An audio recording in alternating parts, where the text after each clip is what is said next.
Going to go to this song of Marshal the King, and then after that we will come back and we will round up. Please stay put.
Fellow Ambazonians, in the quiet corners of Bamenda, a town that once thrived on the vibrant spirit of its people, a haunting darkness has descended.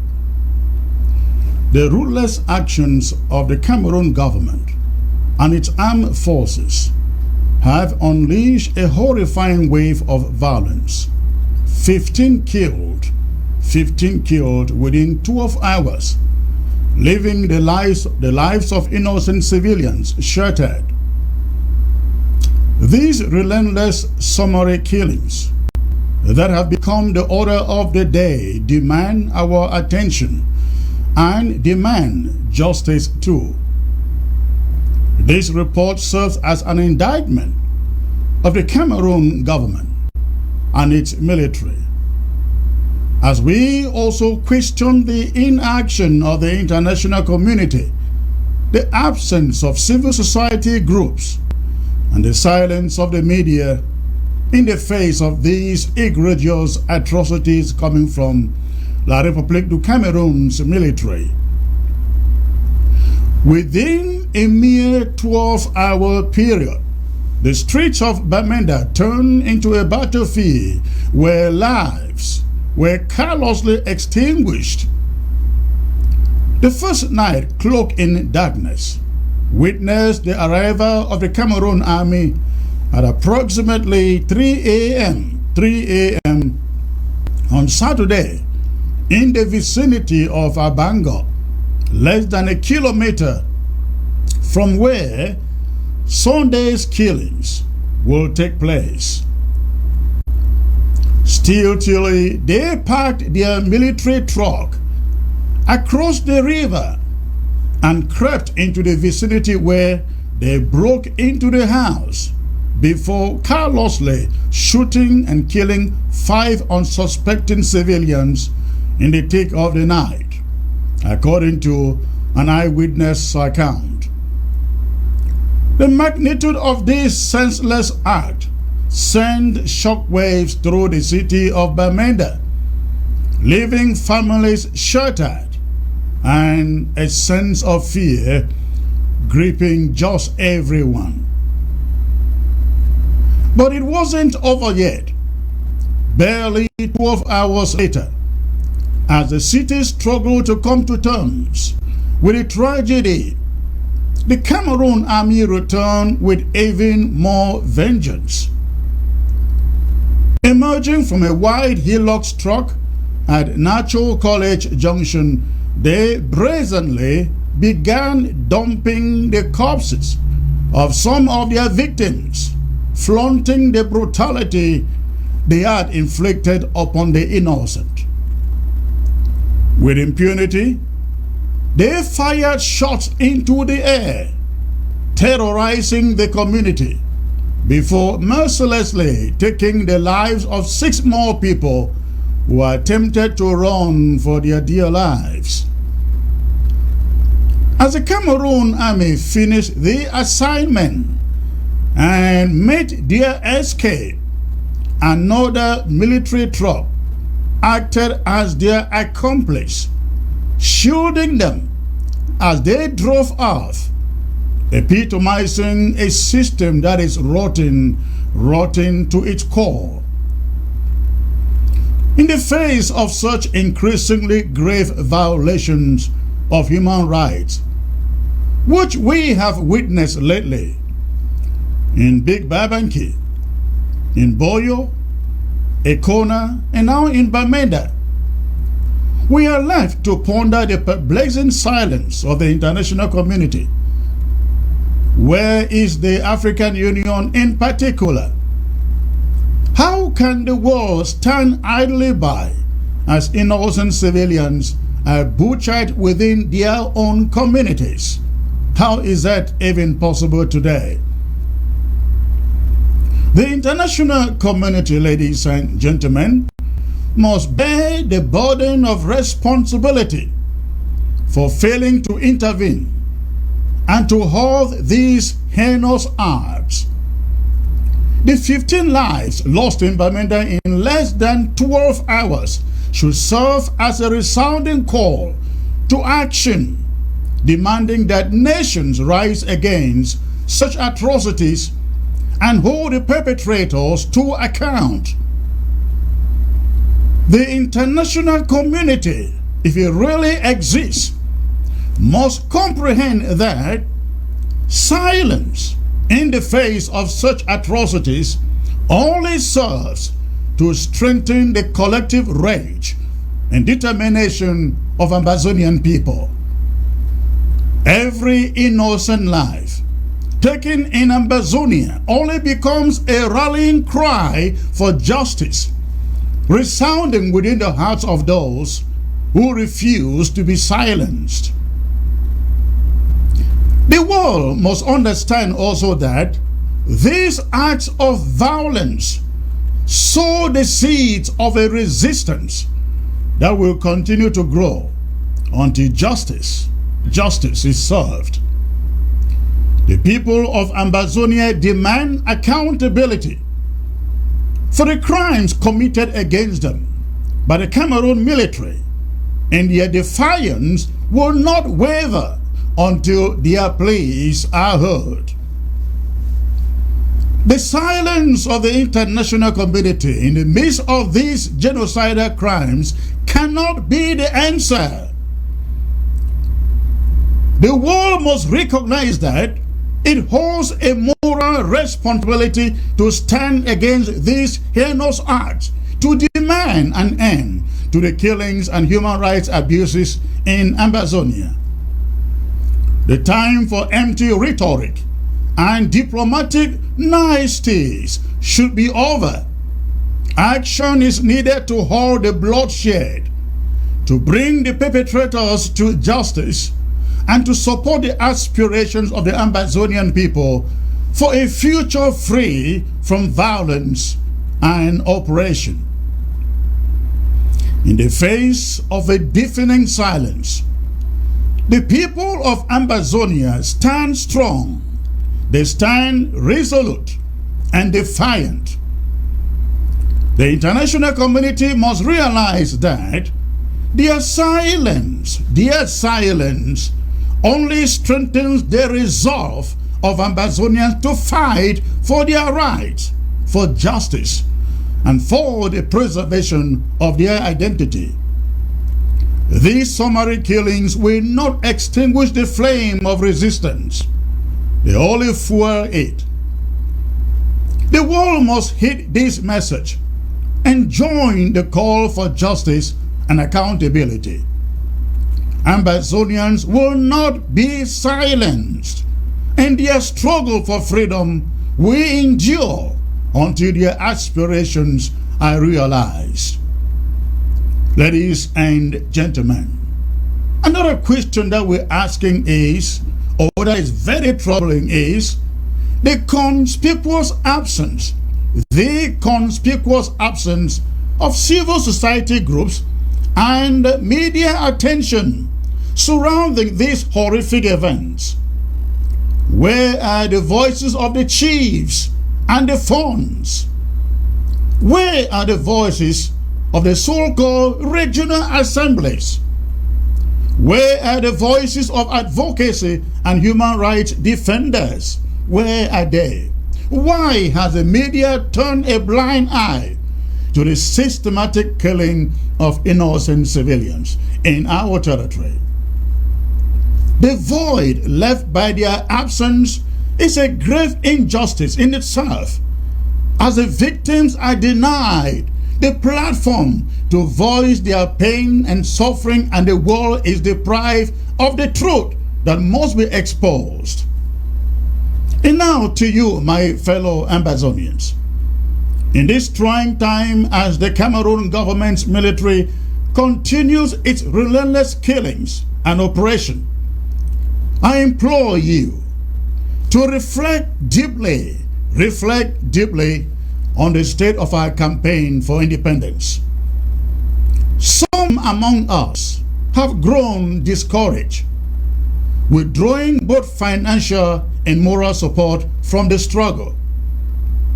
But I ask you to open your eyes and please witness the atrocities being committed against our people.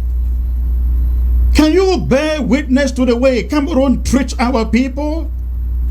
If they do this today, now, can you even imagine what they will do if they run away with this war, if they win this war?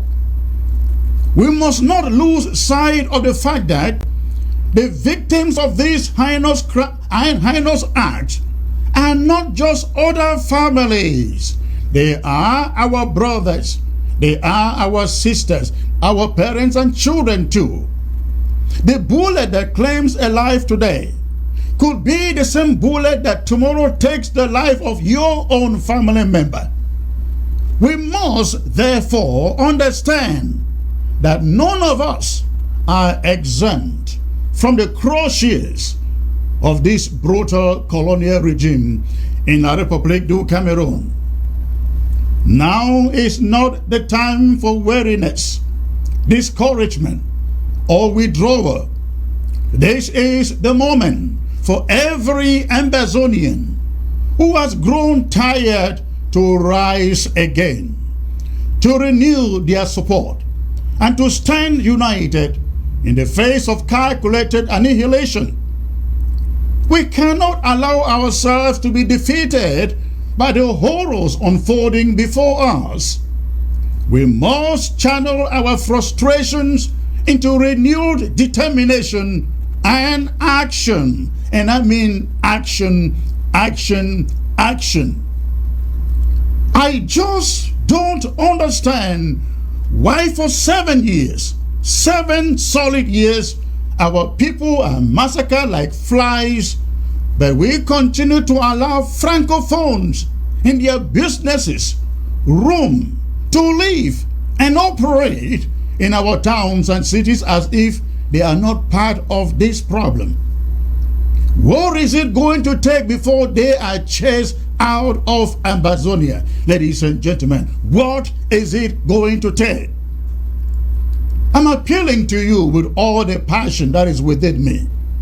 We cannot afford to be divided or indifferent today. Our collective strength lies in unity, in supporting one another, and in standing shoulder to shoulder against oppression and the tyranny that emerges from Yaoundé. If the level of killings we are witnessing today does not move you to action, what else, ladies and gentlemen, is going to move you? Remember the aspiration that fueled the birth of this struggle? The yearning for justice, freedom, and self-determination? These ideals must be reignited today within each of us, for they are the driving force that will guide us towards a better future.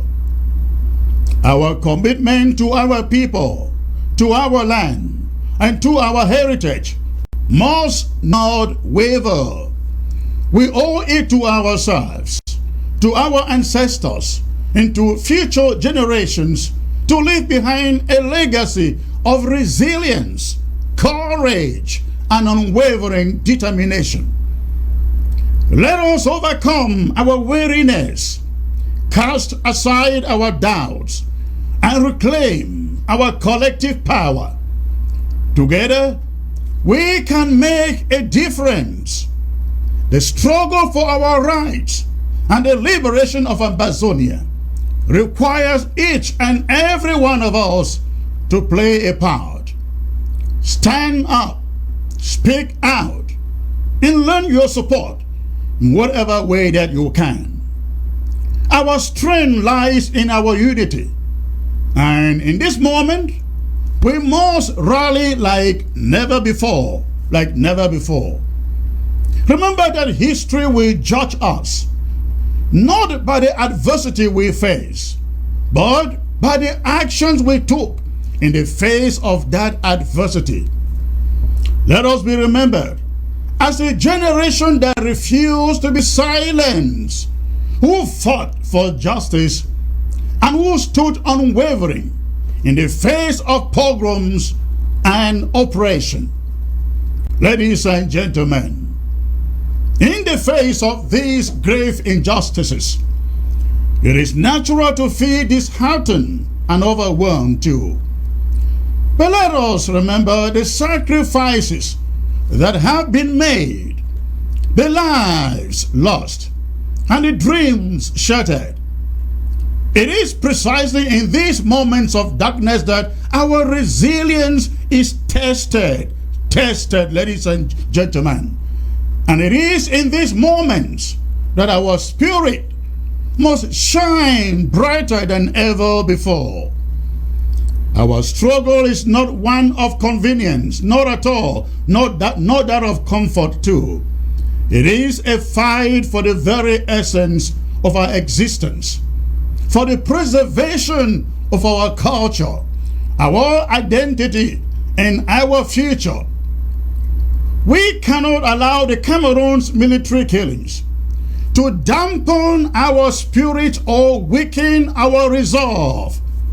Each life lost should fuel our determination to ensure that their sacrifice was not in vain. To those who may be contemplating giving up, I beseech you, I appeal to you to remember that surrender is not an option. Surrender is not an option. Giving up will only invite further oppression and perpetuate the circle of violence against our people. Our collective defiance is our strength, and it is through our united stand that we will forge a path towards a brighter future. Let us draw inspiration from the countless heroes and heroines who have come before us, those who refused to bow down, who fought tirelessly for justice, and who never lost sight of their purpose. We owe it to them and to future generations to remain unwavering in our commitment to freedom and justice. In the face of adversity, our unity becomes a formidable force that cannot be ignored. Let us rally together, strengthen our networks of support, and continue to amplify the voices of the oppressed.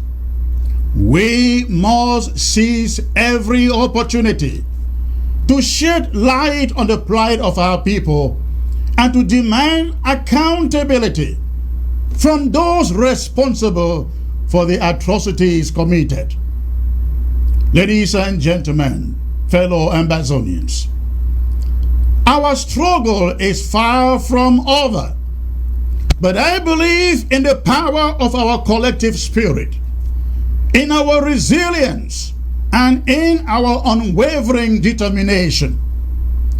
We will overcome and we will prevail. Remain steadfast, my fellow Ambazonians. Let courage be our armor, defiance be our shield, our justice, and freedom be our guiding light. Together, we will reclaim our independence and build a future where all Ambazonians, and I mean all Ambazonians, can thrive. Thank you for listening. And long live the Federal Republic, and short live the war.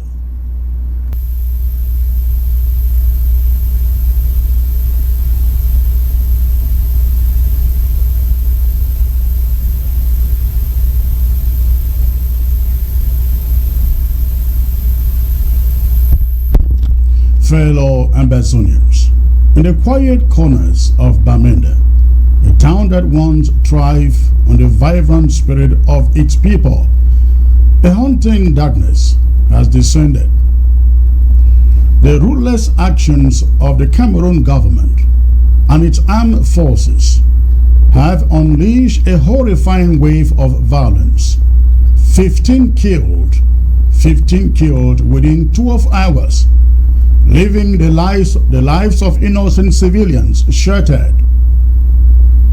These relentless summary killings that have become the order of the day demand our attention and demand justice too. This report serves as an indictment of the Cameroon government and its military, as we also question the inaction of the international community, the absence of civil society groups, and the silence of the media in the face of these egregious atrocities coming from La République du Cameroon's military. Within a mere 12-hour period, the streets of Bamenda turned into a battlefield where lives were carelessly extinguished. The first night, cloaked in darkness, witnessed the arrival of the Cameroon army at approximately 3 a.m. on Saturday in the vicinity of Abango, less than a kilometer from where Sunday's killings will take place. Stealthily, they parked their military truck across the river and crept into the vicinity where they broke into the house before carelessly shooting and killing 5 unsuspecting civilians in the thick of the night, according to an eyewitness account. The magnitude of this senseless act sent shockwaves through the city of Bamenda, leaving families shattered and a sense of fear gripping just everyone. But it wasn't over yet. Barely 12 hours later, as the city struggled to come to terms with the tragedy, the Cameroon army returned with even more vengeance. Emerging from a wide hillock struck at Natural College Junction, they brazenly began dumping the corpses of some of their victims, flaunting the brutality they had inflicted upon the innocent. With impunity, they fired shots into the air, terrorizing the community, before mercilessly taking the lives of 6 more people who attempted to run for their dear lives. As the Cameroon army finished the assignment and made their escape, another military truck acted as their accomplice, shielding them as they drove off, epitomizing a system that is rotten to its core. In the face of such increasingly grave violations of human rights, which we have witnessed lately in Big Babanki, in Boyo, Ekona, and now in Bamenda, we are left to ponder the perplexing silence of the international community. Where is the African Union in particular? How can the world stand idly by as innocent civilians are butchered within their own communities? How is that even possible today? The international community, ladies and gentlemen, must bear the burden of responsibility for failing to intervene and to halt these heinous acts.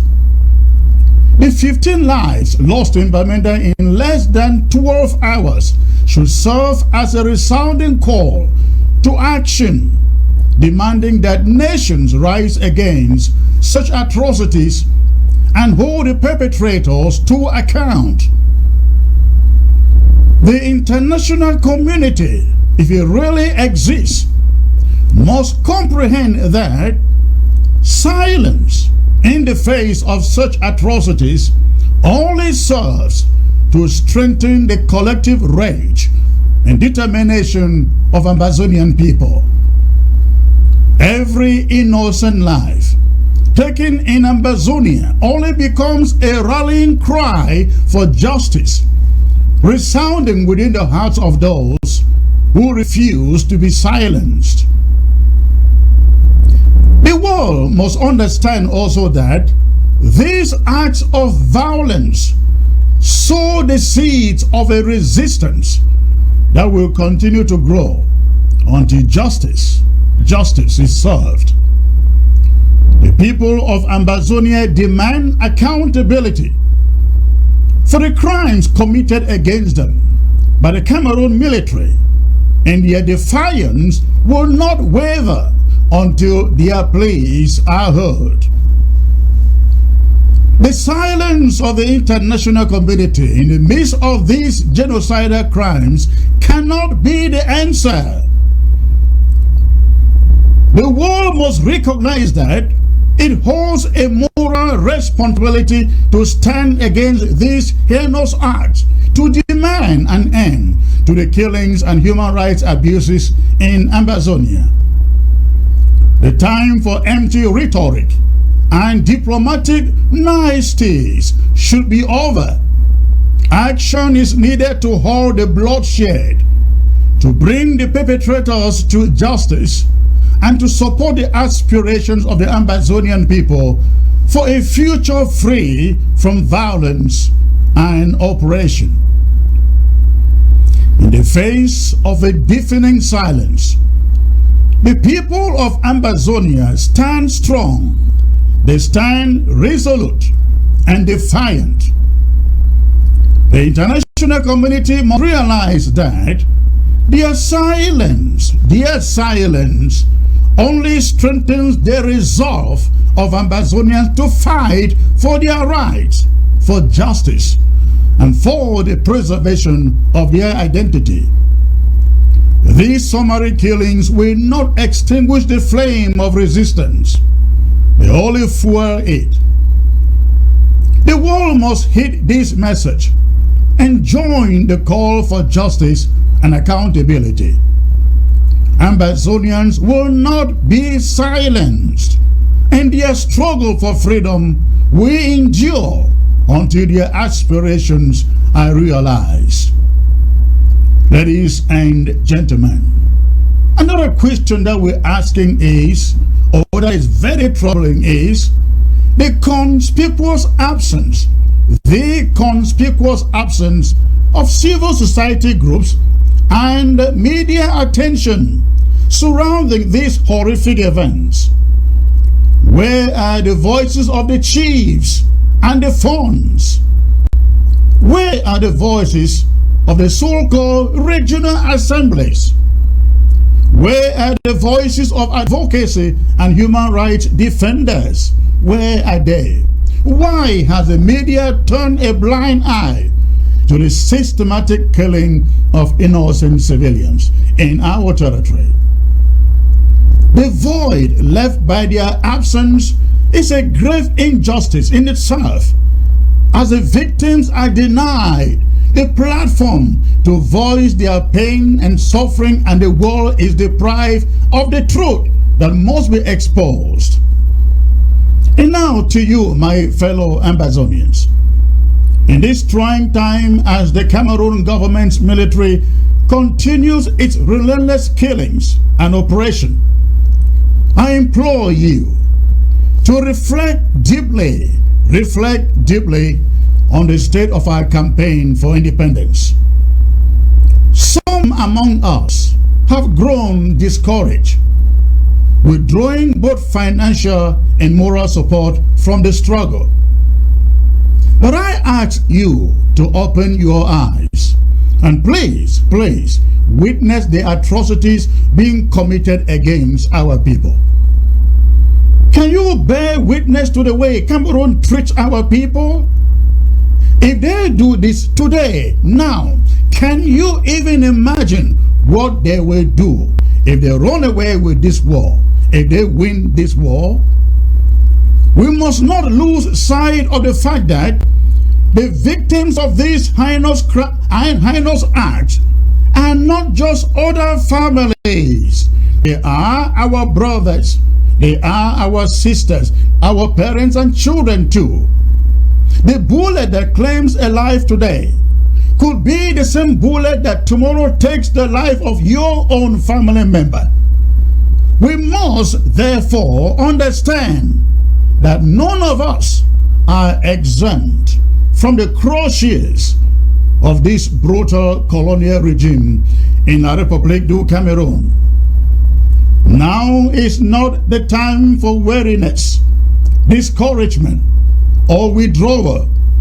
This is the moment for every Ambazonian who has grown tired to rise again, to renew their support, and to stand united in the face of calculated annihilation.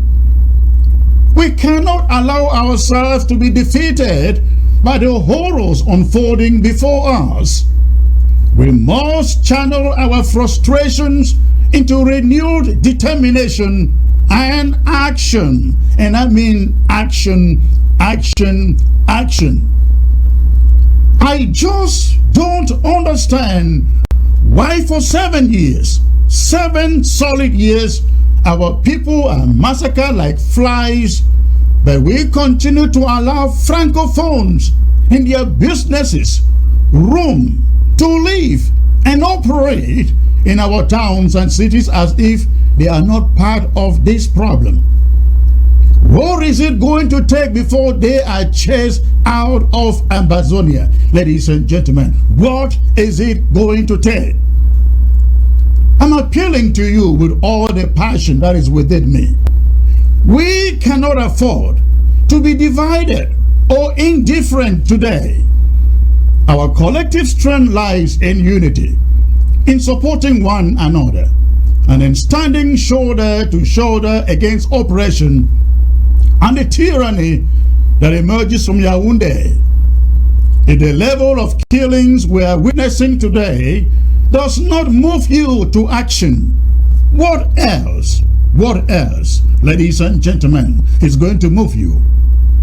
Remember the aspiration that fueled the birth of this struggle? The yearning for justice, freedom, and self-determination? These ideals must be reignited today within each of us, for they are the driving force that will guide us towards a better future. Our commitment to our people, to our land, and to our heritage must not waver. We owe it to ourselves, to our ancestors, and to future generations to leave behind a legacy of resilience, courage, and unwavering determination. Let us overcome our weariness, cast aside our doubts, and reclaim our collective power. Together, we can make a difference. The struggle for our rights and the liberation of Ambazonia requires each and every one of us to play a part. Stand up, speak out, and lend your support in whatever way that you can. Our strength lies in our unity, and in this moment, we must rally like never before, Remember that history will judge us, not by the adversity we face, but by the actions we took in the face of that adversity. Let us be remembered as a generation that refused to be silenced, who fought for justice and who stood unwavering in the face of pogroms and oppression. Ladies and gentlemen, in the face of these grave injustices, it is natural to feel disheartened and overwhelmed too. But let us remember the sacrifices that have been made, the lives lost, and the dreams shattered. It is precisely in these moments of darkness that our resilience is tested, ladies and gentlemen. And it is in these moments that our spirit must shine brighter than ever before. Our struggle is not one of convenience, not at all, not that of comfort too. It is a fight for the very essence of our existence, for the preservation of our culture, our identity, and our future. We cannot allow the Cameroon's military killings to dampen our spirit or weaken our resolve. Each life lost should fuel our determination to ensure that their sacrifice was not in vain. To those who may be contemplating giving up, I beseech you, I appeal to you to remember that surrender is not an option. Surrender is not an option. Giving up will only invite further oppression and perpetuate the circle of violence against our people. Our collective defiance is our strength, and it is through our united stand that we will forge a path towards a brighter future. Let us draw inspiration from the countless heroes and heroines who have come before us, those who refused to bow down, who fought tirelessly for justice, and who never lost sight of their purpose. We owe it to them and to future generations to remain unwavering in our commitment to freedom and justice. In the face of adversity, our unity becomes a formidable force that cannot be ignored. Let us rally together, strengthen our networks of support, and continue to amplify the voices of the oppressed. We must seize every opportunity to shed light on the plight of our people and to demand accountability from those responsible for the atrocities committed. Ladies and gentlemen, fellow Ambazonians, our struggle is far from over, but I believe in the power of our collective spirit, in our resilience, and in our unwavering determination. We will overcome and we will prevail. Remain steadfast, my fellow Ambazonians. Let courage be our armor, defiance be our shield, our justice, and freedom be our guiding light. Together, we will reclaim our independence and build a future where all Ambazonians, and I mean all Ambazonians, can thrive. Thank you for listening. And long live the Federal Republic, and short live the war. And start again. But this is what is going on in the lebialem. Nobody should be fooled. If you are a lebialemer, precisely from Fontem, where they call Lebang, please do not be fooled. Do not be fooled. La Republic cannot pack out of lebialem until this war is set and done. If they are pulling out some troops at this moment, I truly believe they're just trying to create an atmosphere of normalcy so that those of you outside may feel like, packing back home and reoccupying your homes. Please do not be fooled. Do not be fooled. Stay where you are. And we have also made it very plain and clear, ladies and gentlemen, that schools will not be reopening anywhere in Ambazonia, including the lebialem. Again, for those of you who are schools will not be sorry about that. For those of you who are joining by way of Facebook, we were shut down. So if you are joining back, please just hit your share button and let others know that the broadcast is still going on. So go ahead and hit the share button. Let others who were displaced join the broadcast, please. So again, that is what is going on in lebialem. We are encouraging every lebialemer, particularly from Fontem LGA. Please, again, do not be deceived. Do not be deceived. This war is not over.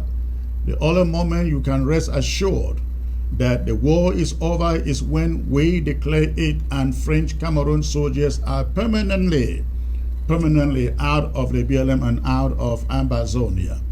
We have said that no schools are resuming in Ambazonia anytime soon. No schools are resuming in Ambazonia anytime soon. If you are an IDP and you have your children going to school anywhere, let them remain there. Let them remain there. Wherever your children are going to school at the moment, please let those children remain there. Do not rush them to any local government area in Ambazonia in the hope that schools are opening in September. I assure you, those schools will not open. September will be one of those months we assure La République du Cameroun that Ambazonians own the land. Ambazonians own the land, not La République du Cameroun. We are ready and prepared for it. And the restoration fighters are listening. Again, September is going to be one of those months in which we tell La République du Cameroun that we Ambazonians own and control our territory. We will not allow La République du Cameroun to go to the United Nations telling them that schools have all opened. Every normalcy has returned to Ambazonia. And so there is no need, because the reason why Cameroon would want to do this is to make sure to fend off pressure from the international community that says, go to the negotiation table and negotiate and mediate with Ambazonians. So if Cameroon has life, normalcy, returning everywhere on ground zero, tell me what motivation will push them to come and sit down and talk to us. I hope that those who take information to them are hearing me. They should know that we are very smart and we know every one of their moves. We know every one of their moves. So please, wherever your children are going to school at the moment, let them stay there. Go to school there. Don't send your children to any local government area in Ambazonia in September. And to Fontaine people in particular, please do not risk the money that you've worked for all these years to take a child to send back home for schooling. Keep them where they are. It is for your own interest. Keep them where they are. Let them continue their studies there. We are not against any child going to school, ladies and gentlemen. That is why we haven't attacked any school that is currently open. We are not against children going to school, but we think that when you face a situation of war like this one, there are sacrifices that have to be made, no matter how hard they may be. If we can allow people, if people can sacrifice with their lives for this struggle, what is education? Please get your child anywhere where they can find education. That is our position at the moment.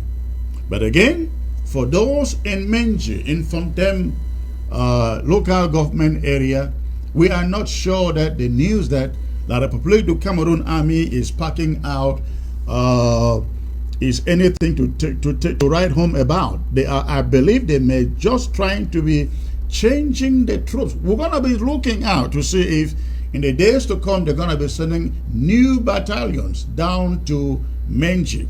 We are watching that. Ladies and gentlemen, again, for those of you rejoining by way of Facebook, we were shut down.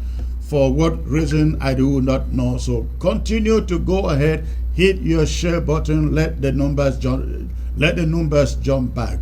I'll be right back. I bring you some images, and I warn you, these images, they do not look good. The images do not look good. Now look at this this man, the images you find on your screen. The name of this, I don't know whether it's a young man or old man, or Pa or what, I don't know. Manjong Henry was working for Insult Boys Transport Agency in Obili, Yaoundé.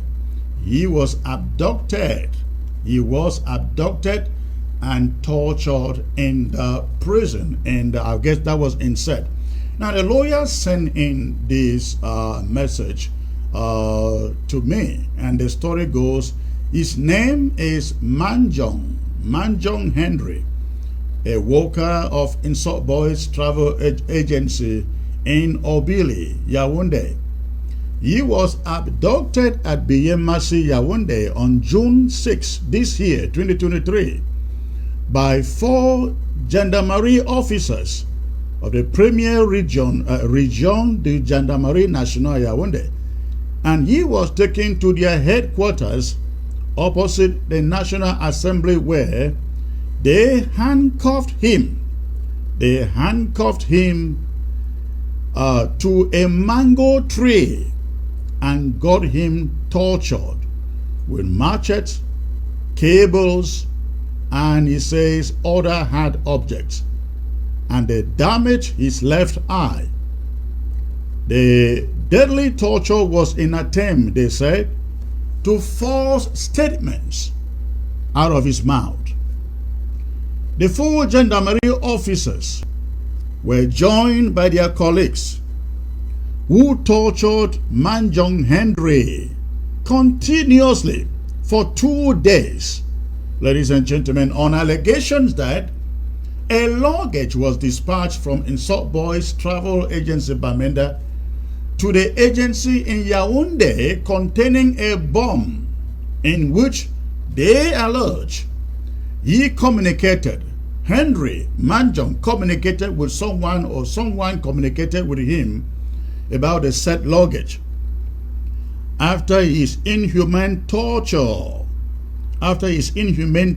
by officers of the 1st Region, they discovered that he was about to die, and they rushed him to Service Central, and this is a French word, and they rushed him to SED, They rushed him to set on June 8th, where he was detained till June the 23rd. That is about 3 days ago. Until he was detained there till June the 23rd, when he was released after 3 weeks of intense intervention mounted on the authorities by the lawyer.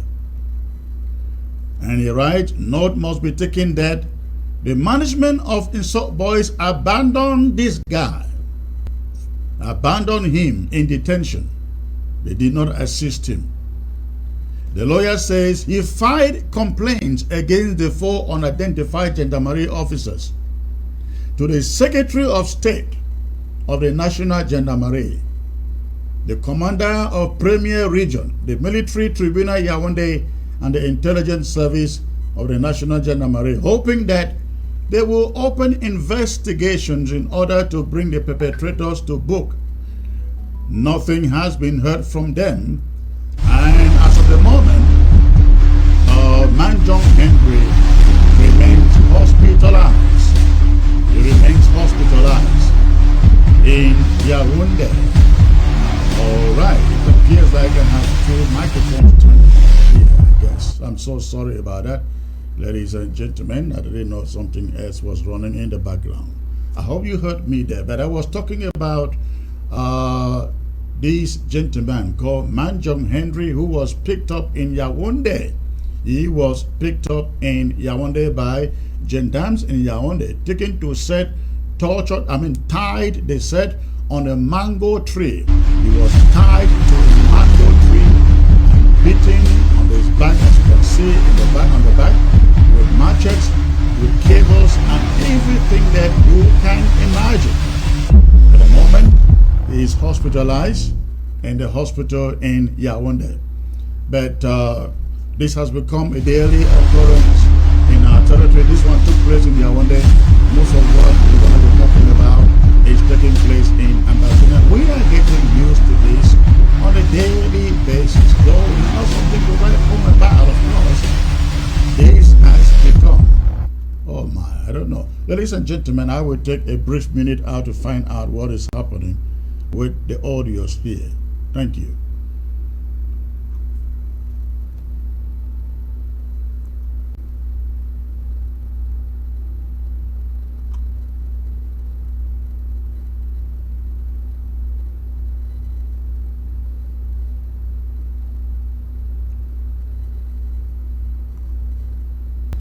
All right, ladies and gentlemen, thanks for waiting. I will now take you to Bello, where we know La République du Cameroon is, even as they pull out of lebialem, as we are being told, they are occupying Boyo, and they have been occupying Boyo for the past 1 week and counting. I have with me a comrade in the Boyo who is going to share with us what is going on, what has been going on for all of these days. Hello. Hello. Yes, are you getting me? Yes, I can get you 5 on 5. Tell me, you are in Boyo. Good. What is going on in Boyo? The fact is that here in Bello, we are, in short, every place is locked up. Like now, we are in the house. We are in our houses. Nobody's out. Afraid of the La République forces.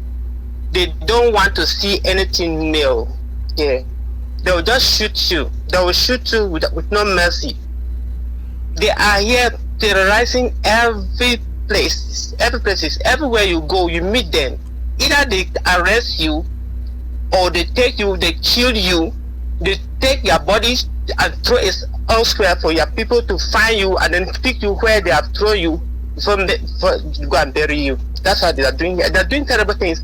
Last week they went to Anyajwa, and then one of the countries at Anyajwa there, they looted stores, carried things there, burn what they can burn there, then carry some and then come back to Bello here. Okay. To where they're staying. So majority of the people in Bello, they are still in the bushes. They are still in the bushes. That's true. And the roads are blocked. Since they came in here, the fighters, they said that cars should not be moving again. And then I heard Hold on. Who stopped the cars? The fighters? Our fighters? Yes, our fighters. Okay. They stopped the road. They said the road should not be stopped. The road should not be passing again. Okay. So cars are not more going to Bamenda from below. And then people are trekking. Even right now, my niece is preparing to trek to Bamenda tomorrow and take it. Their tricks, worst one is Babanki. The worst one is Babanki. They are just killing people as if they are chickens. In short, I don't understand whether they really value human beings. They don't value them any longer. So they continue to kill people in Babanki. Have they killed any in the Bello? Of course, they are killing people in Bello. Even right now, there are some corpses on the way to Bangor there. They are looking. The corpses, they are not recognizing the corpses. They don't know where they are from. They kill people just at will. They will come to your house. They will come to your compound. Even get some food in your compound. After that, they'll come and arrest you. Then just go and kill you. These corpses that people are finding, are they on the roads or in the bushes? They are on the road. There are some on the bushes. They are on the road. Yes. They are on the road. Okay. But most of the time, when they kill somebody, they take the corpse and then throw in the bush for you to press up before seeing your person. They kill somebody, they carry the corpse, they throw it in the bush so that people have to take time to. You will have to find a person to find the corpse before you pick it up. Okay. How are people eating in the bushes? We don't know. We don't know how people are coping. We don't know how people are coping in the bushes, but we just pray that God should shorten this distance to end faster so that people will. In short, with the blocking of the road, we don't know whether the things that are in the stores, when we get finished, we don't know how they will replace them. So we are just praying that the thing should end there. I beg the guys they should go back to where they're coming from. What is the spirit? What is the spirit? What is the spirit in the people? Are they bent on saying that they persevere until they leave, or they are feeling tired? No, they're not tired. The people are not tired. They're persevering. Okay. They're persevering quietly. Okay. They're not tired. They're not tired. Yes. Now I understand that they have been trying to. I understand that the army has been trying to force people to open their shops on Monday. Were any shops open there today? No. The only thing that did funny here in Bello, it was which day? That was just as they just came in. They forced some people in the quarter. They took people from Bello quarter, GDP Jam, and some other nearby quarters. Then bring them. They took them there and did what? They clean. They forced them to be cleaning the trickle and asking them that shops should be open. Shops that they should come and open their shops and then start selling. That they are even asking people who would like to come and have a shop here in Trico, and nobody was answering. Nobody was putting hands up. They said no. They wanted to start distributing the shop by themselves. Yes, they say if you want to shop and if you don't want to have even money, they can give you money. Nobody showed up. I mean, the people that they were forcing them to clean the three corners. Yes. Okay. The people who were cleaning three corners were told if they needed a shop there and they don't have money, they can even give them money to start selling there. Yeah. Yes, that's what they were saying. Okay. That's what they were saying. And just after that, they took the pictures that they snap at three corners there and then send them to TV station. And I even they took the images they snapped there and sent to TV stations. Where, in Bamenda or in Yaoundé? I saw that TV station is in Douala. Douala, okay. TV. And they broadcast the images to show that what, that Bello was returning to normalcy, or what? No, they were saying the youth of Bello have decided to clean three corners. They clean back Bello. They are saying enough is enough. That the youth are saying that enough is enough. They want to open the shops. This is that. We were just laughing. We know what has passed, so they are framing it. That is there by its own. That is very interesting. So they got and forced people to clean up the market square. They took images, sent to the television station, and told the television station the use of Bello are cleaning up the town because they want life back. Yeah, I say that enough. This is what the use of Bello are saying, which is a lie, fat lie. Well, I hope that those who watch that television broadcast will be hearing from people like you who are calling from the ground and calling from the scene.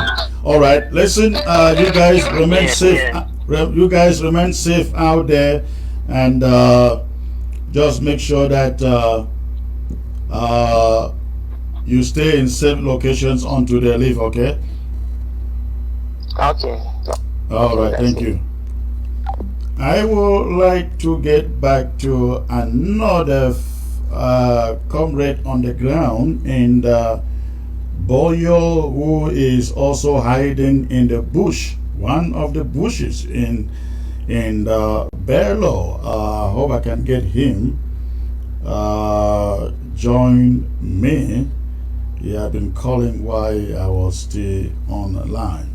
But that is what is going on, ladies and gentlemen. I keep telling you people, that is what the Republic of Cameroon is trying to do. They are desperately trying to open up Ambazonia.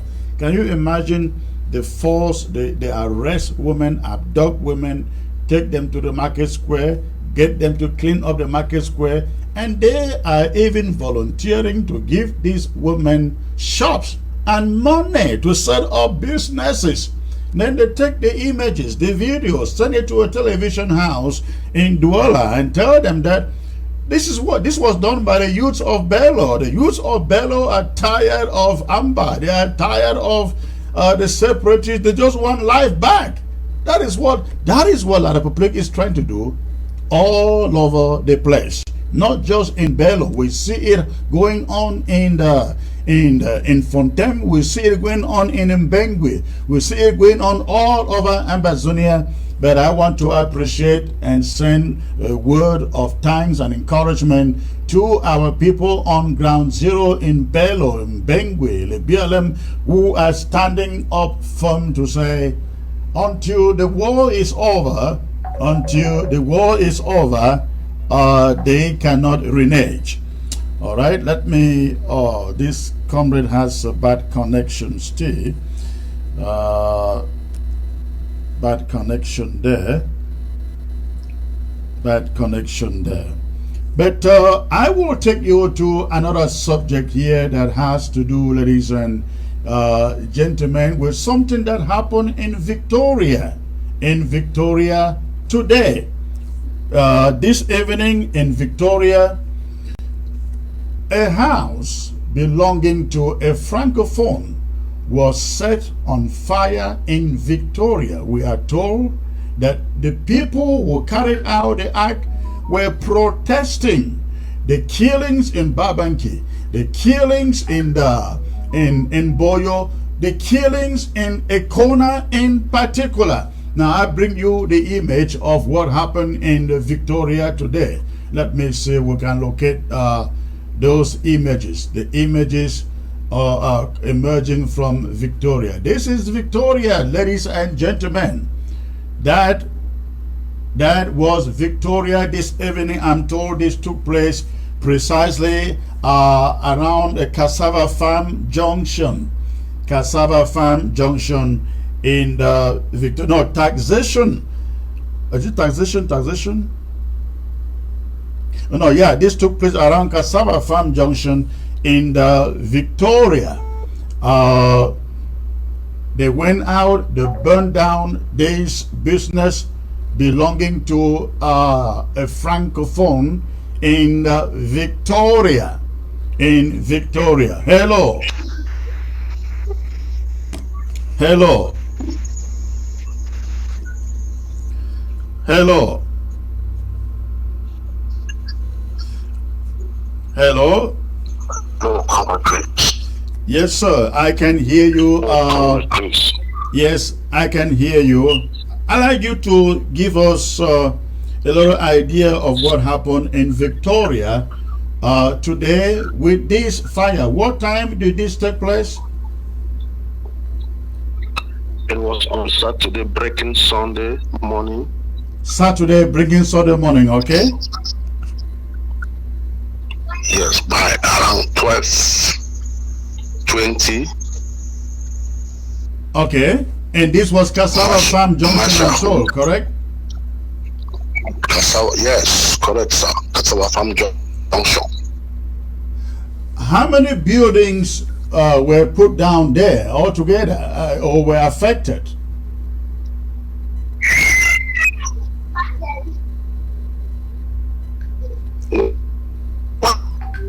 One building. One building. And I understand it had different yes, go on. One building. Yeah, only the main building, which is for the landlord whose name is Mr. Menchan. The building of the apartment up have to pick fire. We don't know where the fire came from, but what was really disturbing that there was no fire brigade, no fire brigade to calm down the fire at the major road of Limbe, Victoria. No fire brigade to stop the fire. No fire brigade. 3 hours 45 minutes. That fire was burning. People's property. The whole place there is made of business place where taxation are even out to take more from people. Taxation from the Republic, take money from people and asking if you don't pay, they will lock your shop. Then just pass there on Friday to collect money. Taxation pass there, and Saturday, breaking Sunday, there was a fire burn in that building, and the people are crying. Everybody who has a shop there. Oh, there are shops in that building. It's a very big shop. Worth millions. Yeah, the building it's a business center, it's a business area. People have stocked their shop with millions. A lot of money have lost that building. What are people saying? What are they saying was the cause of the fire? What are you hearing? We don't really know the cause of the fire. What people are saying here in Victoria is just we are confused because when it is on 20th May, you will see different kinds of vehicles in the name of fire brigade.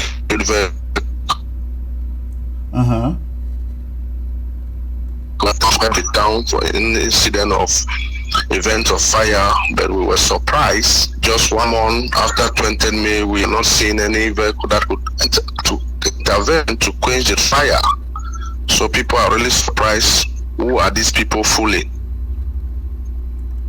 So the people think that when you say they are surprised, who are they fooling? Do the people think that the fire was set up by Colombia or army? We can't really tell because the fire started by 12:20, while some people were already asleep. Some area boys were outside. And it drew the attention of so many people from 12:30 to 12:20 to 3:45, 4 o'clock. We didn't see any intervention from the fire government brigade officials. Is there no fire brigade in Victoria? We Oh, it's only on 2010 May that we'll see them marching with their big cars. These are the cars of the fire brigade Victoria. In any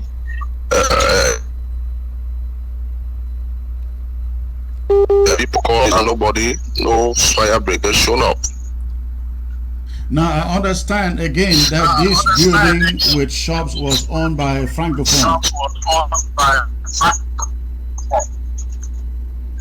Yeah, it's a building mixed with so many different kinds of people having their shops there. Francophone also the Ambazonia. There are mix. It's a very big house. Mm-hmm. So everybody Francophones are Ambazonians. The house is owned by Francophone and the Ambazonians who are tenants. Yes, the house is owned by Francophone from Western Province. Is of age. The man is really of age, and the children are the one running now the affairs of the house. So the man is of age. He's still there, act well. Oh. You see in the social media, people are saying this fire was set up. It is only the first one, and they are protesting the killings in a corner. That's why I was so repeat. So they said they are this fire was set up to protest the killings in a corner, the burnings in a corner. What are you hearing? Yeah, there are so many stories. We don't know where the fire came from. So we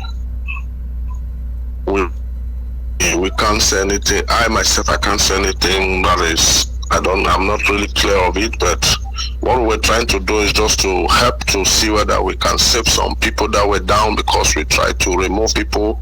Some people that were down, they will remove their computers, there's a computer cyber there, so we have to do some help to remove and to make sure that those people will not lose the people down will not lose their thing before the fire will break down. Yeah. Some people down were sick, so we don't really know where the fire came from. Did the fire people, the fire brigade eventually show up, or the police, the gendarmes? The morning, none. Till daybreak, there was no fire brigade, no, none of them. Okay. The two gendarmes that were there were gendarmes. Okay. They could not help the situation. Oh, there were two gendarmes there while the fire was going on? Yeah, they were there to try to secure. When fire comes up, there are area boys who come to collect this, so they were there trying to see whether they will maintain peace, but yeah. not help the situation. Okay.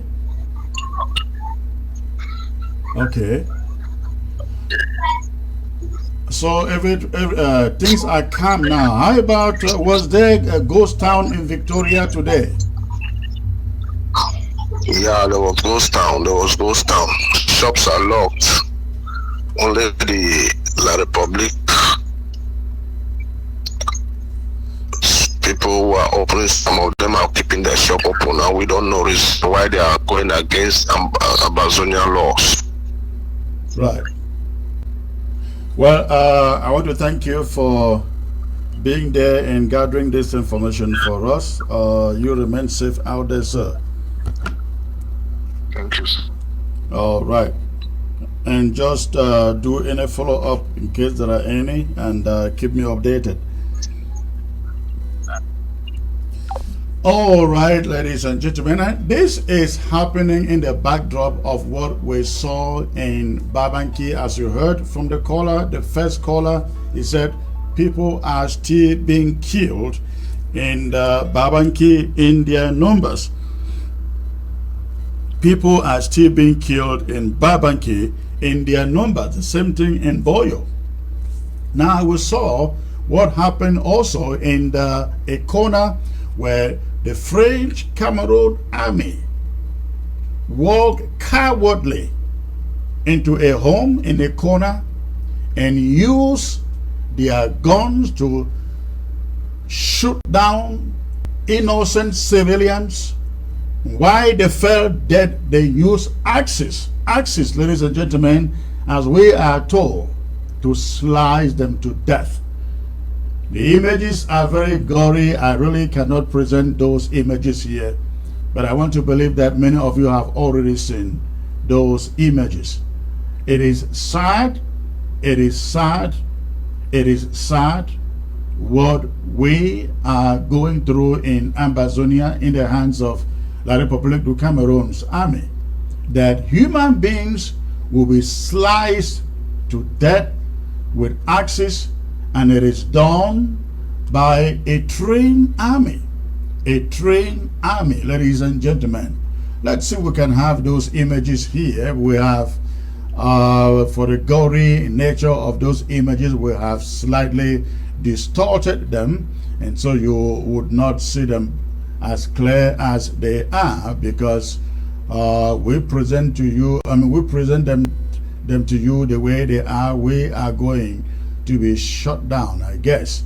But it's a bad situation. It's a very bad situation. I can't find those images. I can't find those images. But the situation isn't good. But you look at this, as a result of the killings in Moyoka, in the corner, the République du Cameroon army went about burning people's homes.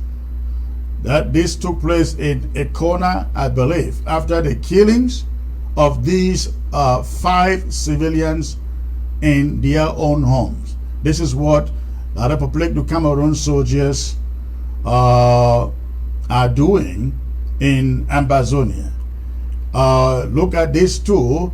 This is still the handiwork of La République du Cameroon. When they cannot confront Ambazonia restoration fighters, they go after innocent homes in Ambazonia. In the places, the fire you see here is fire set up by French Cameroon army. French Cameroon army. And again, that is the work of the French Cameroon army retaliating Ambazonia restoration forces. When they cannot get them, when they cannot get the Ambazonian ARF, they set homes in fire. They set homes on fire. And what you see here is the handiwork of La République du Cameroon's army. Now, it is very important that we take this information out there, because it is good the international community knows what is going on in Ambazonia.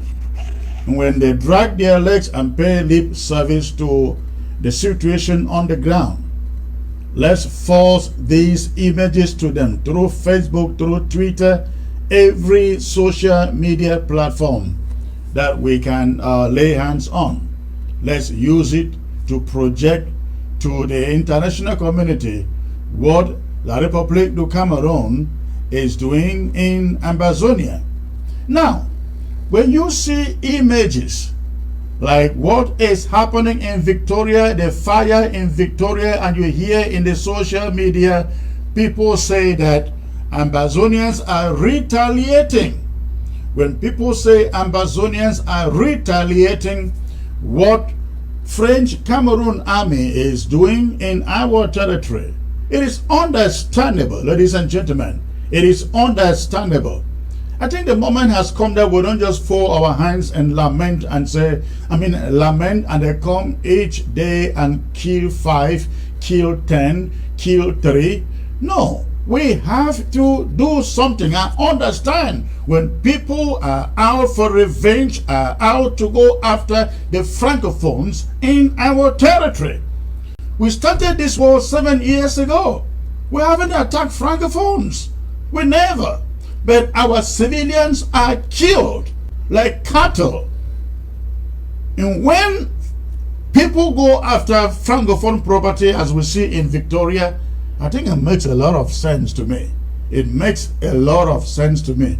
The moment has come that we go after these people. We go after these people. It is war. If it hurts them, it hurts La République du Cameroon, let them call off the war. The damage must be collateral. The damage cannot all be on our side. Let's make the damage collateral. If you live anywhere where you find Francophones, if you find Francophones in your country, they are your neighbors. You know their shops. You know where they live.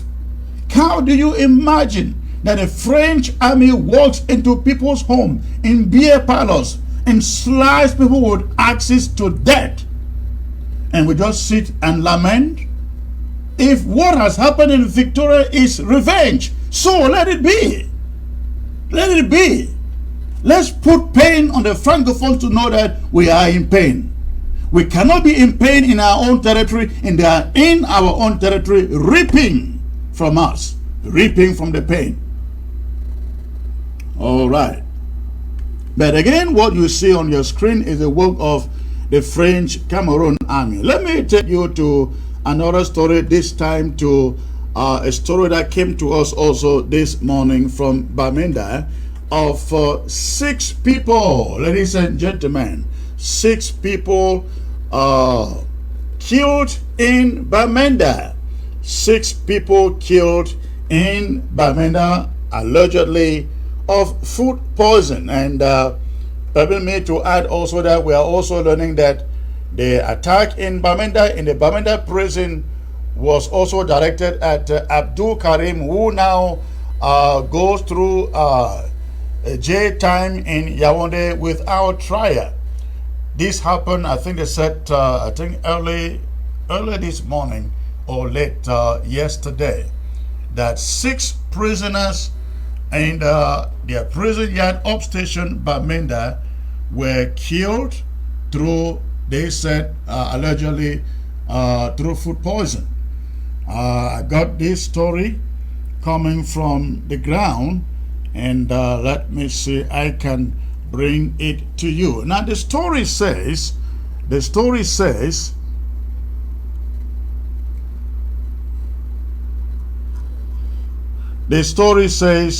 some 6 Ambazonian political prisoners were reportedly killed in the Bamenda upstation prison early Monday. Reports allege that the 6 died from food poison. One of the victims we have recognized as Tanimu Halidu disappeared a year ago. He disappeared a year ago from his old town residence in Bamenda. Investigations later linked his disappearance to the family of Alaji Danpulo, Hamza Jibri. Precisely, the Danpulos set him up. They set up Halidu and got the military in Bamenda to abduct him. For all this time in prison, he was never charged for any crime except that he is Southern Cameroonian. Sources in the prison in upstation Bamenda say he was severely tortured in the hands of one Bija, a La République du Cameroon military commander in Bamenda. We are yet to identify the other 5 who died with him and exactly what type of food that they ate. We have no idea yet. We have also gathered that Comrade Abdul Karim Ali, who is currently locked up at the Kondenge Central Prison in Yaoundé, was one of the targets to be killed in a similar style. As in the case of Tanimu Halidu, the same Danpulo family was behind the arrest of Abdul Karim in Bamenda over a year ago. Alaji Baba Danpulo is alleged to have paid a huge sum of money to one Colonel Raymond and Bija for the abduction and possible elimination of Abdul Karim. Karim's crime is that he was too vocal against La République du Cameroon's government atrocities in the southern Cameroons. Soon after Abdul Karim was abducted, they called and threatened his wife. Dan Pulo's family sent agents to call and threaten the family of Abdul Karim. That is what happened. They threatened his wife many times for talking to the international community about the situation. Hamza Jibri, I think they said he is a nephew or something like that to Alhaji Baba Dan Pulo, was appointed regional councillor in Bamenda. Before these events, he lived in Old Town Bamenda. But he has since taken off for taken up residence in upstation Bamenda, I guess, for fear of his own, for fear of repercussions on his own body, on his own body. Sunday,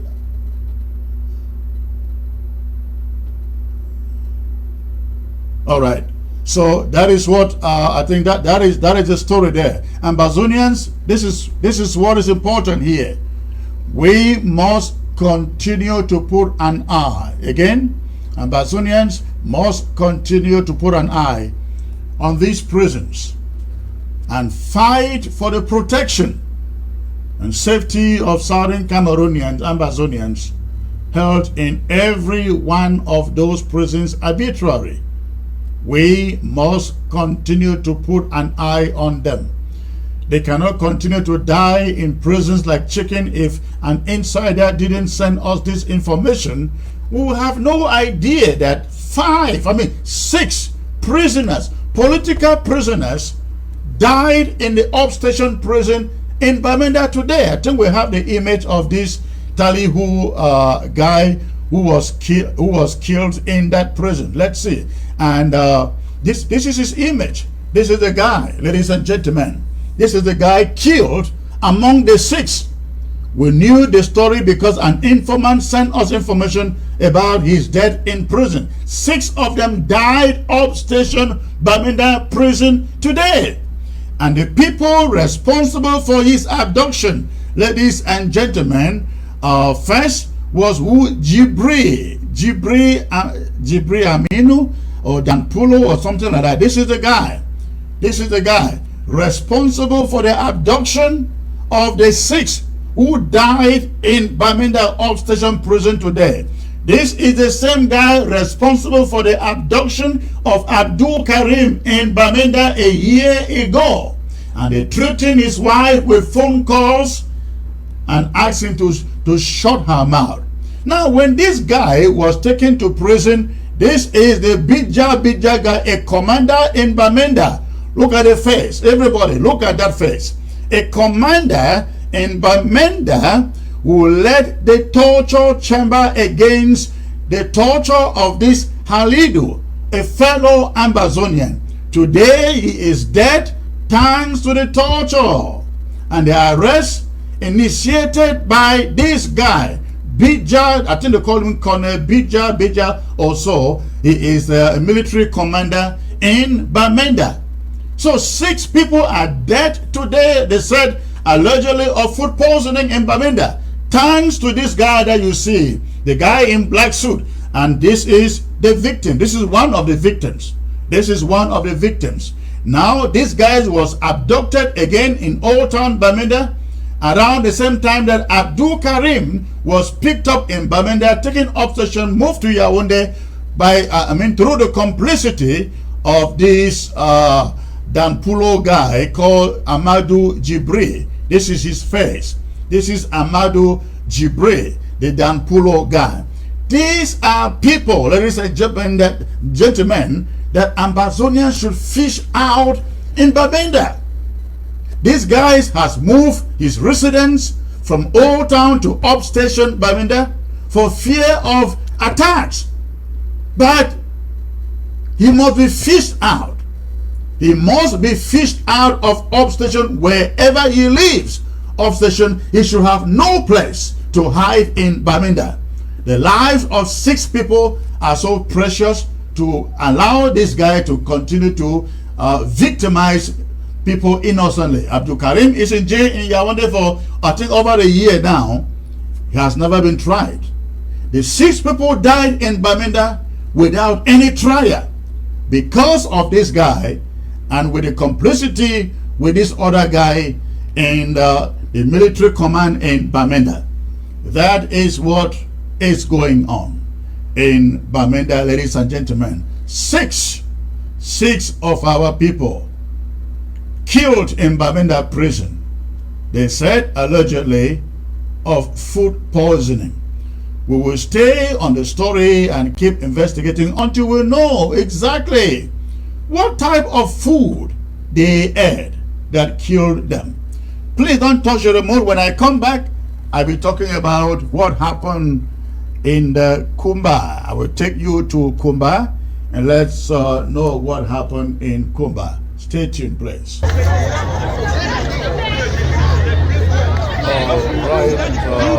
Ladies and gentlemen, again, you are watching there at what happened in Kumba. Yesterday,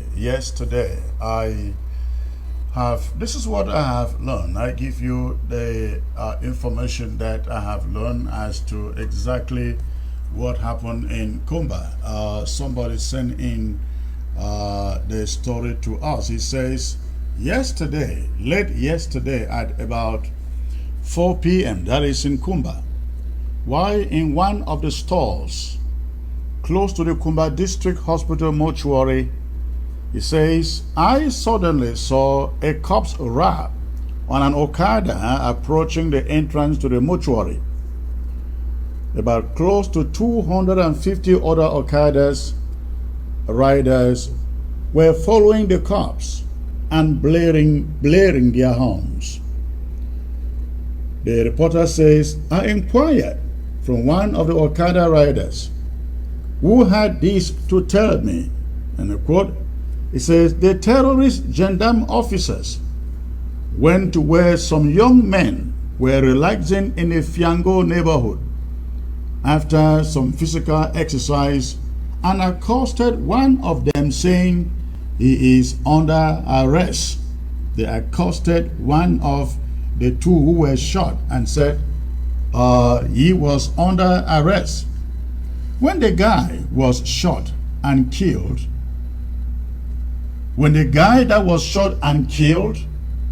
demanded to see the warrant for the arrest, he was immediately, instantaneously shot and killed on the spot, according to our source here.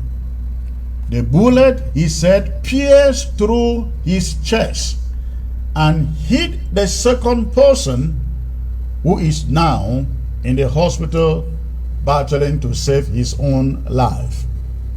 That happened again yesterday, Sunday evening, around 4 p.m.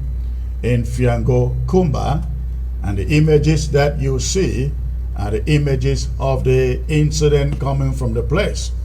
So gendarmes come to the location and said they want an identity and they want to arrest the guy. And the guy says, show me your arrest warrant. And instead of presenting an arrest warrant, they pulled the gun, shot this guy through the chest, right through the chest. I have seen the images, as you can see out there. Shot him right through the chest, and the bullet passes through to the person behind him, and that person is still battling for his life at the hospital in Kumba. That's what happened in Kumba yesterday. Again, this is what is happening all over Ambazonia. The question, ladies and gentlemen, is what are we going to do? What are we going to do? Do we just sit still and see this continue to happen? Some people have said, you know what, it is time that we take up arms against Francophones and go after them too. I say that do whatever you can do. that will cause La République du Cameroon to hear us. Whatever you can do to cause La République du Cameroon to hear us, to know that we are mad, to know that we are angry. Let's do it. Let's do it. We cannot keep on depending on the international community, and the international community doesn't show up, doesn't care. I mean, in 1 week, within 1 week, we've probably had close to 100 people, over 60 in Big Babanki, ladies and gentlemen, over 60 in Big Babanki, over 5 in Bello, then 5 in the corner. Now we have Kumba and other places. And this happens day in and out. We cannot fold our hands and just hope that some international community that exists somewhere will see this and do something. Nobody will free us. We will have to free ourselves. And so I encourage everybody on ground zero, whatever you can do to gain your liberties and your freedom, go ahead and do it. Freedom is not cheap. Liberty is not cheap. People have paid for it. We got to pay for it. Those of us who are still alive have to sacrifice and pay for it through our own actions. That's all that I can say to you today. I will open the phone lines, and if you are on ground zero, go ahead and call. But before you call, make sure that please shut down the volume of your phone. The volume of your TV set. If you want to, before you call, make sure you shut down the volume of your set. I like to hear from you, especially if you are in any of these action areas. Go ahead and call on the line you find on your screen. Let me know what is going on. And if you are in the BLM in Menji, I like to hear from you also. Let's know what is happening in the BLM with I learned a pulling out of French Cameroon forces in that place. So the phone line is open again. Remember to shut down the volume of your television set before you call. I realize that all this why every time we are live, electricity is shut down on ground zero. We get that information again and again, but I want to believe today will be different. So go ahead and call as the phone line is open. The phone line is open. All right. Let me see those of you, some of you who are sending messages here.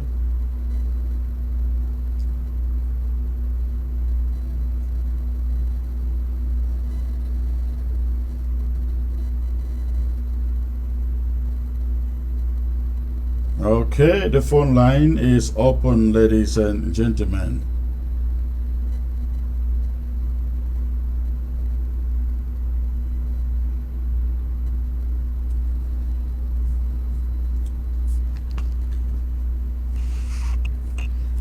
All right, if the phone line, if there are no phone calls, I guess nobody is watching, maybe, but I see close to 400 on the social media.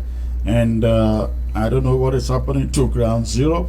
I guess nobody has a question, has a contribution to make. I will just call it a night.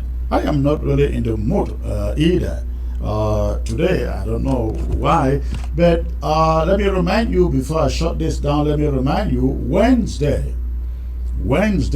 you do not want to miss the broadcast on Wednesday.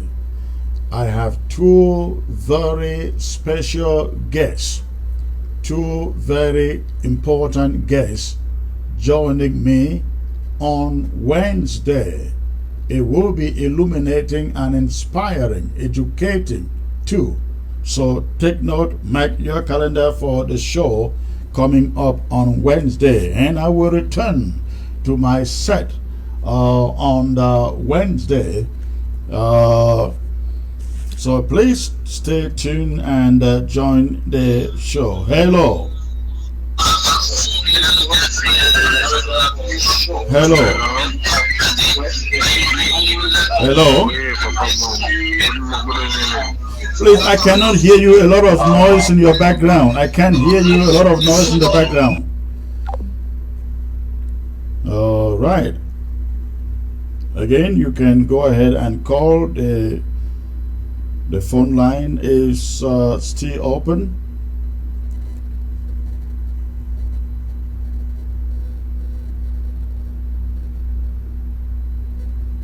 The phone line is open.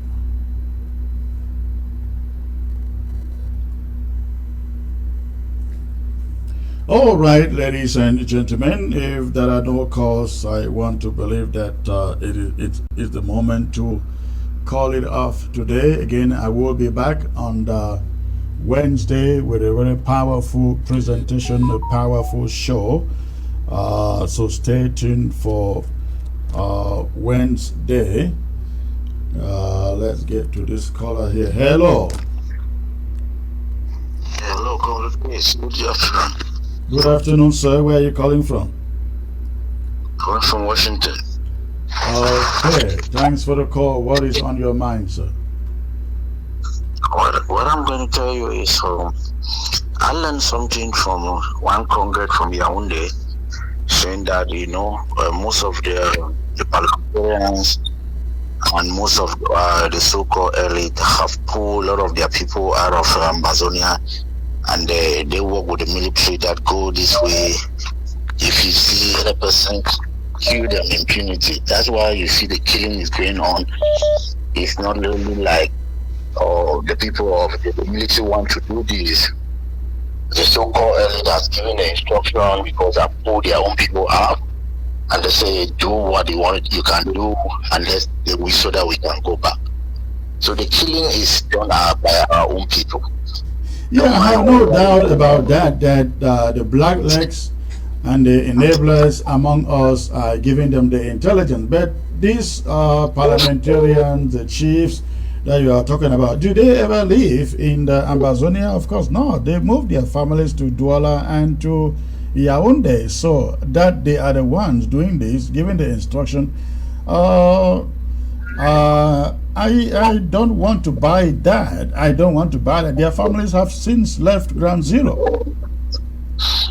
Yes, but we keep on going through hell because we have the black legs, and what is going on is really a sad story because the people have decided to just pull their gun on our people. You know what? I really think that instead the people who are the number one problem in our territory, they may not even be these parliamentarians, because I bet you if you put on those parliamentarians for a referendum vote, they will vote Ambazonia. Our main problem now, the biggest traitors, enablers, are francophones. Francophones in Ambazonia, francophones in Bamenda, francophones in Boya, francophones in Kumba. Wherever they are, I mean, somebody was telling me a story yesterday. He said a lady went to a shop in Kumba, maybe around Fiango, and was buying something, and the seller happened to be a francophone. And while this woman was checking out, the seller received a phone call. No, the seller made a phone call and was informing the military, the francophone military in Kumba, that Amba boys were gathered somewhere drinking. Thank God for this lady who pretended as if she heard nothing and heard the description of the location that the seller, this francophone, was giving to the military. And what she did was, immediately she left that shop, she walked past that location where the Amba boys were and reviewed the information, and they all vanished. Immediately they disappeared minutes after the military was there in their numbers. So francophones are a problem. They are the blacklegs, the biggest traitors within us. Yes, go on, sir. Which is true, but Congress, what we need to do, even though they're saying pool money, people are not pulling, we need only to send fireball on the ground like bombs. Correct. That's all we can use to succeed. Correct. Yes. All right, thank you. Let me get this other caller here. Thank you for the call, sir. Hello. Hello. Hello. Hello, sir. Can you turn down the volume in the background? A lot of noise in the background. Okay.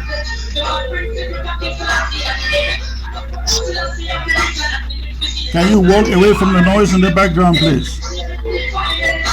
You say what? Can you walk away from the noise in the background? Yeah. All right, go on. It's better now. Where are you calling from? I'm calling from in Gambia, Smiling Coast, West Africa. Oh, the Gambia. That's interesting. Yeah. You are watching Yeah, it by but television or by social media? social media. Wonderful. What is on your mind, sir? I'm just like you. Just why I'm taking your number to be call you. Okay. All right. Yeah. Yeah. What's your name? My name is Chris. Crazy. Yes. But my name is Bucks. All right. Thanks for the call, sir. God bless you. Yeah, thank you so much. Thank you so much. I so like you. That's why I'm calling you. All right. Okay. Thank you. Thank you. Yeah. But you never know. African people, you don't know. All right. Good night. Okay, the phone line is still open, ladies and gentlemen. Go ahead and call. Somebody says, what I want to suggest is that you take all the recent pictures of the killings to the United Nations in an organized protest. Take all the pictures to the United Nations in an organized protest. Okay, that is his own opinion out there. Hello. Okay, I guess the caller dropped that call. The phone line is still open. You can go ahead and call. All right.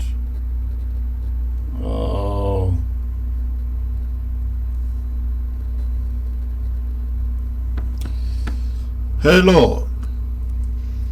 Hello. Great to see you, Secretary Chris. Yes, sir. Good evening. Where are you calling from? I know you are calling from Ground Zero. Where on Ground Zero? In the Republic, sir. Okay. Thanks for the call. What is your contribution? Yes, I have some few things to say here. The first thing is that I just tuned in a few minutes before I started hearing you. So I'm very happy that you are coming up now. It's a good start. But this is what I have to say. First of all, La Republic are amongst us, and they hear what we say. Right. But our people are the biggest problem. Our people are the biggest problem. This is the problem.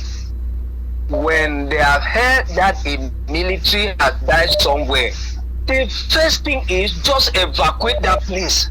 If you stay there, they will come in and they will burn you people off. That is the trouble. Now, when they like you said, how can you be fighting? How can you be fighting? And you are coming in an open air, and you are drinking, and you are making a lot of noise. How can these people not understand simple things in life? Yeah. How can they not understand simple? We are in the war zone. We are in the war situation.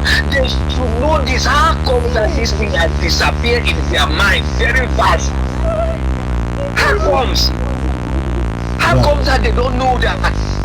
How comes that up till now, my president, these people don't know the method of the republic? How comes? Why are they stupid? Why are they being dumb? Even as you are saying now, it's because they have refused to hear. They have refused to hear from people that they are not supposed to hear from. They have refused not to do what you have been calling for. You can imagine for how long we have been saying that.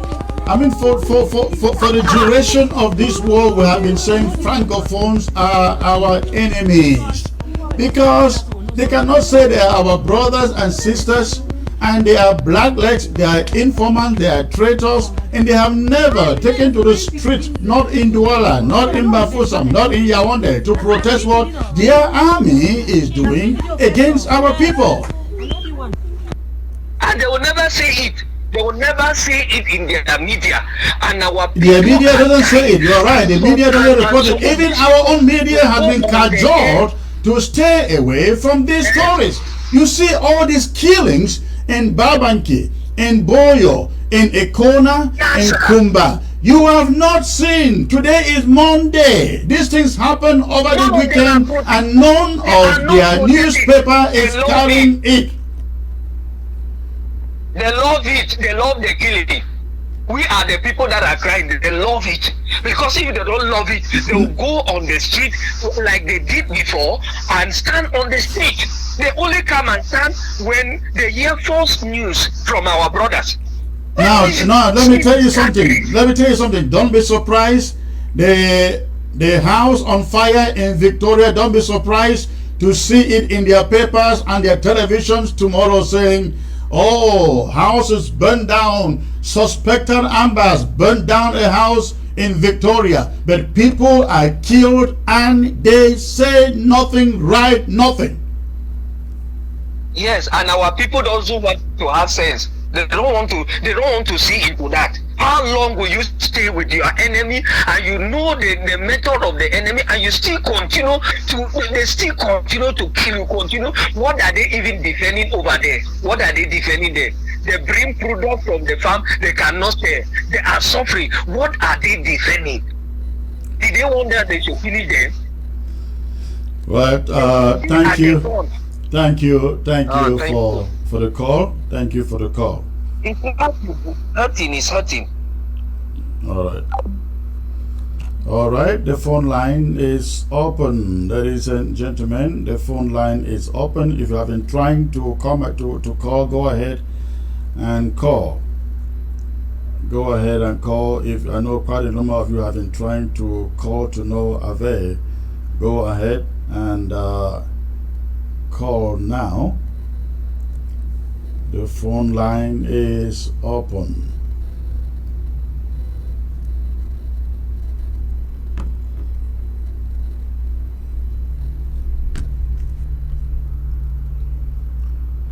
All right. So, again, ladies and gentlemen, Wednesday I'm going to be having a very special show with a very special guest on Wednesday. Please put that on your calendar and be part of the broadcast. I am just not in the mood today to do this show here, so I will call it a day, and I look forward to seeing all of you again on Wednesday. A very special show with very special guests. Please remain safe out there, and good night. Let me know what is happening. I don't know what is happening. Is Facebook on or not? Can someone let me know? I don't know what is happening. Facebook, for some reason, doesn't like having us on, or is it someone else that is making it difficult for us to come live to you? I would like to proceed with the program, but I need to know if you can hear me, if you can see me. Am I live on Facebook or not? It seems not to be the case. Facebook seems to have shut us down again, yet again. It is happening too often nowadays. It's becoming very uncomfortable. Okay. Facebook is down. Facebook is down. Facebook is down. Somebody is really keen on making sure we are not heard. I don't know who is doing that. But let me see. Let me see what is happening.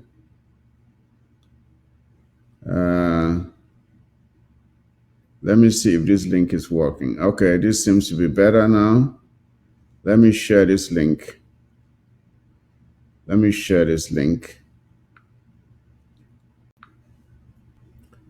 Okay. I don't know why they are doing it, but for some reason,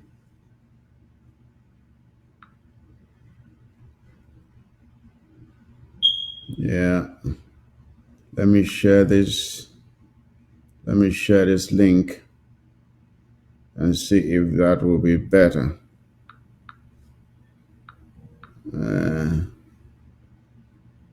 Yeah. I don't know who is doing this. Whoever is doing it will not win.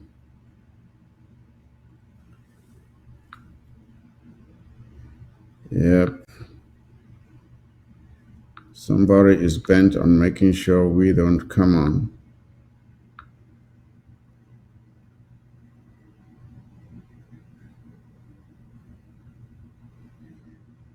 Yeah. Let me share this link. I hope it is better now. Okay. All right. Someone says it's working now. That's much better.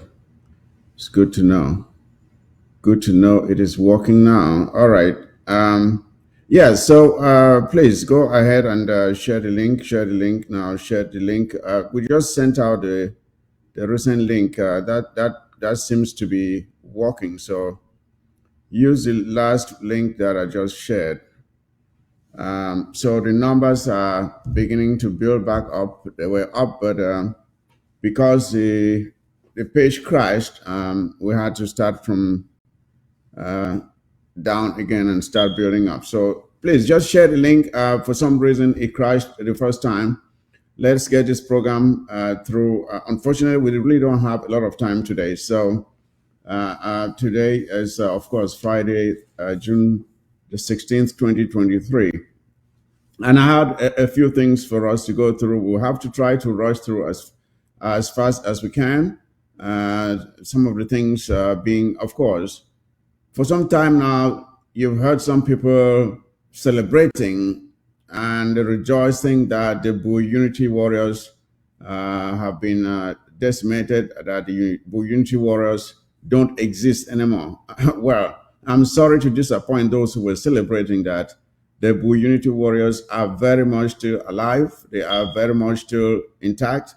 They are very much still capable of doing what they have been doing for more than a year now, and that is pounding the Republic of Cameroon. They just took one more of their actions recently and harvested some material from the invaders across our boundary in La Republic of Cameroon. So the Bui Unity Warriors are very much still alive. That is all I can say. You can see by their actions out there. In the days ahead, we will show you some of the images, but today we're kind of in a rush. I won't have the time to show you the images as I very much wanted. Now, one other thing that I would like to share with you is, okay, that is what is one of the image that the Bui Unity Warriors have just recovered this weapon. It is our money, by the way. This is our money. It's being bought with our money, so we have the right to take these things from them. And the Bui Unity Warriors are doing exactly that. They are doing exactly that. And to that we say, with the Bui Unity Warriors, we thank you very much for your hard work, for your bravery, and for defending our homeland. And we stand behind you. Those who want you to fail will themselves fail. So don't be worried about it.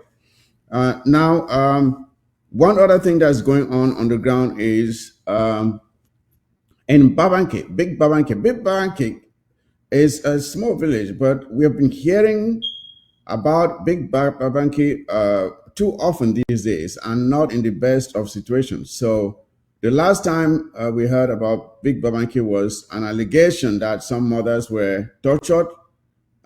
Yes, it did happen. It happened. But we at the time, we did not have the full story, but it is beginning to be revealed that despite the fact that some of our ARS may have overreacted to what those mothers did, which was wrong, we are not condoning any maltreatment of our mothers, whatever they think the case, whatever they may have done should not have resulted in them being tortured. But it is being revealed that these mothers were manipulated. They were manipulated into doing what they did, and for which they were punished wrongly, of course. And who is behind it? They are very fond. They're very fond. Someone who was crowned as the fawn, who did not even deserve the throne of the fawn, and he is now a staunch La République du Cameroon enabler. This fawn of Babanki has decided to bring in La République du Cameroon soldiers and to station them in Big Babanki. And he is even begging, pleading that a camp of La République military should be built in Big Babanki. Now, I want to ask you, fellow Ambazonians, what is the benefit of having any camp that is that belongs to La République du Cameroon built anywhere in Ambazonia? What is the net benefit to that environment when you have a military camp belonging to La République du Cameroon in your own area? What happens? What is the interaction between the terrorist soldiers of La République and the citizens or the residents of that area? I think what has been common everywhere they go is that one thing is they start harassing the citizens. They start stealing things from the citizens, including food. They start molesting the residents of that area. They start raping the women. They rape the women. They start killing the very citizens and children of that area. Now, if this is the track record of La République du Cameroon everywhere they go in Ambazonia, why would someone who calls himself a fawn is supposed to be the caretaker of the people? He's supposed to be the caretaker of the people. And he is the one inviting these criminals to come and set up a base in his area. Mind you that he does not even deserve the throne of the fawn of Babanki, because I think he took it from someone else. That is what is happening. And let me just play you a short audio. And I'll bring in, after this short audio, I will bring in my panel. I'll play you a short audio from one of the ARFs in the area who is trying to explain exactly what is happening in Big Babanki. Because for quite some time now, we have blamed them for the excesses that their excesses on the women who came out who were manipulated to come out and demonstrate against them. Just listen to this for a moment, and before I bring in my panel. As this fund don't declare war for maybe like tribal war for Babanki, I want to make a know now. Babanki people they know say, well, if all man die, you know if you rule that village you want, and they come back for the Babanki people and say, well, as long as I support the army to them, they keep you the hide and inside condemn. Hide them for back midway, hide them for any kind of place, kill and go hide them for some man house so that man can be the suspect for Amba. When I know the other game when I play, so no. And any man, as that people don't die inside con, we don't kill and hide them, then bring them back. They can't discover where they don't hide, then someone and people don't start chop them. When I know say all that dead bodies and all the bones then will end up a palace or dig up a palace. As I may talk now, so small time I approach palace, any dead body, better me and kill me to inside palace for Babanki, because that one they don't kill them inside market, they can go hide up some my house. The one they do about me where they don't take the barrack for the hide them for the whole place is cement. Maybe Babanki people know say from today, the 15th of June 2023, me know say the fund is declare war. You fight, no be na Babanki fight. As you make a more knows na Babanki fight. We fight and see them. And things say the video who gone. Now picking away the forefathers them. Don't she don't plant them, make them maybe for that level. And everything say it be the man, make can she run that palace. Because as you only now, as you only look and see na tribal war, now we'll take a now the physical war for you, for the village. Then you God bless you for atrocities in the course of a village. Okay, that is a message from one of our ARFs within the Babanki area, who is narrating what exactly is happening. La Republic Cameroon soldiers are killing people, then taking those bodies and hiding in people's farms, hiding them behind people's houses, and then going around and accusing those same people as being responsible. That some bodies have been found, some of the dead bodies have been found already in a decomposed condition. And this so-called fund does not see anything wrong with that. He has declared war against his own people. The fund of Babanki has declared war against his own people. Then who is he leading? Who is he leading? When you side with an enemy and you invite them to come to your own area of control and set up there, and they are extorting from the people, they are killing the people, they are raping the women, they are extorting money, just making life miserable for the residents of that village. This is the guy. This is the enabler. He does not even live in the village anymore because of the crimes he has committed. And he is, in one section of the audio here, he is giving instructions to his so-called elders that if they should find any Ambazonia restoration fighter anywhere, they should report him to the gendarmerie. Imagine that. They should report him to the gendarmerie, not just those that are resident within Babanki, but anywhere in Ambazonia and even in La Republique. That if they should find any one of them there, they should call the gendarmerie. So the gendarmes have become this man's friends against his own people. It is never a good thing for you as a leader to turn against your people. His days are numbered, certainly. His days are certainly numbered.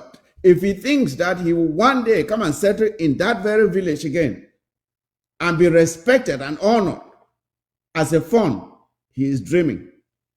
He is dreaming. I won't want to dwell too much on that. Let me bring in my panel. I don't know, Chairman Patrick, Honorable Samuel Thomas, Comrade Mark, I don't know which of you has signed on yet. Please, let me see you so we can move on. We don't have much time. Any of you who is on, can I see you, please? My panelists, I'm supposed to have 3 of them today. I don't know if any of them. Okay, I see Honorable Sama Thomas there. Chairman Patrick, and I think Comrade Mark. Good, my panel is complete. Let us move on. There's a lot to discuss, but very limited time. So I will be very scrupulous with my time. I'll give you very brief moments. So you try to get your thoughts as summarized as possible. And then I know I've already talked about this so-called fund of Babanki. I'll just give you like 30 seconds each to make a statement about it. And we'll move on, please. Starting with you, Chairman Patrick, why don't you go first? Thank you so much, Comrade Mike. Thank you to the Ambazonian people. And I want to give my salute to the restoration forces of Babanki. And I just want to tell the fund of Babanki that you will have nowhere to hide, because there is no war, there is no revolution that doesn't have an end. But when you go against your people, you will have no place to hide. I don't know who you are leading as the fund of Babanki, but you will be out of that area and you will never have a place to hide. It's a shame that you will be buried somewhere else other than Ambazonia. That is what is up. Okay. Yes. Thank you for being very brief as far as time is concerned. Honorable Samuel Thomas, why don't you go next? Let me know what you think about this situation. Well, it is rather unfortunate. First of all, let me greet my fellow panelists, Comrade Mike, And we also thank God for having for protecting us all this while. Me I talk over this country talk. Me the fun for Babanki in no say which way it will happen for a predecessor if it still happen for you. So make it if you know make it wish. Me the cause me the bring company for Babanki. But I don't live for Babanki. I've gone to the nooks and crannies of Babanki. Make it different than they call us when they bring company for you, but because when they bring soldiers to terrorize people. When they will terrorize people finish as that foot soldier talk, the next people they will terrorize and will be in a yeast system. Then they will take the land. Because I know the importance of Babanki, particularly around your own palace itself. You don't know why La Republic it fight for install military base for them. Instead for somebody move them, it corner somebody they can put them. Sorry for you, but when they can put them, one day will reach because of the significance of that area, they will broke that palace, say they sleep on top. So maybe go build and was different place. I will see that they will go settle them a go to different place. But war be tight because the same people will be take out the predecessor, they will take it out as well. Thank you. I hope say it listen. I hope say it listen. Comrade Mark, what will be your thoughts about this situation? Okay, I will start by greeting Ambazonians and our restoration forces, and also my salute to everyone in the panel.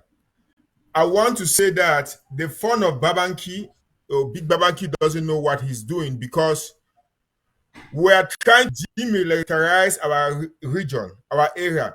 But it's a shame that he's instead bringing the military into our area. So he has thrown out tradition from the window and he has brought in politics into Babanki. So the same people we are fighting to send away from our region in order to be peaceful, he's bringing them in. And I want all the inhabitants of Babanki to know that the fund has taken the war into their village. Because once this war starts in the next phase, we are going to be looking for where La Republic soldiers are, and he has taken the war into Babanki. So that is a new battleground for the war. So any inhabitant of Babanki should be aware that they have just made their area to be a battleground for the struggle of the to liberate Ambazonia. Thank you. Thank you again. Brilliant point. Yes, let's move on to the next topic. And first of all, as I think Chairman Patrick or Abu Sama Thomas mentioned, when people are asking for companies to come to their area, the smartest thing that this numbskull fund can think about is to ask for the military to come and settle in his area. I don't know what he thinks his people are going to benefit from that. I really don't know. But his people will hold him responsible for that. Now, let's go to the next topic. We have seen a video out there, a disturbing video of two girls who have been not only raped, but they have continuously been subjected to intimidation and the threat of elimination or death from a colonial, I think it's a gendarme, based in Fako. Before we talk about it, let's just watch briefly that video if we can. I know we're yes. In Angangolo, and I'm a Backwarian. Since that incident, since the day of the incident, Mr. Enga has been threatening me, he has been calling my phone, he has been calling me that because I told him that I'm going to report this matter. He said if I mention that it's 1 second for him to kill me, that he's going to end my life. And since I'm not working freely, like I'm scared of my life because I don't know the next step that he can do. He told me that he's a general in Central Police there, that if he wants to frame me up, it's 1 second for me. Since that day, I've been really traumatized, and he's only calling me and be threatening me that he's going to kill me. If I don't sleep with him again, that he will kill me. That if he does not sleep with I and my friend, that he's going to kill us. This is my friend, her name is Yolan. Yeah, my name is Yolan Bukwe. I'm a Backwarian from Bukoba. I school at JHS Bukoba Roram. I'm the victim of the incident I was caught on Sunday, in which I used Mr. Ayenga's phone to call my friend to bring my birth certificate because I'm still 16. I don't have an ID card. I called her using his phone. Meanwhile, the man directly told me, Mr. Ayenga told me in his office that if I sleep with him, he's going to release me at the moment. I told him that no, I cannot, that is going to be traumatized. The man said, okay, I should go back there. They said I'm going to work inside them. I went not knowing that he has taken his phone and called my friend, telling her that they should meet up at checkpoint, in which they did without me knowing. It's just now that I found out, as she earlier said, after he slept with her, telling her that if she says anything, he's going to kill her. Also telling me that if he does not sleep with me, I'm not going to be released. In which I cried that day in the station until one other chef came and released me. All right. In Angangolo, and I'm a Backwarian. Fellow Ambazonians, you have to take note of the fact that these are minors. These are minors. These girls are 16 years old each. 16 years old. And you have someone who is supposed to be a law enforcement official who is guilty. It's not like it's an allegation. He is guilty of rape. Not just rape that he imposed himself on a woman, but that he imposed himself on girls who are below the age of giving consent to such relationships. And then he does not end there. He goes ahead to threaten them that if they do not continue to subject themselves or to offer themselves to him, that he will kill them. You can imagine the trauma. You can see this girl crying. Look at the girl crying. The trauma that these children have to go through is not unique to them alone. These are the only ones who have been courageous enough to come out and talk about what they have gone through. There are thousands like this in Ambazonia who have suffered the same fate. Comrade Mark, you have children. Say if you had your child who was exposed to it, and you know the person who is guilty of this crime, what would you do? What would you do?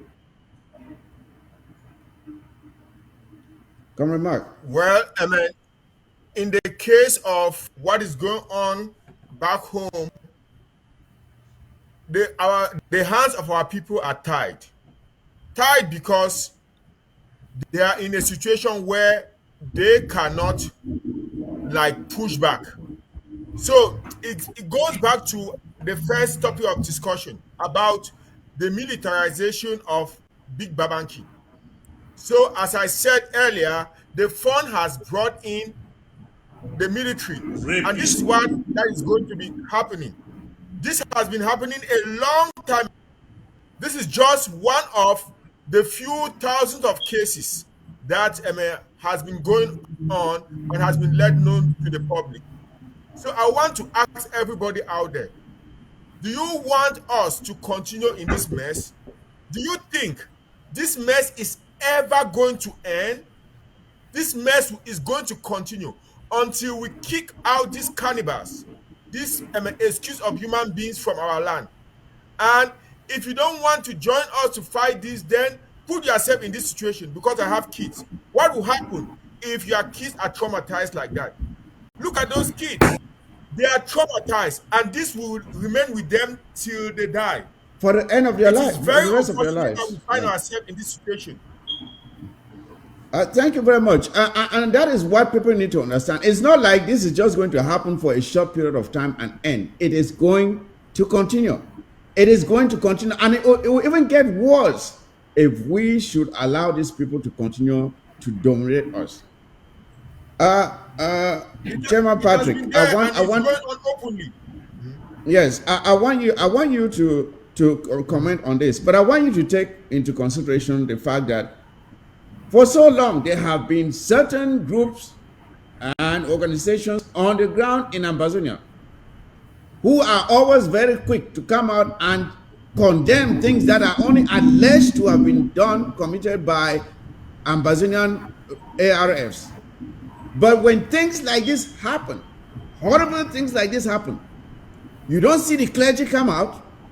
You don't see the women for peace. You don't see the administration. You don't see the traditional leaders come out and condemn it. What is happening here? What is happening? Can you explain what is going on here? Chairman Mike and my fellow panelists, this is one of the situations where we say our people are not angry enough.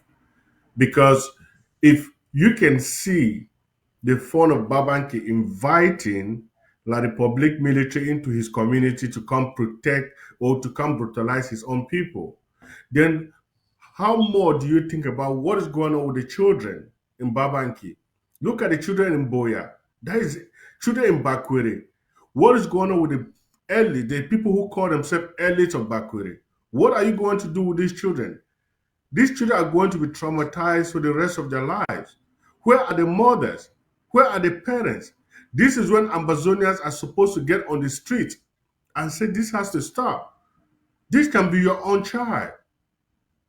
I cannot understand how Ambazonians have gotten this complacent with issues that can be solved by the population coming out en masse to say enough is enough. We cannot let our children be treated by La Republic in this manner. The people believe they have guns and their guns can be used against the Ambazonian people. Even if you go into that military barrack, there are Anglophones or there are Ambazonians who are working there that you see a colleague mistreating your own sisters like that, and you see that I'm working with them. That is when you see, go to other countries. Only one of the military guy will get up one day and pick up his gun and say, no, you are not going to do this to my people. What is the military for? To protect the people. But if the military is the one doing this to the people, what else do we need? The people have to come out. The Ambazonian people need to wake up. If you think this is going to stop, it's going to get worse. Because the people down there are just like lifeless bodies that are sitting there, and La Republic is doing whatever they want to do. But I will tell La Republic, they had the chance to resolve this problem in Ambazonia so that we can live peacefully. But the treatment that they've given to Ambazonia, even if this war is over tomorrow, it's going to be war. We're going to live like Israel or North and South Korea, because you all will pay for what you've done to the Ambazonian children and even our parents. This is not normal. You are not treating people like this and expect tomorrow for us to live as a peaceful neighbor. Yes, you're very right there, Chairman Patrick. And to Honorable Samuel Thomas, when we look at this situation, this colonial military person or police or whatever he is, his name is Eyenga. Eyenga, that's the only name we got, Eyenga. If you look carefully, he is still there in Boya, probably pretending to be serving what, I don't know, committing crimes under the cover of the police uniform. He is committing crimes. He is a criminal who ought to be in jail. But there are innocent people in jail while the criminals are walking freely and committing more crimes. That's what's going on in that place. Do you see anything happening with this criminal, this guy called, this rapist called Eyenga? I'm sure he is still there. And the only thing that they can even try to do is maybe just transfer him out of there. Since the light has now been shown on him, you will soon find out that he's been transferred out of there. Nothing is going to happen to him. Am I exaggerating, Honorable Samuel Thomas? No, the Bulu guy or Fangai will not be transferred elsewhere, for he had done just what they instructed them to be doing in the southern Cameroons. But the question now goes, where is the fool in Boya who calls himself Chief Moja Moja? Oh yeah, good question. Good question. Yeah. Are these children the children of Bamenda that they hated that much and did not want to see them in Boya? That Moja Moja the fool is going about killing them? Are these not Bagwere children who are Moja Moja sisters or children being raped by the occupational La Republicans Fangbulu Bechi people His is best more than what friends. you're going to pick that same gun that he is killing Bamida people with, who have never done anything to him, to face these Bulufang people that have occupied the whole of Boya and are now terrorizing, spreading AIDS and diseases, raping minors in Boya under the canopy of he is a general or commissioner of police. Where is the guy in Yaoundé who called himself Mr. Prime Minister, head of government, John Gute? Is he now deaf and dumb? And all meetings they can hold in Boya is how to hold meetings of chiefs and old chiefs, as they call them, to ask for the invaders. And their own invaders are not the invaders like Iyenga, Bulufang, and the Ndong Chamberlains. Their own invaders are Bamenda people who are suffering the same fate like these idiots. They have never spoken against the people that are terrorizing them. But all they've known from time immemorial is to talk against the Bamida man. Who cursed these people down there? It is some those people, but they've never seen the Bamida man as a brother. To them, the Bamida man is their problem.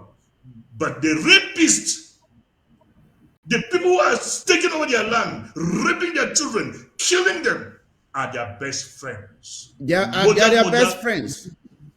We are waiting for you people to talk. For this is what needs you people to be heard. We need to hear you guys condemn this act and make sure the perpetrator of this act, out of 1 million, must be brought to book, so that other Southern Cameroonians who have suffered the same fate should come forward to make sure that these criminals are given their rightful place in society, which is the dungeons that our people are there serving prison sentences or terms of which they haven't committed any crime.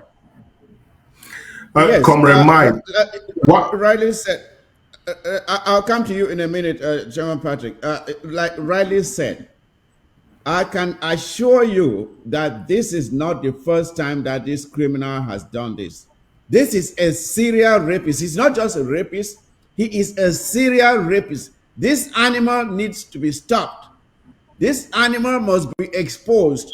Like Comrade Tawa Free mentioned here, we need to see this criminal's picture. If someone knows this animal, get his picture and let us have it.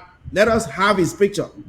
We need to expose this criminal so that everywhere he goes, people should be able to identify him for who he is. Please, we are begging you. If you can get the picture of this idiot, this beast, send it to us. We need to have his picture so we can broadcast it to the world so we know who he is, what he is doing to our children. These are only the ones that are courageous enough to come out.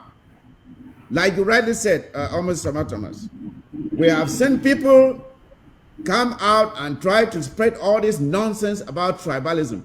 Where is Moja? Where is John Gute? Those are his people. Where is Prince Jeka? Where is Prince Jeka? Let him come out and shout now. These are Bakurians being raped and threatened with death. Will he come out now and make a statement? I hope so. And the chiefs who like to make noise about people taking their territory, when the real people who are taking their territory are there and they are not making any statement. Chairman Patrick, real quick, please, and let's move on.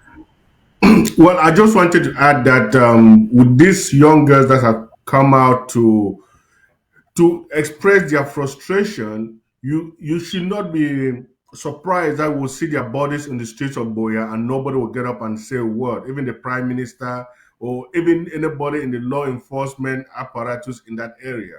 You might not be surprised to see that these girls will go missing. And you are very right. You are very right for daring to come out to call out this rapist. Their lives now are at risk. But we are watching. Let us hear that. You know what? This is when we really have to step up and do something. That is why we need to know who this idiot is. We need to know who he is. We need his picture as soon as possible, please. If you have it, share it with us, and we'll take it from there. Now, the next topic of discussion here, since we don't have much time, I wish we had more time to spend on that, but we don't. We may have to come back to it at some other time. One other thing that we need to talk about is in the past few days, President Comrade Chris came out and made a speech. And at the time, we did not have the opportunity of coming out to shine a light on some of the key aspects of that speech. And we thought that we should at least seize this moment to talk about it, as well as, of course, we cannot close the show without saying something about Nijon Fruity, the tragic end of a man who should have been a great man, but we don't know if he's ending up as a great man or as a disgrace to his own people. So, but let us talk about the president's speech first, the highlights of the president's speech. And one of them, the first aspect of that speech was he talked about the efforts at bringing Ambazonians together, especially Ambazonians here in the diaspora, bringing them together so that we can all work together in an inclusive manner to agree on how to forge ahead with the prosecution of this struggle that was brought to us by La République du Cameroun through their president for life, Paul Biya. Now, some of the aspects that of that collaborative effort was that the president lamented the fact that despite the good efforts that came from this interim government, due to intransigence and grandstanding from some of our comrades, that initiative of having a unity kind of come together, unity conference, did not quite work out. Chairman Patrick, you listened to that speech and what the president said. What do you think about the efforts that the interim government made and the reaction from some of our comrades that made it impossible for that good initiative to come to fruition? And what is your idea of how we should proceed from here on? Well, Comrade Mike, last week when I was on your show, I said something about if there is anybody who call himself a leader in this revolution and you are not able to pick up your phone and call the other leader and say, let's work on this, we are doing this for our people, then you are not for Ambazonia. And the president expressed in his message that he has made calls. He's spoken to some of these leaders, and I think he's done so much to talk to them, call them, and say, we can all work together. Everybody in the diaspora that is even working for this revolution should not be thinking, I'm trying to go get a position in Ambazonia.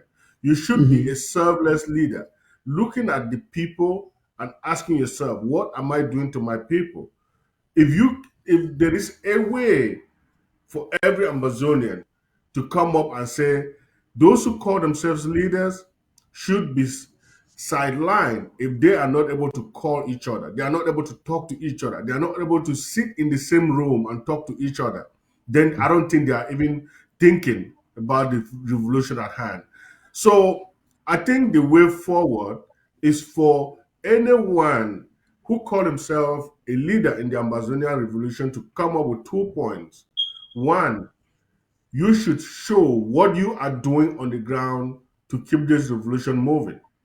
We don't just call people Ambazonian leaders when you are in the diaspora, you don't have a single fighter on the ground, you don't have anything, you just want to talk about what diplomatic missions you can run around and do.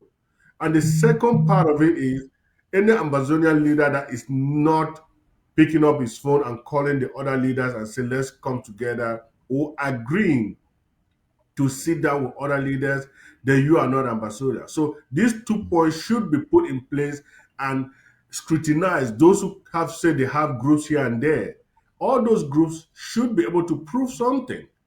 You don't have to come up and say, I'm an Ambazonia leader, I don't have anything to show on the ground. If we end up today and say the interim government is not prosecuting this war, what are we going to do with the groups in the diaspora? Are they just going to sit here and keep running from one corner or holding meetings Sunday to Sunday?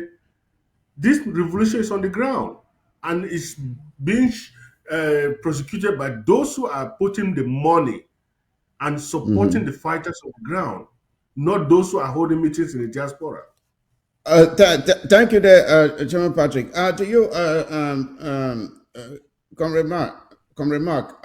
One other thing we have had also was the initiative by other comrades to put together what was called the Stakeholders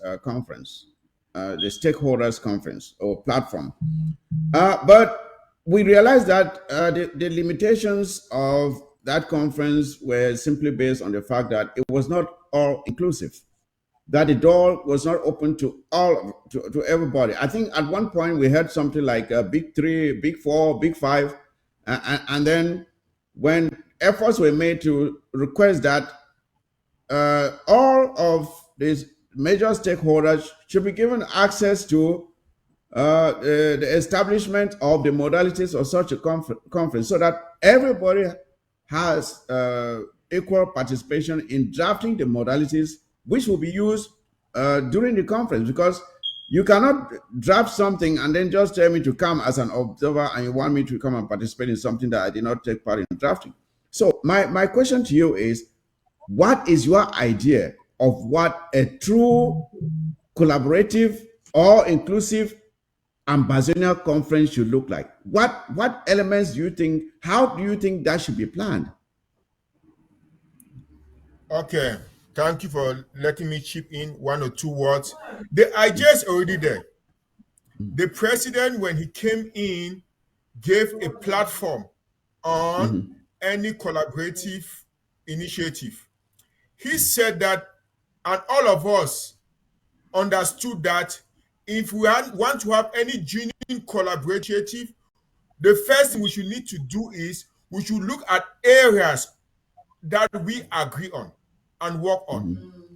Secondly, the groups coming in for that collaboration must have a certain representation. It is not like everybody will just form a group of 1 or 2 factions or 1 or 2 people in the diaspora, or anybody will just go up and make a show. I can go on today and start making a show and have 2 or 3 people. Then am I a group? You understand what I mean? So that's the second thing. Then the third thing, we should have leadership that is rotatory. So these are all the steps that were put forward, and I believe what he used or showed the other leaders were very solid for us to start with. But since some people are used to grandstanding and some people are coming in with a preconceived idea, that is why it is not working. But there are still some few stakeholders who can genuinely collaborate, and I applaud his effort for still trying to reach out to them, because only few of leaders in this struggle genuinely want us to go to Boya. Some others really want women to benefit for themselves, for their families. That is why they're so grandstanding. So we now know those who genuinely want collaboration, even those that don't want collaboration. We are pleading with their followers to try as much as possible to support any collaborative initiative that will be proposed in the nearest future. But I believe the main initiative of collaboration, everything that was put in place at the beginning of the last meetings that were being held for the collaboration that was supposed to take place in March, everything was well placed. It's only for us to sell it and others to believe in it. Okay, Honorable Sama Thomas, we've been at this at several levels. Several initiatives have been tried before to actually bring Ambazonians together and have them work on a collaborative platform that will truly serve Ambazonia. I said truly serve Ambazonia because you will admit that the hindrance to previous efforts has been due to the fact that some people want it to be that some people want it to be their thing. They want it to be their thing. They are not putting the interest of Ambazonia first. And when we talk about coming together, they are thinking about how to project themselves at the head of such an initiative, so that at the end of the day, they emerge like the only leaders. On the other hand, some people are out there who already see themselves as the only leaders in this struggle. And every other person is called La Republique du Cameroon enabler. So to them, they don't see any need coming together with others. And those are the two difficulties we have. Those who already see themselves as the all ordained leaders, and those who only want to come together when it is them at the helm calling the shot. So how do we overcome this difficulty and actually bring Ambazonians together? Well, I don't know how we can overcome these difficulties. For it seems it's a canker worm that the people of the southern Cameroons have been suffering from for quite a very long time. And I do not know where this trouble came from. But the only thing I can say is that we've learned from the CPDM or La Republic type of politics, the policy of divide and rule. And we think that it is something that we have to emulate. People do not look at the Southern Cameroon struggle that we are fighting to achieve our liberation or the restoration of our country, but they look upon themselves. What they will achieve now is what I am not getting. That's the very first thing I want to say. What these guys want to achieve is what I don't get. For the only thing that I want to achieve is the liberation of the Southern Cameroons at the moment. I don't care how that liberation comes about. But unfortunately, the people that are masters of this division will never listen to anybody who wants to bring everybody together. They are too full of themselves. They are too full of we are the biggest force on the ground. They are too full of we have the best idea diplomatically that if we want to talk about negotiations, it must be me. It cannot be me. There was a certain statement I followed from Lawyer Bobga. Let me say I thank him for that statement. When Dr. Fontaine asked him, Lawyer Bobga, can you come and take back your position? He laughed. That was exactly what I was going to say. If I was in the position of Lawyer Bobga, I could have made that same statement. I got no position here to take. The position I can take is how all of us can come together and unite our efforts how to reach Boya. So I want to say thank you to the Abobga for that statement which he made, because we do not have a position here. My idea is, I hate any Southern Cameroonian. Really, I hate it down to my bones, to my marrow. Those people that are saying that they are the civil society, they are taking a position of neutrality. Neutrality where? How can you be neutral in your own trouble? Your mother is killed. One of your brother is fighting. Neutral. Yeah, it's like you see someone being murdered, and you say, "I'm not going to say anything because I'm neutral." How can you be neutral in the face of injustice? Not someone, Mike. I want to put it this way: it's not just someone that's being murdered. Your mother or your father is being murdered. Yes. Your brother is fighting is fighting the guy that is killing your mother or your father, and you are there standing elsewhere that I'm neutral because I want to bring peace between the mother and my brother. How can this work on earth? I don't know. Southern Cameroon should allow members of the Republic of Cameroon to take that position of neutrality and say something how they can unite us as a people. But in the Southern Cameroon, who takes that position of neutrality, like the CDN and the civil society, which you call it the church, and the Southern Cameroonians, they have missed the point. They don't know what they are out for. For I do not recognize, and I don't recognize any Southern Cameroonians as taking a neutral position so far as this struggle is concerned. Either you tell me that your neutrality because you are working for La Republique or nothing else. Thank you. But not to be discouraged. not to be discouraged, I want Ambazonians to understand that despite these difficulties, as the president rightly said, we are not going to give up at trying to bring Ambazonians together. And there are other initiatives, not just within this interim government. There are other initiatives that are being pursued towards creating a platform that can genuinely bring Ambazonians together, an all-inclusive platform. Unfortunately, since those efforts are still at their infancy, I'm not comfortable talking about them now because there are some people out there who just want to see everything destroyed. We will talk about those things when the time is right. But not to be discouraged, we are still continuing to work towards making sure that we get to a point where Ambazonians can come together, sit down, look each other in the face, and really have a conversation. I know that when that happens, when we can get into the same room, sit down and talk, magic can happen. But we are not there yet. Now, the other thing that the president talked about, and I would like us to be very brief on this one, but I cannot allow us to leave here without talking about it, is this issue of a referendum as being one of the tools in our arsenal that can be used to end this genocide against our people. That we can use the option of a referendum, an internationally supervised referendum, to allow the Ambazonian people to make their voices heard as to what choice or what relationship they want to have going forward with La République du Cameroon. So, Comrade Mark, I want you to take a quick jab at this, real quick, please. Why do you think the referendum option is ideal for Ambazonians at this time? Can you tell Ambazonians why? It will be ideal because the people will speak for themselves. It will come from the heart of the people.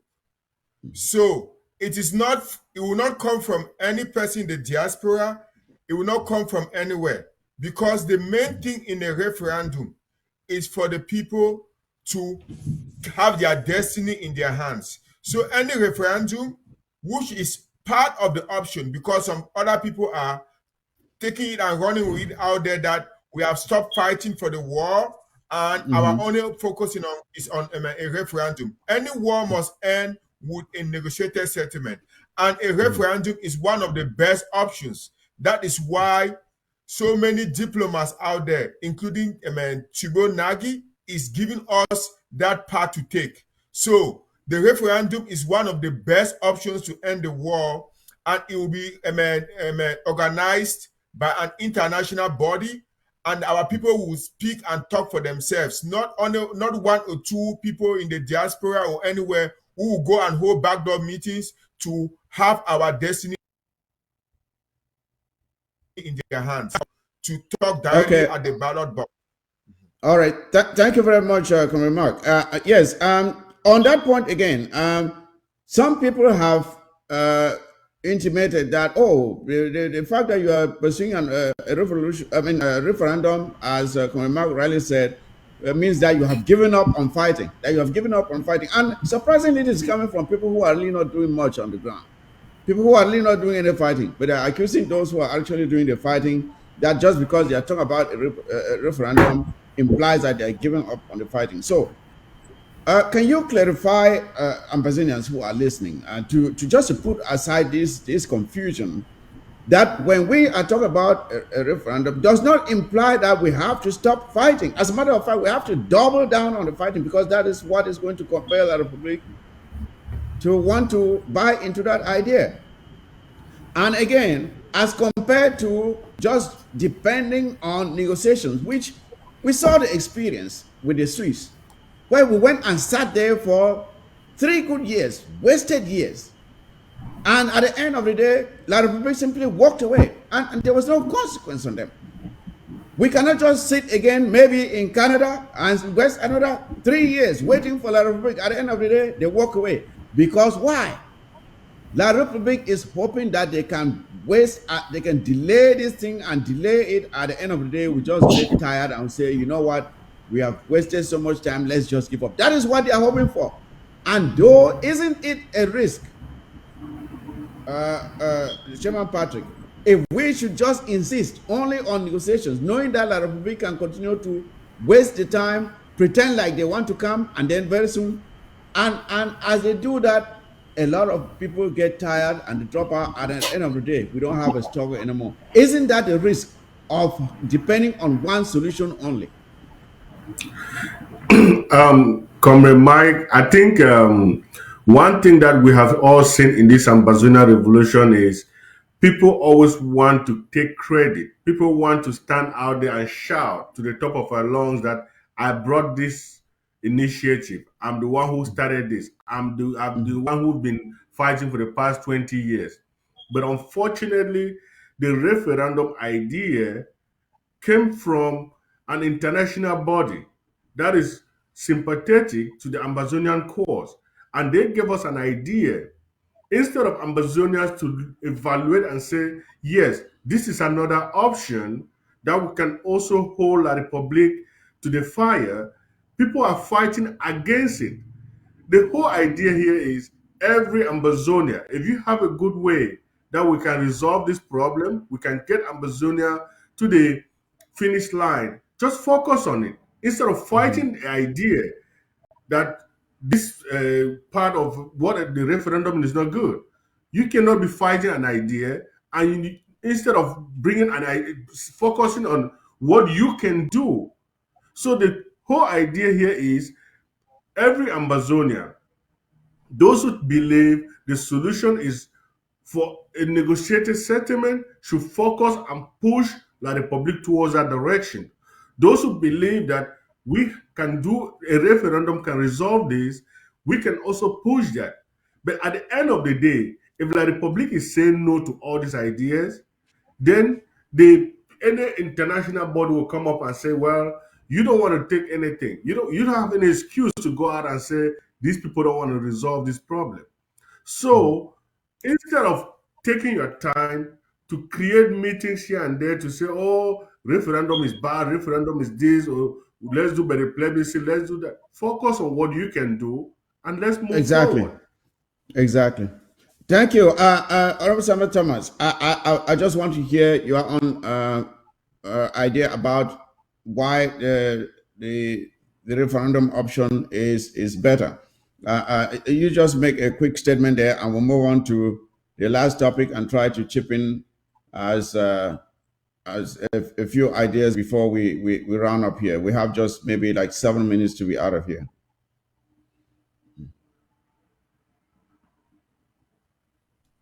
I think your audio is off.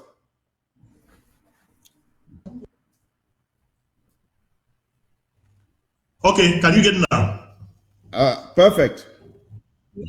Okay, doctors in this struggle and barristers have really let me down.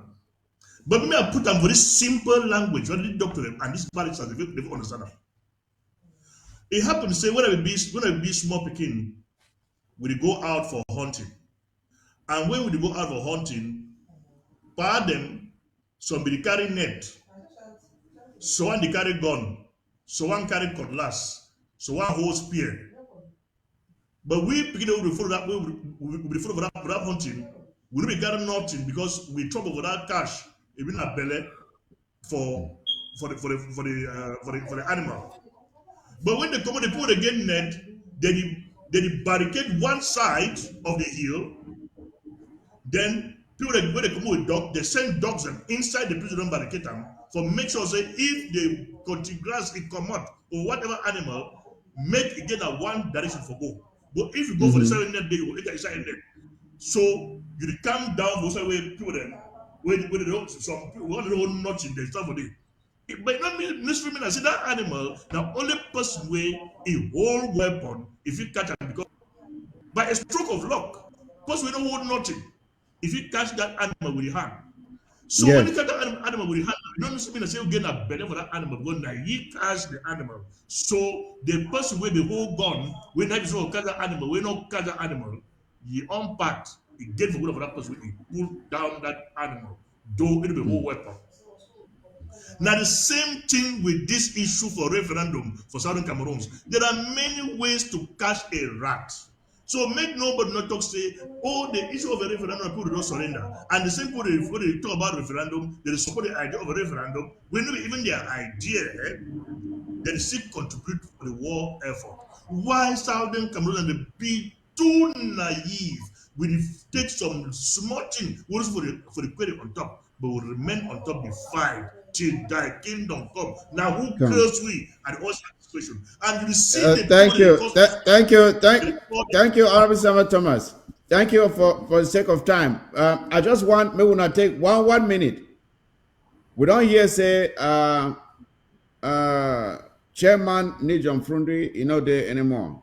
And coincidentally, he died at the same time with one other guy where they call him Blaise Compaoré. I don't know the relationship between the two, but you make the connection. Now, I just want you to tell me 1 minute each, where to be your thought about Frundi legacy. I'll start with you, Chairman Patrick. What to be your thoughts about Frundi legacy? When you think about Frundi, where did it come to your mind? I think one thing where I go if talk about Frundi open. I think Frundi stopped a monarchy to an extent, even though it was not fully. As much as at the end of the day, it be mess up a lot, but Frundi stopped a monarchy because without Frundi, if Frundi need to put your foot down for say multi-party, if we start for that country, today so we know for even talk. They've already make their transition, be a pikin, a grand pikin, a sister, a brother, all them for the it will be more like a North Korea. That's just what I would say. But as we know, human beings they be gullible, and Frundi made some mistakes at the end of his life. But I give him a lot of credit for save a country from becoming a monarchy and the worst dictatorial country in Africa. All right, thank you. Always somehow things you end last. Might give you the option. What to be your idea about who, which kind of legacy where you go accord them to Frundi? Well, within the context of La Republique citizens celebrate Frundi like a hero. But so far as the Southern Cameroons be concerned, Frundi not be different from a traitor.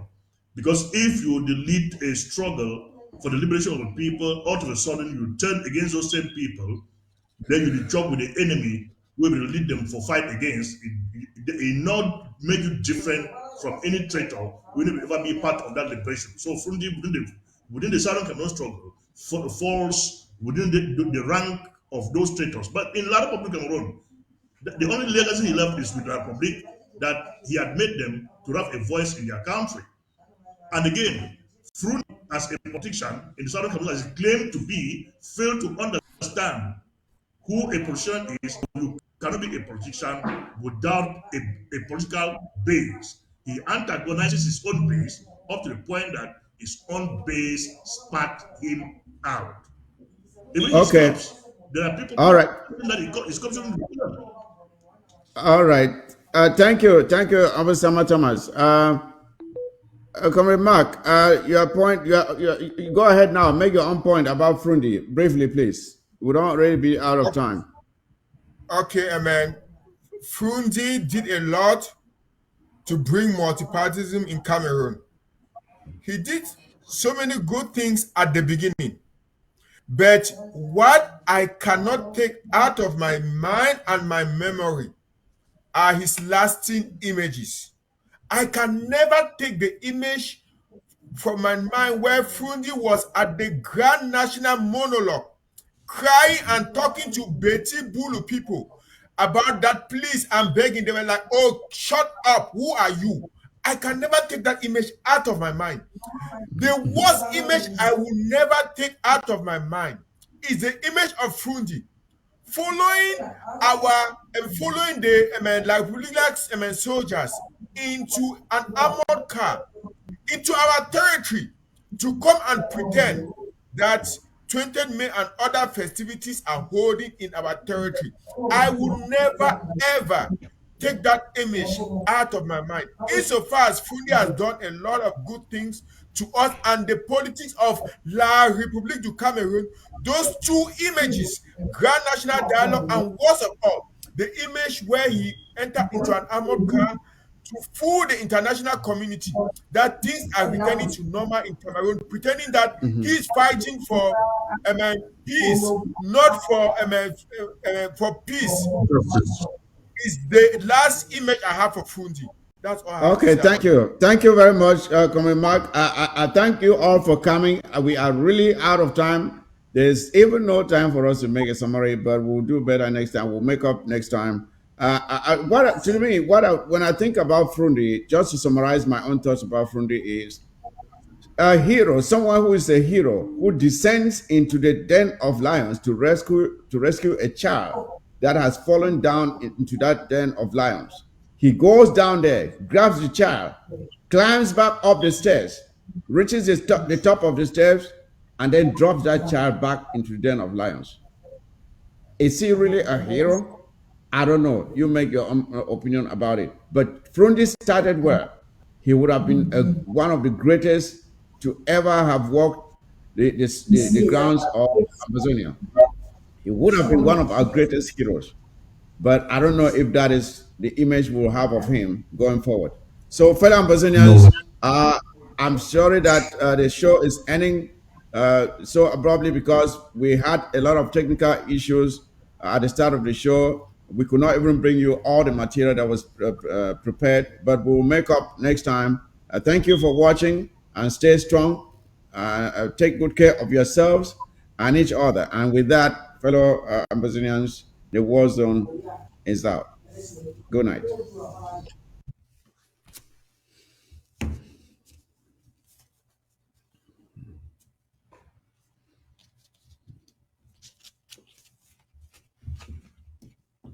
I guess that's it for today.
Look for inside the book of Judges. The Bible say Gideon be carry soldiers in to go fight war.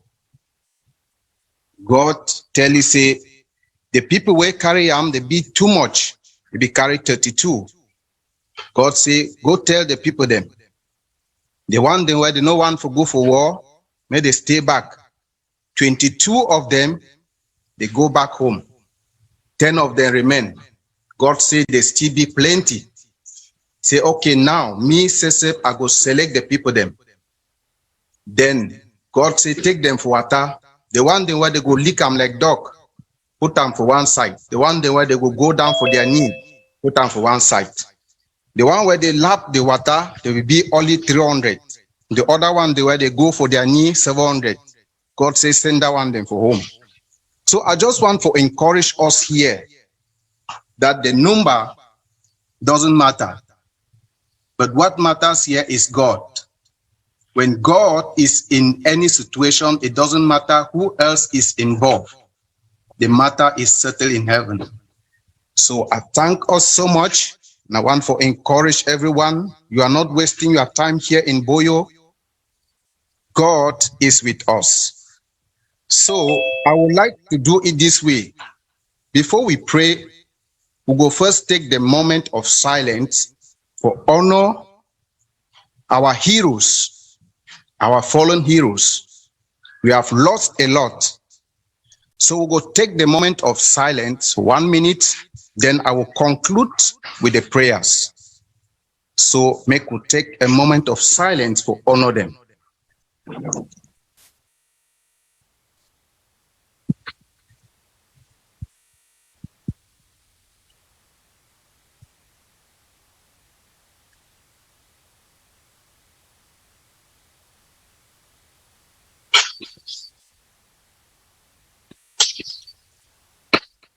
Amen. Most High God in heaven, we thank you for this wonderful, precious day.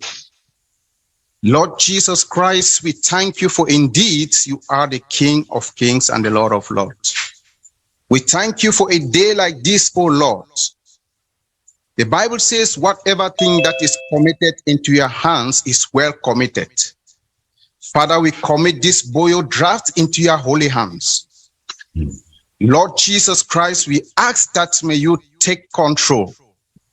Father, may you fill this arena with your presence. Lord, may you touch the heart of Ambazonians. Touch the heart of those who are reluctant. Father, even those who feel discouraged. Lord Jesus Christ, we ask for your grace.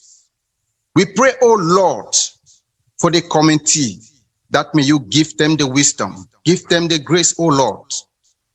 Father, we pray for your Holy Spirit to take total control. Yes, Lord. Even those who are still delaying, my God, I pray that may you liberate them. May you touch their hearts so that they will join this draft today. And we pray, oh Lord, that may this draft go a long way. Father, we are fighting a just fight. We are just fighting to liberate our homeland, our God-given land. We do not look for war. They came to kill our people and to destroy our land. God of justice, we pray that may you strengthen us, give us the victory, give us the resources so that we'll overcome the enemies and possess our own God-given land. Father, we thank you for all the soldiers. We pray, Lord, that may you, oh Lord, motivate them, may you strengthen them, may you protect them, oh Lord, that no weapon formed and fashioned against them shall prosper. Lord, we pray that whatsoever thing will rest in this draft will go a long way to liberate Ambazonia. Thank you for this wonderful people. Thank you for the committee. As we pray in the mighty name of Jesus Christ. Amen. Amen. Amen. Amen. Amen. Amen. Amen. Amen. Yes, Prince Robert, thank you so much for that for that great prayer and that very stirring moment of silence. We just want to mention that this particular draft in particular is done in memory of our Mama. In short, it's done in memory of all of those who have fallen, but in particular because of the most recent happenings in the Great Boyo County, this draft is going to be done in honor of the great Queen Mother Mangochia of Mejang Village. Please, let us make sure we honor her and we do not let her and anyone else who has paid the ultimate sacrifice down. So thank you for that moment of silence and your prayer. Next up is our national anthem. You know how touching this national anthem is, and this will be done by our brother, our big bro, our senior comrade, the VP, the Vice President of the Interim Government, Reverend Jeannie. VP, now you did. Next. Thank you very much, our able MC, Dr. Mwambe, Chairman Mas, and everybody here present. We are grateful that we have this day God made for Boyo. We can dwell, share in the glory of it together. And having heard from the pray to commit all into the hands of God, who cut down an army of 32,000 to 300 people, who is able to see us through. We have an anthem that honors and still glorify him, hailing him for the land of glory, the Southern Cameroon's Ambazonia. So I'd like you to put your hand on your left hand chest wherever you are, as our symbol of commitment, of submission, and honor to this great God who is in charge of our cause than we are. Hail, hail, hail this land of glory, we the Ambazonians pledge our loyalty. Praise the Son and Savior who granted us the freedom, allegiance to the heroes who bought the land with their blood. Glory to glory, we rise never to fail. Here in a nation flowing with milk and honey. Glory, glory, glory to the Father for making you a nation and joy forevermore. Ambazonia, land of freedom, you shall live in plenty, meeting our need. And your children shall be like the stars above. The Most High God, be the watchman of this nation. Ambazonia, land of freedom, you shall live in plenty, meeting our need.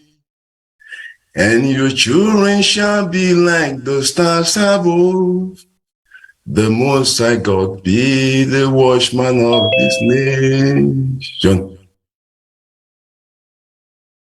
Thank you. God bless you. Excellent job, VP. Excellent, excellent. I want touch. You touched me correct. Thank you. Yes.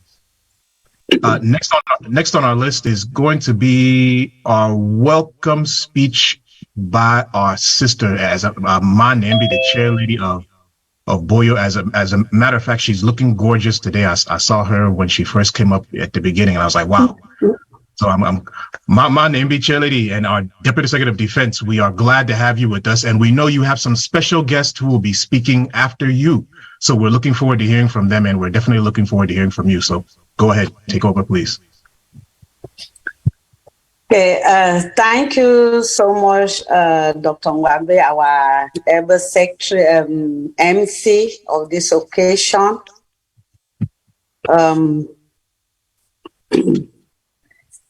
The president of Point of order. Manembi, you want us to see, you want to show people you need to put your camera on, face? Please. My camera is not on. No, it's not on. It's not. Yeah, Manembi, in a different because you get two devices. For the other device, your camera they on no. Now I want to be see you. Then this other one where you talk nana so no, the camera no they on. Yeah, now because this one is camera no clear, but at least when they see me for that one no. Yes. No, go for the other one more, see you better. Yes, we like that your outfit. Okay, so I go talk for that other one. Thank you. Oh. Yeah, please bear with us. There she is. There she is. Thank you. Okay. Yeah, so Chairman Mas, a life of woman. You are Masina man, Masa.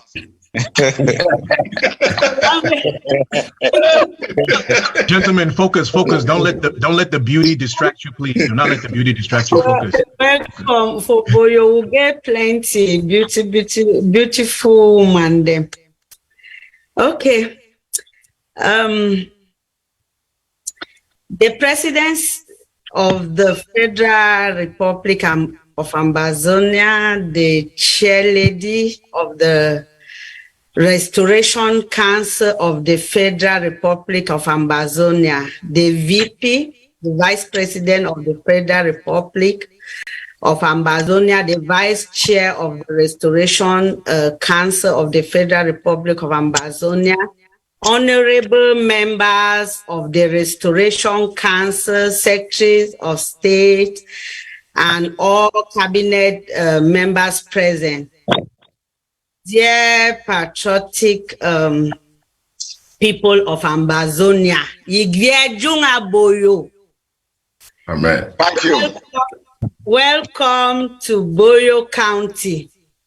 It is a great privilege and honor that we are gathered here today, the 9th of July, 2023, in Boyo on the occasion of World Draft, a laudable initiative to stand up in full support to of our Boyo warriors that have laid down their lives to free Boyo and the southern Cameroons from the hands of the wicked French Cameroon. In the last few months, we, the people of Boyo, have witnessed a continuous influence of the brutal military of French Cameroon in the land of Boyo. As I speak, we have thousands of their soldiers littered everywhere in Boyo in a desperate hunt for our great warriors.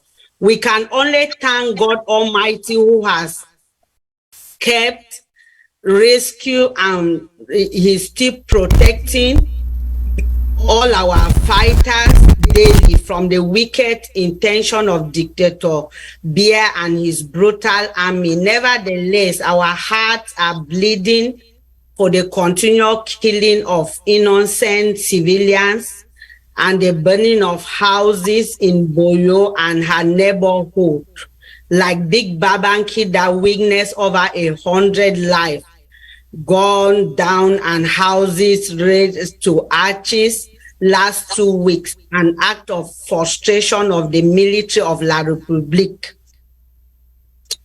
That is, this is a reoccurring situation in every part of southern Cameroon. It is so sad that their inability to stand against the Ambazonian restoration fighters always result in these gruesome killings, burning and looting all over the land. Just 3 days ago, the French Cameroon army invaded the palace of Mejang in the Boyo, in the Bello local government area, literally burned down everything, including the Queen Mother, plus another elderly woman. So sad that the international community is so silent about such inhuman atrocity. We, the sons and daughters of Boyo, are committed to free our land from the stranglehold of French Cameroon. Our hearts are not only wounded, but broken and saddened from the inside because of all this wickedness, yes, that we experience every day. We have no choice because French Cameroon has sent out a clear message that Ambazonia life don't matter. And they are ready to erase Ambazonia from the face of the earth. My fellow Ambazonians, the enemy is strategizing, not relenting in its desperate attempt to continue its colonial rule over Boyo, like every other part in Ambazonia. If the enemy should succeed, it will mean that we did not do our best to stop them. We would have failed the people of Ambazonia.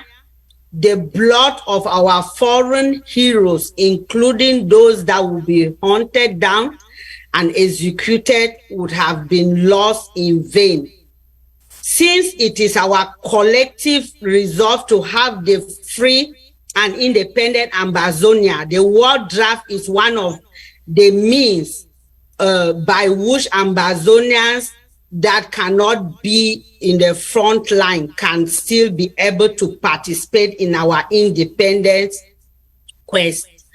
today, the 9th of July, 2023, I have no doubt that as you have come in your numbers to support the people, God will bless our sacrifice to free once and forever from the dirty chains and yoke of La République du Cameroon. Short live the war in the Federal Republic of Ambazonia.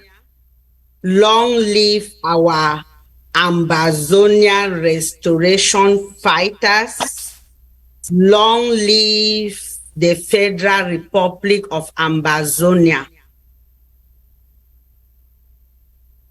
You are all welcome to Boyo.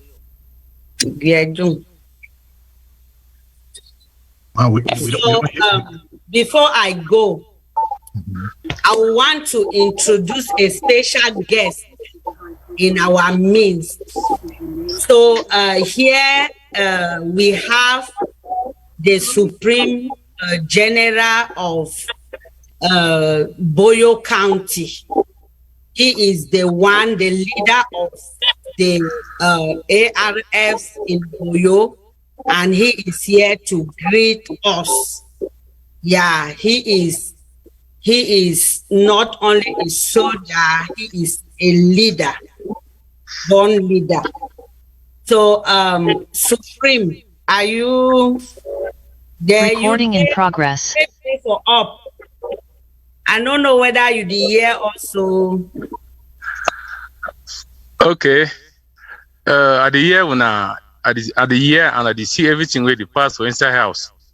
So I be so grateful as when I don't send me the link so that I'll join the meeting, see a lot of my beautiful sisters and my handsome brothers.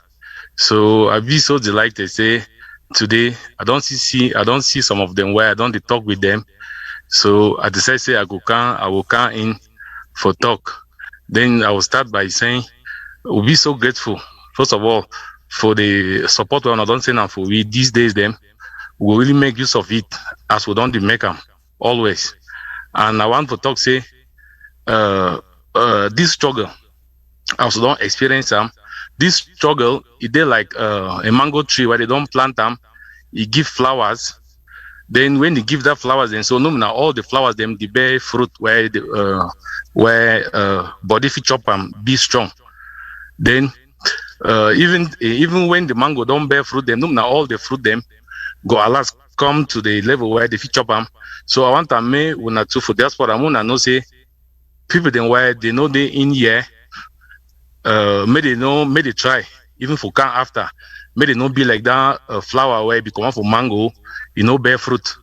And again too, I know say some of the comrades then they be the support, but now due to some fighters them for ground where they no be one fight, they the full comrade them take money they know the fight before some of them they feel discouraged. But I want to talk to you this time around, may they not feel discouraged because we will be self-determined. We don't say and say this war, you don't go for almost 7 years. And if we give up again, we give up now, you no go ever succeed again. Because if we give up for this level, then they will rise up again La République. We see consider say, even if as one rise up for the fight, we go see give up like we don't give up for inside these 7 years. So we don't just say no ever give up. So me wanna try for support. Even if we no one support for Sika say me Supreme General Range, na me there for front, me wanna support the action then we wanna see for Boyo. So I be so grateful for day for inside wanna I did to salute for all wanna shake no day. Now other I fit talk for now. Shake no day. Wonderful. Thank you. Very good. No give hand. No give you hand. Thank you very much. Thank you very much, Supreme. So grateful. So proud of you. Good talk. Good talk. Hey, Supreme, my brother, your cafe day up, man, MB. Thank you so much, for bringing our brother May can talk for we, for Bafut, we call La République kind people in Nangang Menang. Gangminang means say that people the way they don't come enter your compound or your place uninvited or invited in a one spoiled place. I don't know how Ayogna Supreme. Ayogna Supreme. Nakia. So I don't know how when they come for Boyo, but all I say we go move that people them with the as we work together with our brother them. So we be very proud of our brothers, the Supreme General and all you comrade and where they did for we back where they support my people and we are all one people and we're working together. So next on the list for the program today, the statement from the Restoration Council chair lady, say Madam Chair Lady for Restoration Council now Big Mami for Boyo. So Honorable Anne, you're up. In the house. If you know day, then the vice chair, no sabi see. The vice chair, Honorable Chris Day. If Honorable Anne no day, then Honorable Chris, if you be prepared for make a statement on the behalf, may I ring you from Madam Anne for back. Give me 1 second. While you ring me, make I just take this opportunity, must steal this opportunity for thank the Supreme General for coming to talk to us. It be very important, even though, he already put a life for frontline for risk on this level. We thank you very much for taking the time out of, with all the risk, for come talk to we.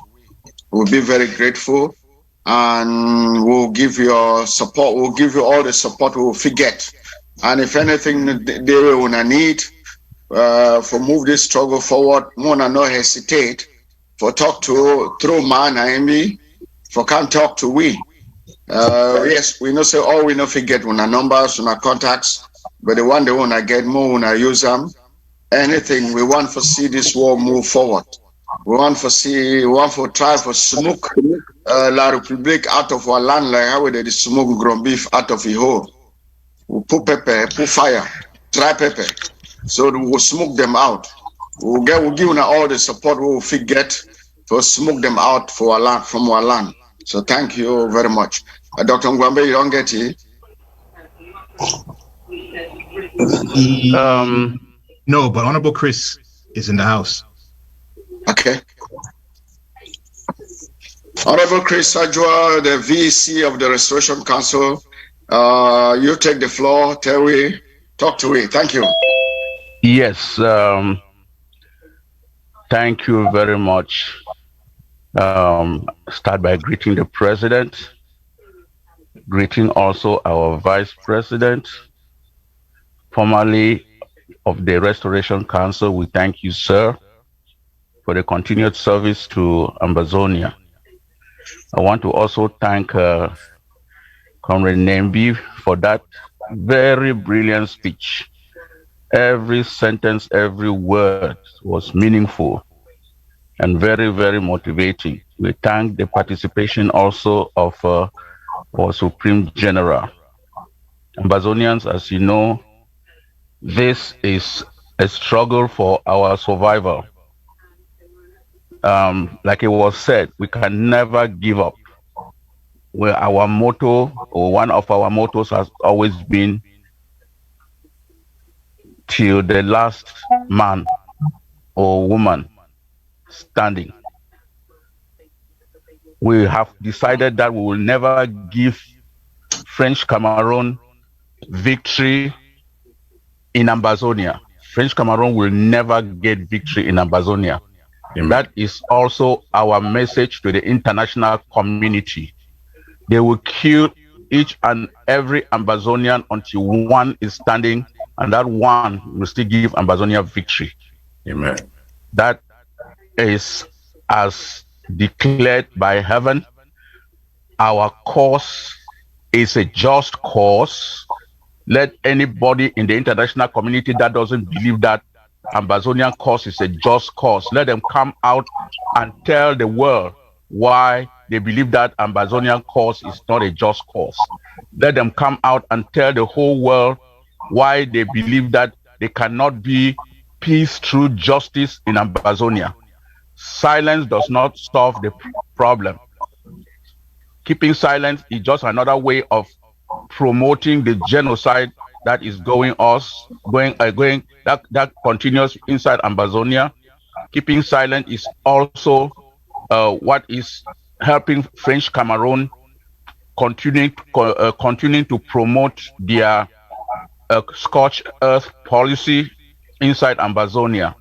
It is also that silence by the international community that is promoting the indiscriminate killing of civilians, including women and children. And in particular, I am sending this message to the new King of England, King Charles III.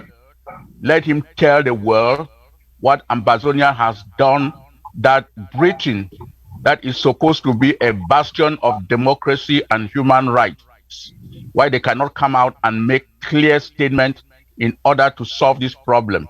This same message is also being directed to the President of France, Mr. Emmanuel Macron.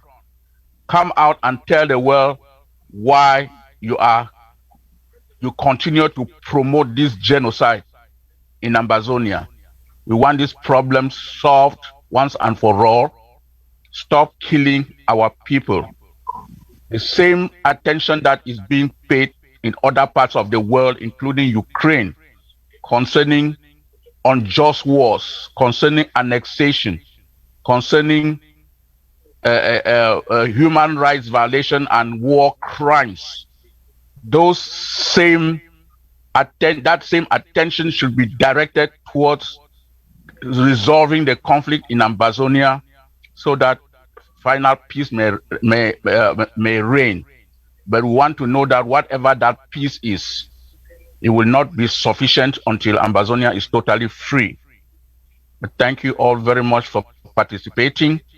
Let's really deep into our pockets. Freeing our homeland is of ultimate importance, and it is our duty to achieve that goal. Again, thank you very much, everybody, for participating. Thank you.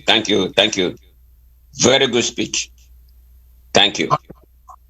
Honorable Vice Chair of the Restoration Council, thank you so much for those words. You know, liberation is not easy, but we are definitely up for the task. I also want to make sure I take this particular moment to express, on behalf of the people of Ambazonia, on behalf of the interim government, we want to express condolences on behalf of the people of Boyo to a son of Boyo, to a son of Ambazonia. And this is condolences to our brother Tumfoin Bo Herbert. We know he lost his dear wife, his queen, and we want him to know that the people of Ambazonia, the people of Boyo County, the interim government, you know, our hearts cry for you, and we wish you courage, brother. We wish you courage. So moving on, we want to go next to a statement from the Vice President of the interim government of Ambazonia. Again, this is our senior comrade, Reverend Ginny, VP. And if possible, if you can, I don't know if you want to introduce our president, or if you want Chairman Nambi to introduce the president. Either one of you.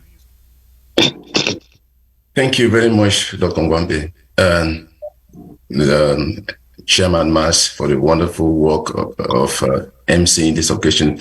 Before introducing the President of the Federal Republic, I want to say some few things just to call our attention to where we are in Boyo. Boyo County, of a particular one, as one of the counties of the 13 in the southern Cameroon's Ambazonia, has some peculiarities, which when we know, we can do our best standing up as one man with them. You know, as I was trying to check through, I discovered that in the Europe here, in Ireland, the word boyo simply means a young man, a boy or a young man. But now, to a people like us, the name has a lot of significance, which we can, you know, it first came into existence in the 1700s when the Germans came into the southern Cameroons. And when they came within the locality of the people of Boyo, they were trying to identify them by a name, and they called the name Dongjo or Bojo. meaning the heel of decision. And when they heard Boyo, so they were not able to pronounce it, like I may not be able to pronounce words in your own dialect. And they deform it to qualify what they call Boyo today. And the name came from one of the highest hills of Boyo, which is one of the features that qualifies Boyo and our warriors of this land that have been able to maximize that advantage from nature and outsmart La Republique in all their hunt. We have heard from the chair lady in her speech that for the last few months, counting down, we have thousands of La Republique army littered everywhere in Boyo. But our boys have taken this feature of the mountainous structure of the land to outsmart, and by the grace of God, they are doing so. Now, so from the roots of that name, Boyo, meaning a hill of decision, the tradition of the land and the people is built and is quite important to us.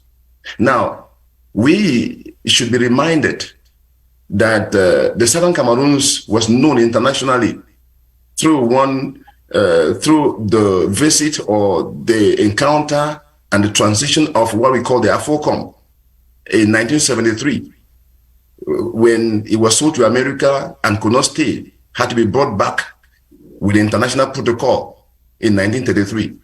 That is the first time, there was a limelight that brought the Southern Cameroons to the international attention and privilege even the neighborhood of La Republique Cameroon.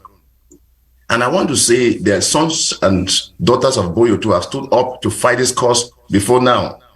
We know somebody like during the 1973 was Fon some way they call, who refused to enter the colonial control of La Republique when the Iwondo leader, Ahijo, who was living in Yaoundé then, first was trying to bring the AFOCOM to remain in Yaoundé and the people to remain, and he refused.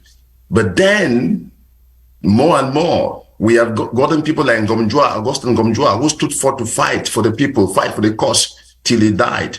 And here are we, continuing the cause. And certainly victory will come to limelight in our day by the grace of God.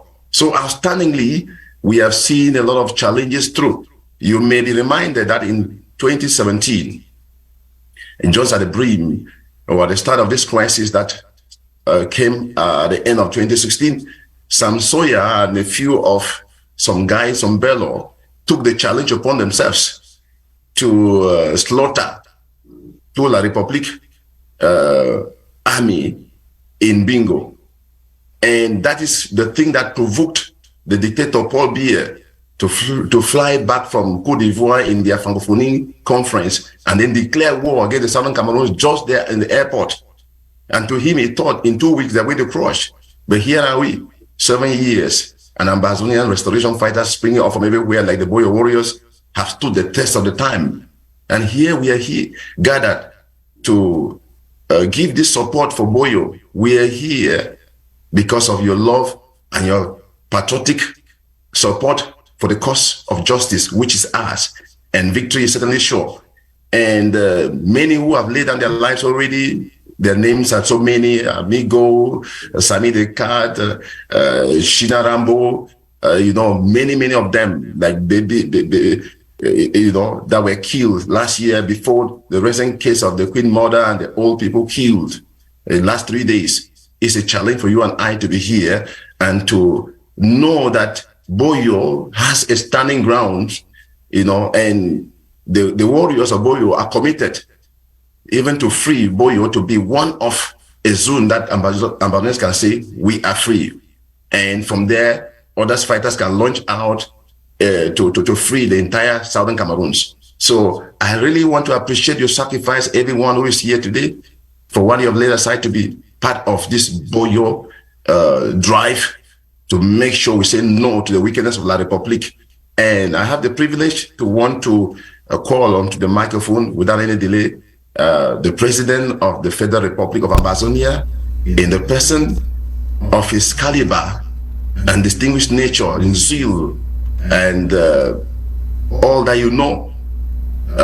He is nobody else but Comrade Chris Anu, who is here. So I hand over the microphone to him. So you're welcome. Thank you, comrades. I hope you are able to hear me. And MC, can you help to meet him? If need be. Can you hear me? Yeah, let me see, because he was.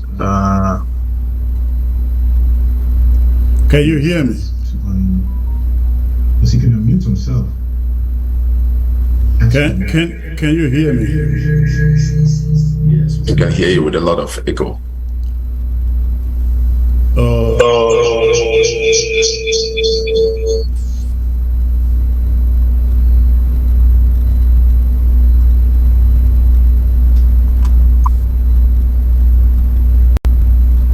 Comrade, you may want to use the one with the background, the good background. I don't know. The flags, because the one that's showing is the green room.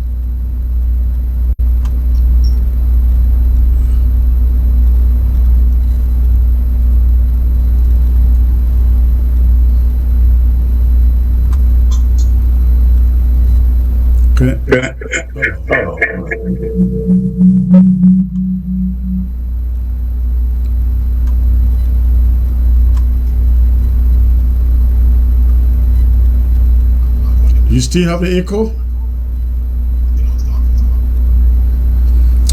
All right, comrades, good evening. If you're watching at me from the Zoom room, I'm using a different camera on TV, so don't mind that my face is looking up the sky in the Zoom. I am looking just okay on TV. I'd like to welcome all of you, especially our most decorated general coming in to be with us live from on the ground in Boyo, in spite of what they are facing there. I'd like to welcome the chair of the Restoration Council and the vice, of course, the vice president, and the able chair of Boyo County, Ma Naimbi. Thank you for the wonderful job that you are doing there and for that eloquent presentation that you brought in there. Thank you very much. Again, on behalf of the interim government, we'd like to send our heartfelt condolences to our comrade in Tumfoin, Bo Herbert, who lost a wife just yesterday in a very tragic manner.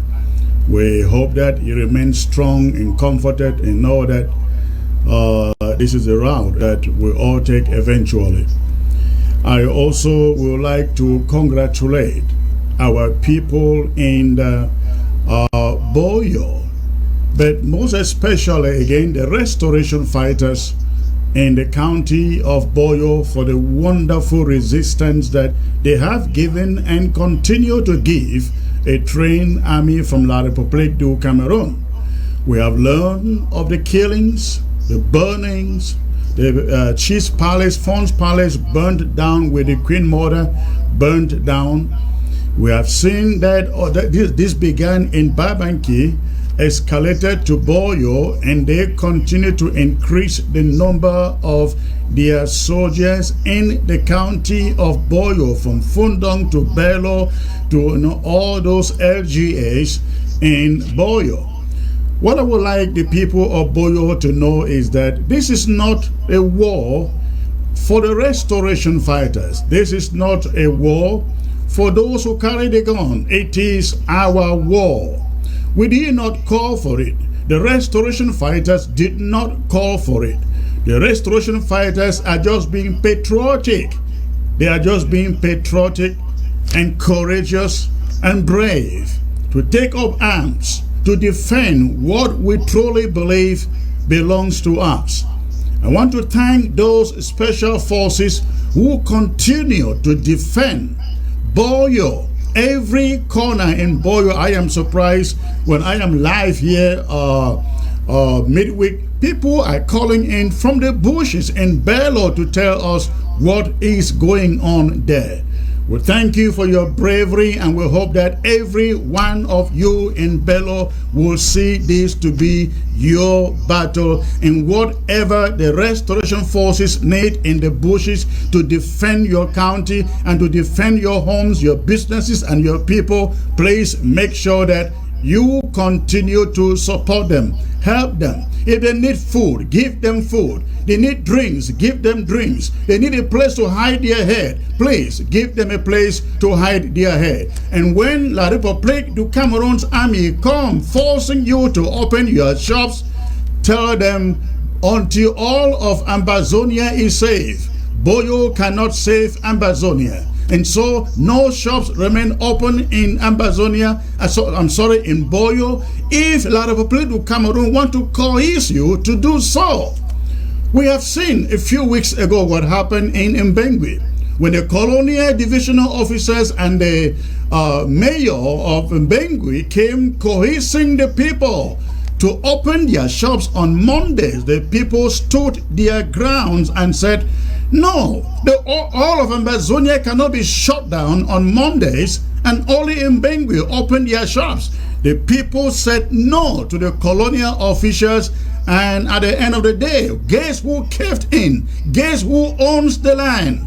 The people of Mbengui, the people of Ambazonia, they own the land. And I would like our people in Boyo to emulate the people of Mbengui and everywhere in Ambazonia where the people are coerced by the French Cameroon army. Tell them straight to their faces that you cannot disobey, you cannot disrespect, you cannot want to separate yourself from this struggle. It is our struggle. So we ask the people of Boyo, please stand up to those invading soldiers. They are not your brothers.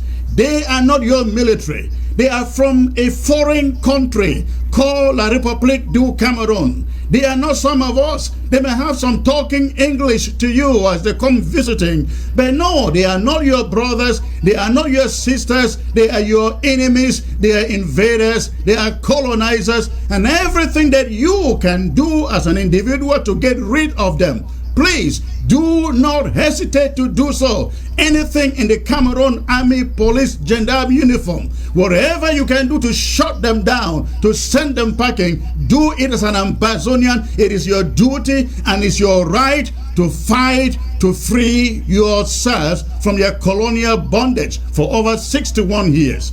So I really hope that everybody takes home this message. Now I want to again appreciate all our fighters. You continue to do a terrific job out there in Boyo, and again, there is nothing that we can do but to support what you are all doing out there. I'd like to appeal to every Ambazonian in the diaspora. Let us stop shouting and asking for firepower when in Boyo we are seeing firepower. The few boys there on train without well equipped compared to a trained army and well-equipped back with money, and a few fighters not trained anywhere are giving them a match for their money. And somebody in the diaspora says he wants firepower. Please, my appeal to every one of us is, if we must win the war, we must rush. We must rush to situations like the ones that we find in Boyo. And how do we rush to it? We rush to it by showing up in events like this to contribute our widow's mite. If it is only $20, if it is only $50 or $100, even $1,000. I know $1,000 is not a lot of money to a lot of people, but you can do it. Let's avoid sitting in the diaspora criticizing people who are doing their best, or lamenting that you wish things were looking better, or lamenting that, oh, they are killing us. With your money, we will defend that territory and take it back. Let me assure every Ambazonian listening to the sound of my voice, this war is not going to be won tomorrow. It is not going to be won tomorrow. And as we see La République du Cameroon continue or heighten the killings, let me assure you, if there is any reason you ask why this war is not ending tomorrow or soon, it is because of those killings. If La République du Cameroon thinks killing us gets us to surrender, no, those killings only stir us. They only stir us to fight and fight until we retain our territory and retain our government proud to the days, proud to 1961. That is what we want. That is what we want to achieve. And if Cameroon thinks they can keep on killing, slaughtering people, burning others in their own homes and burning them along their homes, we are not going to surrender. We are not going to give up. I am appealing to every Ambazonian, prepare your mind, because the Republic thought that by killing our people, we will surrender. We will not surrender, but let me assure them, this war will take longer than they expected. If they thought 2 weeks was enough, we are here at the 7th year. If they thought this is the last year, let me assure them it may go to another 7 years. Nothing will end this war without a free and independent Southern Cameroon with a flag erected at the headquarters of the United Nations in New York. That is our resolve. Ladies and gentlemen, that is our resolve. And the only thing we can do in the diaspora is to support those who are carrying the guns and sacrificing their lives at the war front. These selfless, sacrificial men and women, boys and girls who have put their lives in the front lines to defend us. They're not asking for a salary. They have never asked for a salary. I know you say, but some are miscreants out there. That is true, but what do you expect? In a situation of war, there are opportunists, but we cannot lump everybody together. There are those like Mboyo who are doing their best to defend our territory with the best of integrity. Let us support them. That is why I believe we are gathered here tonight. Let me add one more thing before I go. There is a concerted campaign in Yaoundé. Yesterday, somebody forwarded to me a document from the Senate, La République du Cameroun Senate in Yaoundé. And the document stated that the senators, and guess who is leading this effort in La République du Cameroun Senate? It is an Ambazonian. Tomorrow, Monday, on the show, I will release that name. Guess who is leading this effort? It is an Ambazonian. This Ambazonian is asking the Cameroon Defense Military to set up many more camps in every local government in Ambazonia to quicken and facilitate the resumption of schools in September. Now, this is not rumor. I have the document, and maybe tomorrow I will present it to you. But this is what they are doing. Ladies and gentlemen, I speak to every parent on the ground in Ambazonia. Wherever your son or daughter has been going to school for the past 2 years, please, I encourage you, do not take them out. Do not take them out from those schools. We are not asking children not to go to school, but we are saying that certain institutions that essentially facilitate the presence of La République du Cameroun colonial structures in our towns and villages, we are not going to have them reopen until when we see the need to, until when maybe there's a ceasefire, or maybe when this war is over.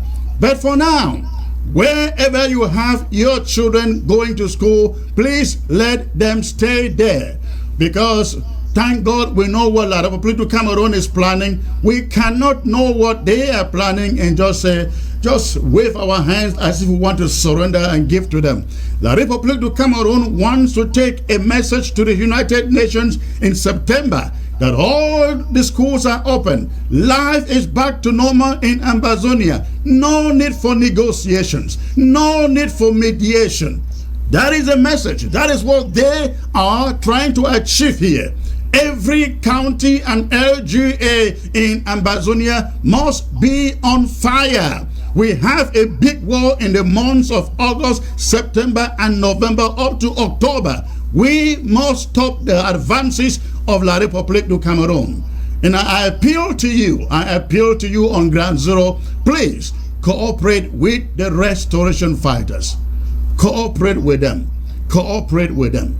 Lastly, let me once more appeal to all of you who are watching by way of television and by way of the social media. Please, if you cannot join the Zoom town hall today to support Boyo, please go ahead and use the payment platforms that you will find on your screen to come in and contribute your own quota. May only be $25, $100, whatever it is. It is not too small. It is not too small. Let us help, support, stand by our fighters in Boyo. They are the only thing that we have on the ground. Let us do so tonight. Thank you very much, ladies and gentlemen, and God bless. God bless the Federal Republic.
No, sir.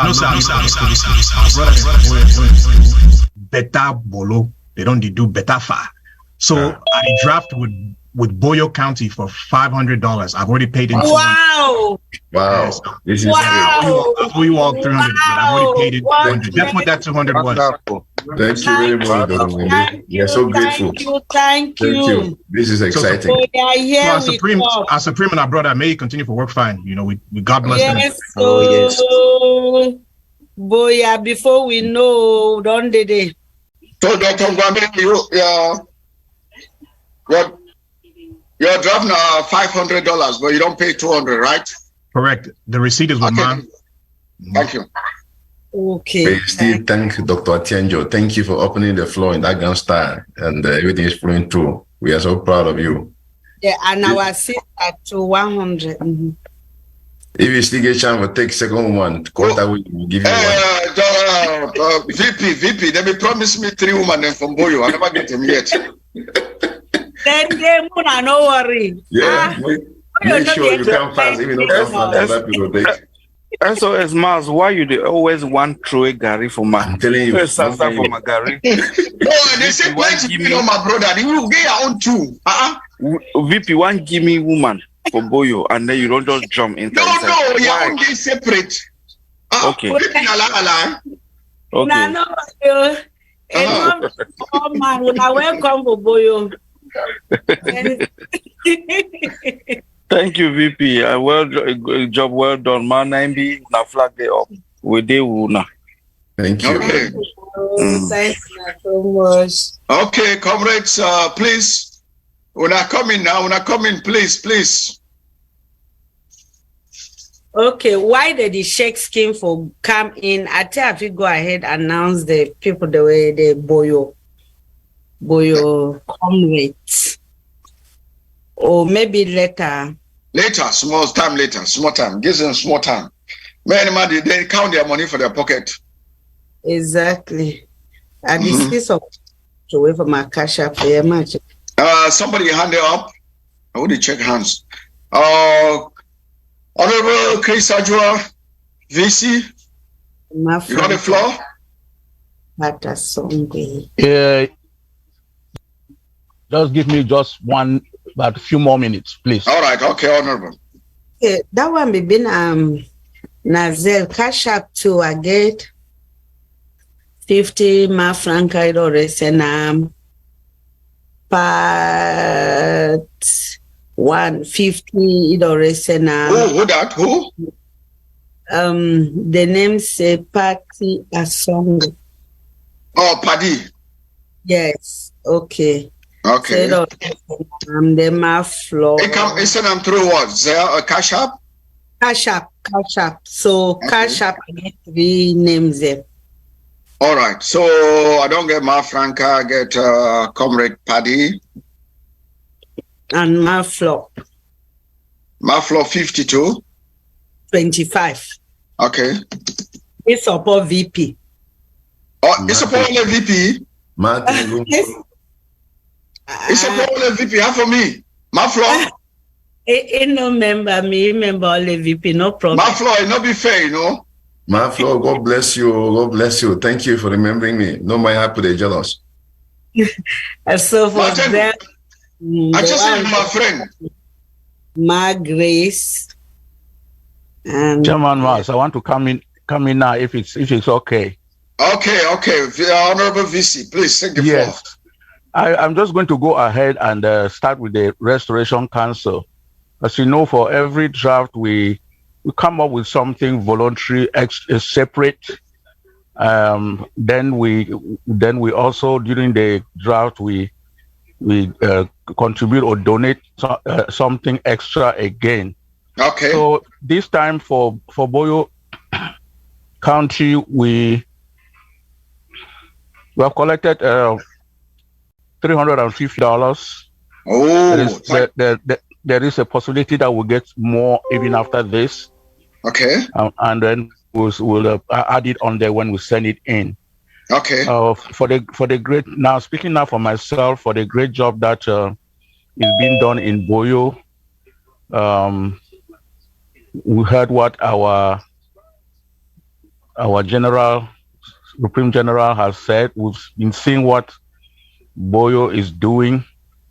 And on behalf of the VC and Chairman Nembi, and of course Chairman Mas, I'm going to add I'm going to make a $150 Wow. donation right now. Thank you. Plus, of course, a little bit that I donated within the Restoration Council. All right. So I'm making the payment today using the options that were posted. Okay. And as soon as the draft is over in a few days, we'll summarize what we have in the Restoration Council, and that will come in. Thank you.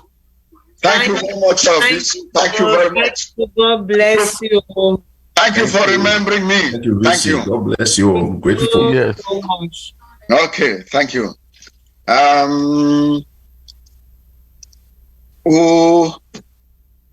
Comrades, take the floor, please. Manambi, you want to continue? There are some hands up. Oh, their hands up. Let's see. Call them. Oh, Dr. Lamba, you got the floor. Yeah, thank you, Chairman Mas. It really, Boyo has been doing a very wonderful job. And we've seen the people of Boyo, resisting this, what is going on there. You see what La Republic, attacking the people, civilian population, with no regards for, the international law that says you don't have to attack the civilian population. And we see the people of Boyo, putting the fight. So I am going to support, I'm supporting Boyo with 150, and this is going to be divided this way. The VP, I'm supporting the VP with $100. Then I'm supporting the chairman, Naimi, with $50. So that's gonna be $150. So I'm gonna send it now. Probably I'm gonna send it via Zelle. So okay. Should be there in the next minute. Thank you, Dr. Lambert. Dr. Thank Lambert, you very much, Dr. Lambert. Thank you so much. God bless you. Dr. Lambert. Yes. Yeah, before you go, please. You didn't putting in small thing there for me and also the Supreme General. No, it's gonna happen. Supreme General for Busho, small thing. Yeah. 25. Yeah, no. For now, 150, and then I could still come back. You never know. Okay, I'm waiting. Thank All you. right. Okay. Thank you. Thank you. All right. Thank you very much. Thank you. All right. Thank you. Yes. Anyone who's the next hand up?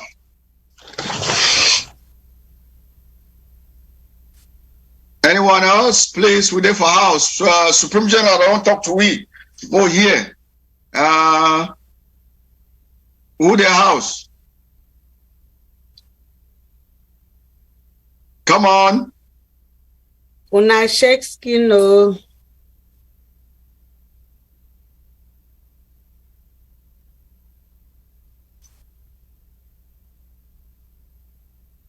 Come on, guys, comrades. Let's not. Who to take floor? Let me take the floor. Oh man, you look so beautiful. You look like sweet 18 again. Thank you, Chairman. All right. Thank you. You made my day. So you got the floor. Thank you very much. Let me so. Dr. Ngwambi, you are pulling my leg. Oh. No. Welcome. It's not my brother, Dr. Baristande. Me for make move. I beg you. One I be. I am not Nini. I am honestly, I want to thank all of you for being here. I'm coming in a bit late. I came in when the VC was already talking, and I didn't want to interrupt him. It is really a great job you guys are doing, especially for Boyo that has been restless in the past few weeks. I think it is very good that all of us came here to support Boyo.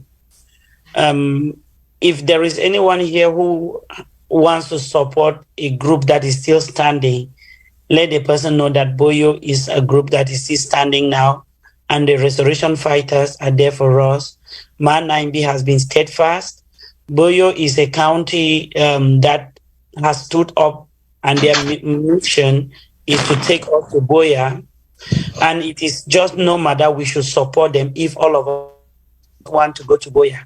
So just to add to what we've done at the level of the Restoration Council, I want to give my family, I'm talking for the family of Fodinders, will be giving the VP's basket $50, Man 9B $50, and the Supreme General $50. So Thank you. So I'll do the transfer right away. My honorable cheerleader, you didn't put anything for me too? No, when I said the VP's basket, that was you. I just used the VP to cover that name. Okay. Thank you. Thank you so much.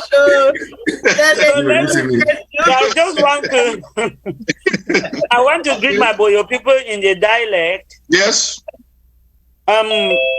Oinarem, Bogas, Nagas, Montongtas. Chotanari Nayemi was in Ganyan Trundos to Wayna. Reina Tama for me, Lika visiting Gitimonda, Nyogala, Kalama Jang Jitala. A look payment anom da fando, tanom da Fabi Louis. Ralakatanka nomera, Timi Bena Vakabu for she afo. Equate me. Ainatela ani bangi. Inankesa Gamtanga, Inatunga Wabo. To Owen Rich Fundo. Boma Angabutimin do Jang, Nergijanga. Angabutiminya Angala. Angando Uzgi Gijilam Nyoondosa. Inakabu Wapsu and Akiki. Munsutu Chota Kuno Chota. Nanzana do no more was a lolly limbama. A look payment.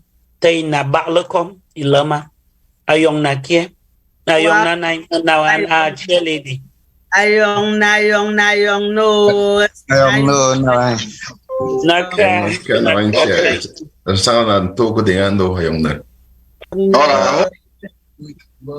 hope and pray that the Supreme Before I go share my mass, I just want to thank the member of the Restoration Council who are here. Okay. Who came out to support Boyo, to support our chair lady and our honorable Godlove, and to personally support me because I'm also from Boyo. So if you people did not support me, you can still come up with your support now because I'll be witnessing in myself. Yeah. Thank you. Thank you for those who are calculating now to come up and start announcing my support. I'm waiting. Exactly. Yeah, good. The chair lady is waiting. The chair lady is basket. You should not disgrace me, please. You this is a humble plea. That's true, very true, chair lady. So all of us have heard the chair lady. We cannot let her down. Okay. Whose hand is up next? Please. We're here. We all seeing and witnessing the great job that our Boyo restoration fighters are putting up. We know the number of mad dogs that have been sent to Boyo. Let's support our boys to make sure that the mad dogs go back in style as they would want in the coffins. Go back in caskets. Yes. Dr. Epa, your hand is up. You got the floor. Our chief of staff. Dr. Epa, you got the floor. Yes, I want to thank the president, the chairman, Restoration Council, the vice president, my colleague who used to be with me, in the Restoration Council, and we did a very great job there before we left to the executive. Thank you, Dr. Epa. I'm so happy with the speech made by the Supreme General. And I am so happy that all the restoration fighters in Boyo are doing a very great job. Even if we don't have anything, please, let's try to have, even if it's a penny, which is let's give them. And, for that reason, the Vice President, the 90, the chairman in Boyo, and the Supreme Commander, who is good enough to come and make a speech to us. I have decided to donate $150, and I've already sent it through Zelle. Oh, wow. Thank you. Yeah, I already. Thank you, Doc. Thank you, Dr. Epa. Dr. Epa, you forgot one thing, two things actually. Yeah, you don't take my woman for Boyo, that's why. Not talk. Boyo get more than enough for me and you and Dr. Chajo. They get more than enough. Thank you very much, Dr. Epa. God bless you, sir. I'm grateful. You not put something for president in basket? President, me I will talk about. I will say about it on. Hey, I have my own. Your own. You don't forget about what you be telling me about the farm. No worry, we'll talk for Paul. We'll talk one of Babactom now. We'll talk one. Okay, we'll talk. All right. All right. Thank you. The next hand up was Honorable Christopher. Honorable Christopher, thank you. Take the floor, please.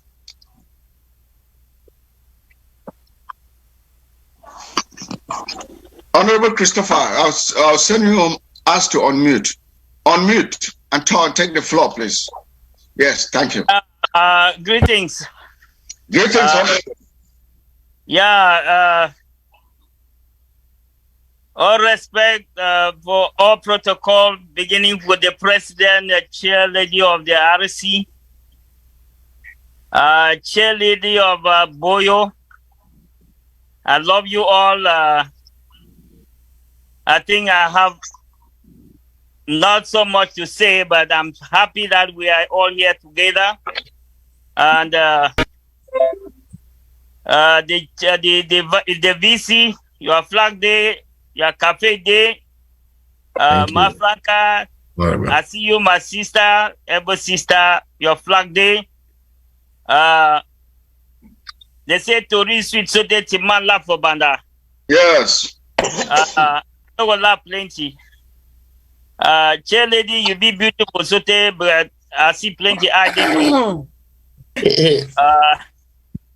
Yeah, I will support our colleague, the VC, $50. Because President made wonderful speech. Oh, that's fine. Thank God. What's a picture, you know? And then because of the duty of our chair lady Nambi there with the wonderful job she's doing, $50 even if I don't pay. So I will pay through my Franca on 150. Thank you. Wow. Honorable G, I thought you were going to be the first person to start giving me some hope. No, then you will talk for Bagma. You know, say you be big woman, so no, you cannot leave me here. I'm still sitting here because I want the Restoration Council to even wake me up now. Okay, thank you, Pa. That's a backbone in Santa. I will send us through my Chairman Mas. Yes. Now we Santa cornerstone that there. No. Oh my God. You don't ignore me completely. What completely. can we do without him? You don't ignore me completely, no? Thank you, Pa. Thank you. Thank you very much, Honorable. You are the best. Thank you. Thank you, Honorable G. We are together, ma. All right, I'll forward it to when you send. I'll send it to them right away. Okay. Mm-hmm. Whose hand? What's the next hand up? Please, comrades, raise your hands so that you can take the floor. We need Boyo need the support. We don't hear our Supreme General come talk to we. And for you to leave bush, all the risk for come talk to we, no say don't back. When you see cricket, you run for afternoon, no say something don't enter your home. And then one would see Supreme General so he can't talk for we so, means say something they hot inside your home. I need to go solve that problem. We need for help. Comrade Geoffrey, take the floor, please. Thank you. Chairman. Yeah, so when I hear me? We hear you loud and clear. Okay, we call it drive. Okay. We go attend meeting. So when I reach there, I will leave the forum because we'll get a convention next week. I mean, I'll be the host chapter president for that for the Bakosi people, their convention. So I get last 15 today. So Manambi and the Boyo people then, I thank you now so much. So like Dr. Mwambe talk, Boyo they under CS. And Boyo need was support now more than ever before. So I will pledge, I will give $200 for the county. And then I want to announce here to the Boyo people, say effective the end of this month, Nambi, I put your Supreme Commander on a monthly stipend of 40,000 francs every month. Wow. Every month. Send me your cash app.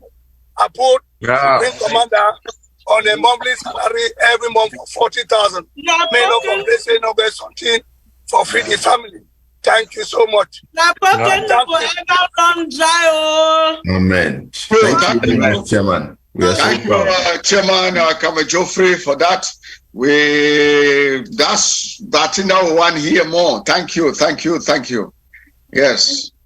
That's Supreme Commander, Supreme General.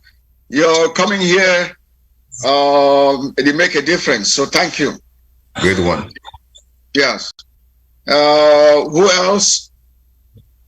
Who else the house? Anybody else the house? Thank you, Commander Geoffrey. Who else the house? Please, comrades. We'll come here today now for try for support Boyo for raise funds. Yes, and also the born were Queen Mother for house, but we're not there for the house. So therefore enough for raise funds so that death will be revenged. Yes, so more the two will talk today now money for enable us to carry out that revenge. Supreme Commander said don't come here tell Supreme General, don't come here tell we. And if he get the funds, he will revenge. And he will revenge for Great Star. Please. Okay, thank you. Your cash up, I don't send them. Okay, thank you. I don't send them. Thank you very much. Now, the President will send in 150. You don't indicate them. Yes, Comrade in arms. So thank you. Wow. We thank you for that. But I say you forget me. You not put something there for me. Oh, thank you very much, Mr. President. We are so proud of you. Thank you so much for your part and push for Boyo. Yeah, that's what I just say. No, you not put something there for me. Yeah, you don't record President in 150. Yes, the record them. The record. Thank you so much. I said I'll be saying go make a 175, 25 for me. Comrade in arm. Chris don't send $175. Okay. Yes. All right, very good. I'll forward them now. Anyone else? Please take the floor. As I talk, we're there now for try for raise money. Supreme General don't can tell we. I for figure that money. may revenge the death for our queen mother, for our king mother. It would be so sweet. Comrade Sheriff, you get the floor. Okay, thank you, coordinator, chairman, or whatever title. Yes, I've been very impressed with the effort you're making, and I just want for indication I don't already send my little one like a old man, retired man through by cash app. I think the treasurer, I don't see him. Okay. And then I want for profit for just make my small amount a word of advice and appeal, and especially to our president, whether they Comrade Chris, say, I beg, may he try, and in fact, not only him alone, we all, especially with people on the ground, may they try for continue while we're fighting, continue to sell the idea of referendum, because that is the only way that we shall get out. Because a lot of people would never normally want to come and sit and negotiate that you people should go, we go. No. That is the route they are going to use. And we should start educating our people right now by advising them not to listen to that CRTV, all those channels which are pro-government. They shouldn't listen, because the more they listen, they will be brainwashed. Let them pay attention to ABC, pay attention to all other media, the way that they talk about we, and continue to share the idea of referendum. I want to tell when I say, when I don't know, I trust Comrade Chris. He is working in the background, and I know, and I don't want to talk so much for here.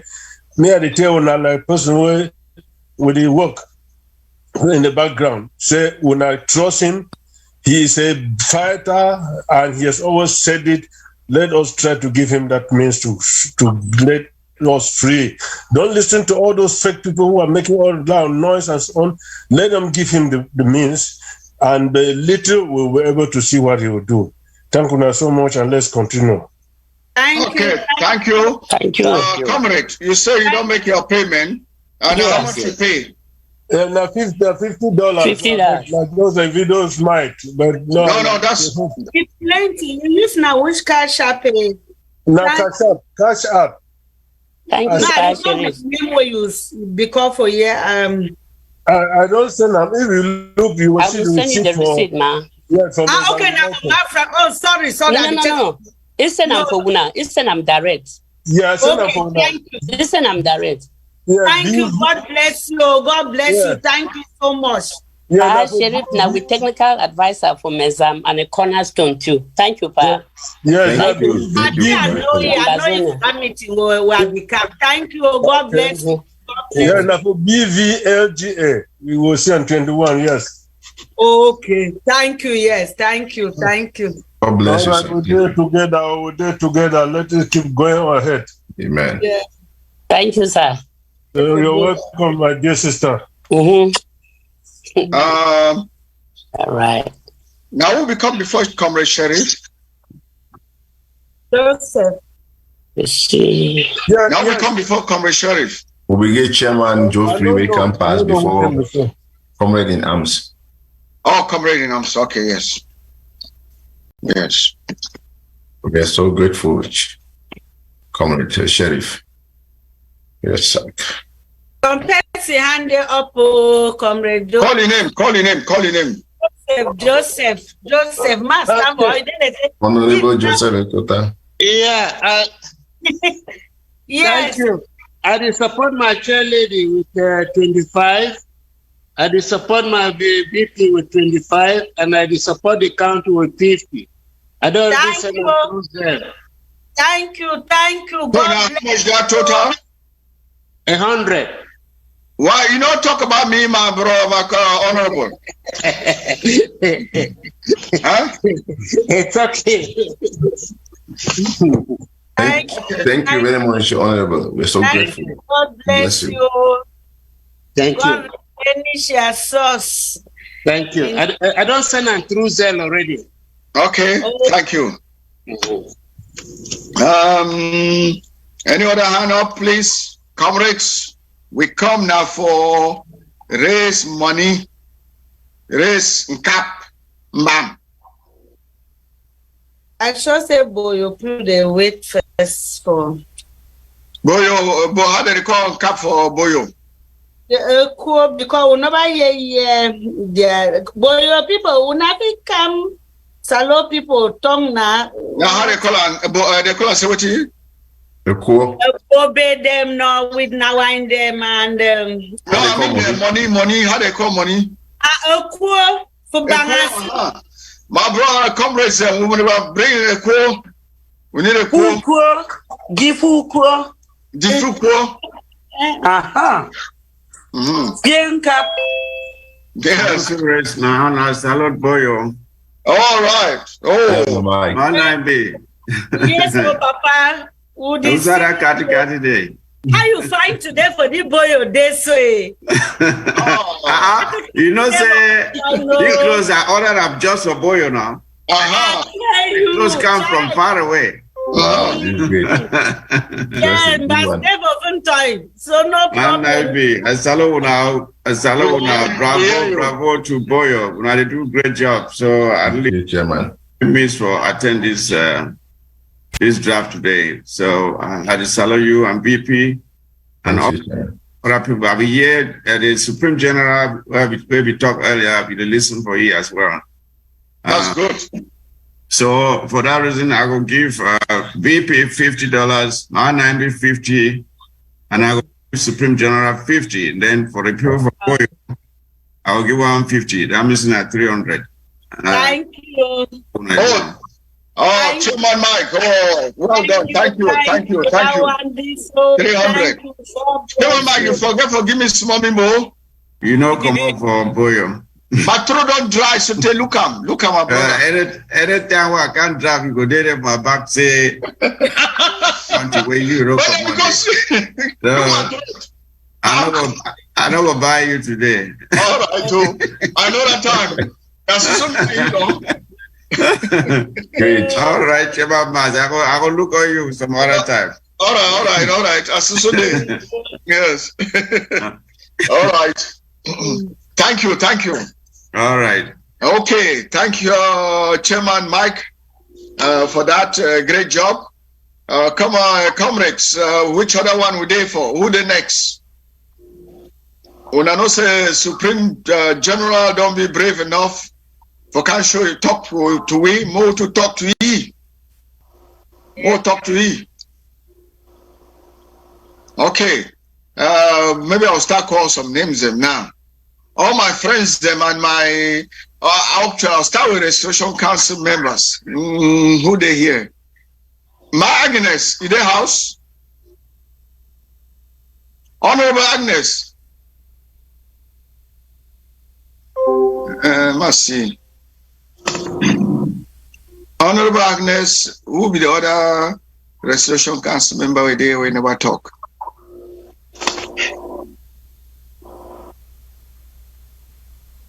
Okay. Magnus, maybe you don't go Tonton? Maybe.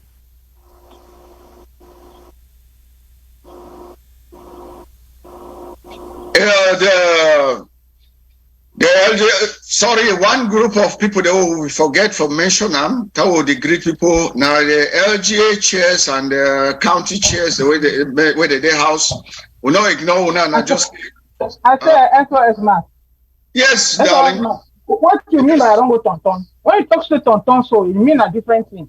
Oh, my no, my Agnes, I knew it. Thank God you be smart. What did you do for Bello?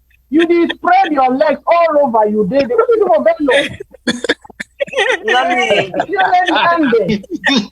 Hey, Agnes, welcome to Boyo.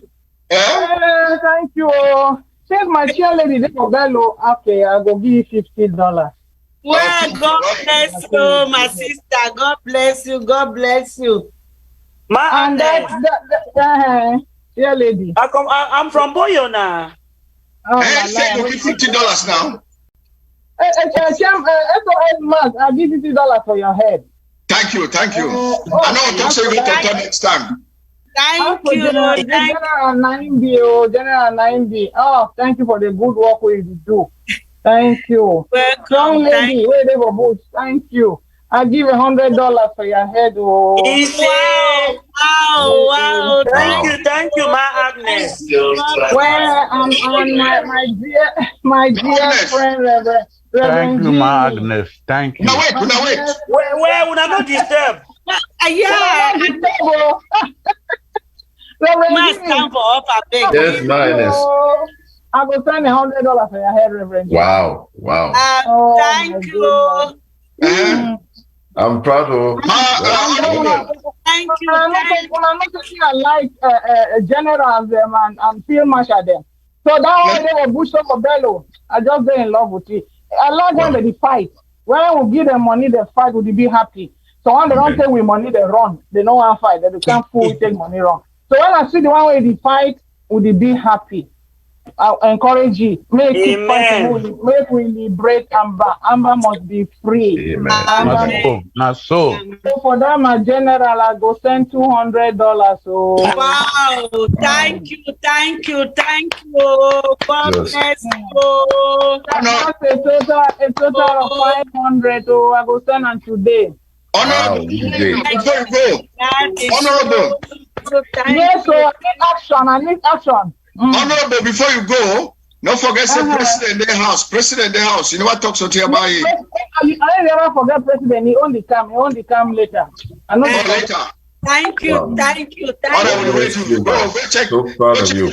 Go check your loose basket. Go bring your change. Will you wait? Yes. Thank you. He's so proud to. Okay, all right. Thank you. Thank you so May much. God bless and replenish your source of man. So grateful. Amen. Thank you. Thank you. Now, you see the 175? Yeah, I don't see him. Thank you. Okay. From Chris, Honorable Chris. Yes. All right.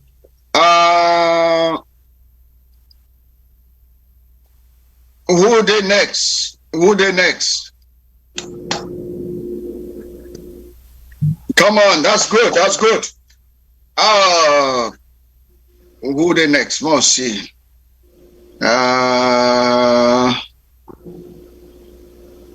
Any LGA chairs, county chairs, departmental heads, if you get any package, please jump in, can support. Tell you what they say now. I'll be here, Santa, they say, no, Santa and Mezam, they say they get something on a Mezam. They say something there. So we wait. Una no sabi Mezam Pikino. You been a boy or you been Mezam? You said. I be Old Town Bamenda town. Old Town, the first town that no when my drink when Bamenda. So I be all right. Una no be. Okay. We get good news for you. The chair of the lebialem. The deputy chair of lebialem say that he support lebialem. They support with the $300. They support with $300. Thank you. Chair lady. Thank you very much. Great job. May God bless the lebialem world. Yes. No. Don't say boy they do. They don't take the button from lebialem. We need for share that button back. Yes. All right. Mezam, I need to see my chairman for here. Now yeah, be look am so. Yeah, but so far, I see $400 for we forum. People are still paying. Wow. Mezam $400. Okay. By Sheriff na part of Mezam, maybe don't send it 50. No, but that 50 they count for the 400 on an extra because checks it out. No, it count for the 400. The money it count for the 400. 450. No, ma. It count for the 400. It count. Therefore, then I will say you declare 350 extra. Okay, so we see 350. We don't put. Chairman Mike Fusi there for house. May tell we know now for cash I will use them. Chairman Mike Fusi, please.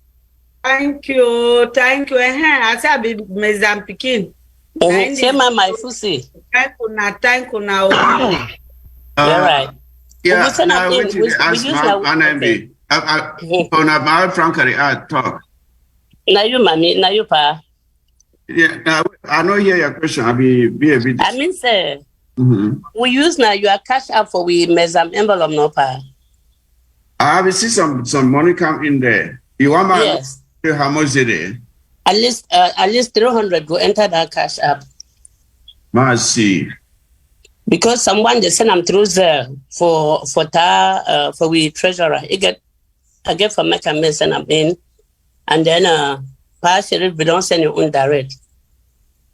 I see. Marshal don't send something. You don't send something,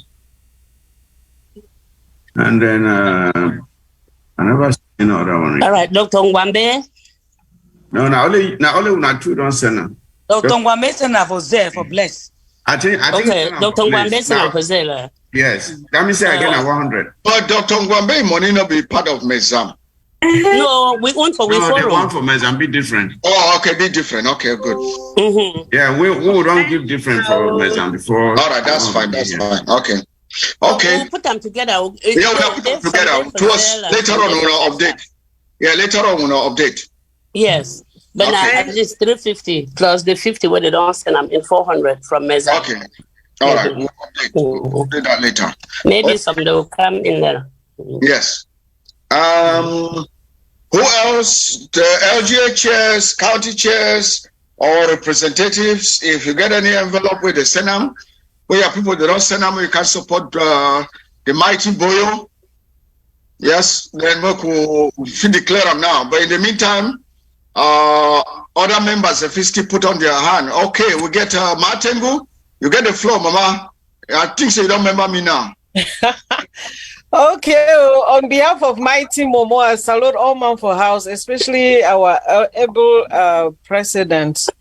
So, all county don't send me my can't tell Boyo, say, would you support them with $450 right now? Wow. Yeah, $50 don't already come directly to Una. So, we are treasurer go then give Una you go reconcile the account and then send Una what will be remain. Thank you. Thank you. So Martin, would the $50 come through under which name? So that more notam. It come through Flo. Oh, okay. Flo be now under yes, okay then. Thank you. Yes. Flo be done at 50 or 25. No, 50 and 25 come directly to Bello. Oh, 50 and 25. Okay. Yeah, 25 for support VP and then 50 now for Martengu in name. Okay, that's fine. Yeah, so the amount where will come from Momo County now $400. Okay.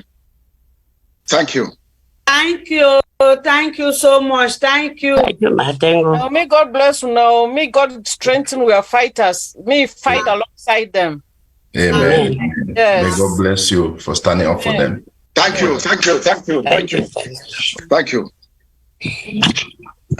Come on, guys. Let's. Martin was done. Thank you. Raise your hand, please. Raise your hand. Raise your hand. Raise your hand. If you never talk to us, raise your hand. Talk to us. If you look around and you see, say, our colleague or our comrade will be so their house, not their house, colleague. They say Bello, Boyo draft the go on now. And we need them. Say, and the Supreme General, he don't come. He's still either for who they look, they watch. But don't talk to we. Please ask so some go they look watch. Yes. Chairman Mas. Yes. When I get payment from Mr. Tango for Treasury, Richard. You don't make payment. If you don't make payment, Mas. I see. Richard, you don't really send $110 to support Boyo. Okay. And we send $100 for the impressive performance of Mao Naambi. Wow. So $100 there for support Naambi and the VP. And so the general. So now $210 in total? So a total is $210. Okay, I'll put Richard $210. Yeah. Wow, thank you so much. Manager, Wow, America. God bless you. God bless you for us. Thank you so much. Wow, America. God bless you. God bless you for us. Thank you so much. Wow, America. God bless you. God bless you for us. God bless you. God bless you for us. And we sent 25 support again and then Chile from the BLM. And we sent 25 support again. The BLM don't send their 300 now from the BLM. No, sorry, 300. 300 and Chile them send $25 to support cheerleader Naomi. The cheerleader of Mameri. Yes, Fontaine cheerleader.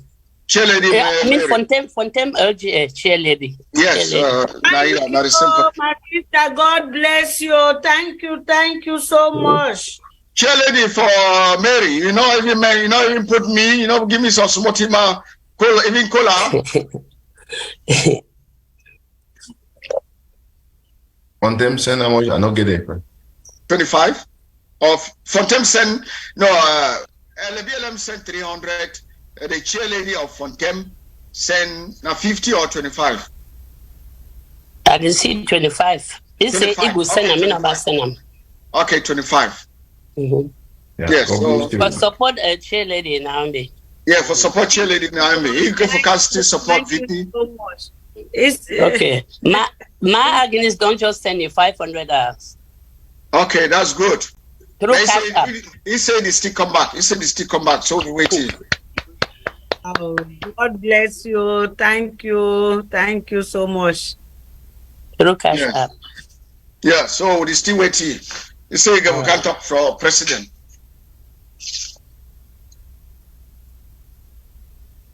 He said about great president. So we can't greet him.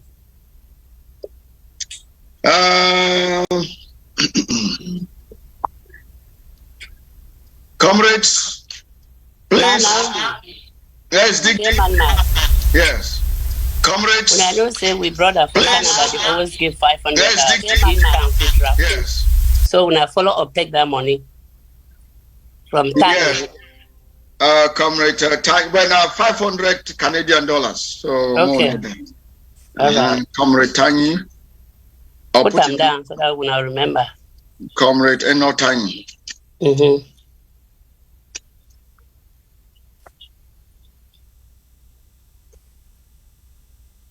$500. 500 Canadian dollars.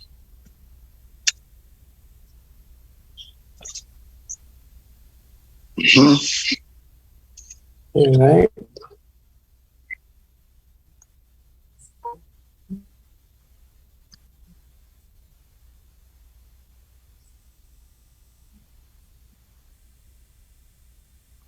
Okay. Thank you. Okay, come on, comrades. Let's dig deep. Boyo are in desperate need. They're in desperate need for our support. Moko stand strong. We dig deep. We show them, say, we're there with them for the battlefront. We'll be iPhone. Now, my Frank, are you at iPhone? I know, pa. I may not rename myself, no. Now, be somebody there with iPhone. Is it 267? No, it's jumping an iPhone. They write no, then it's not me. I don't rename myself.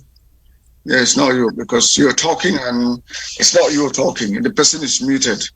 Okay,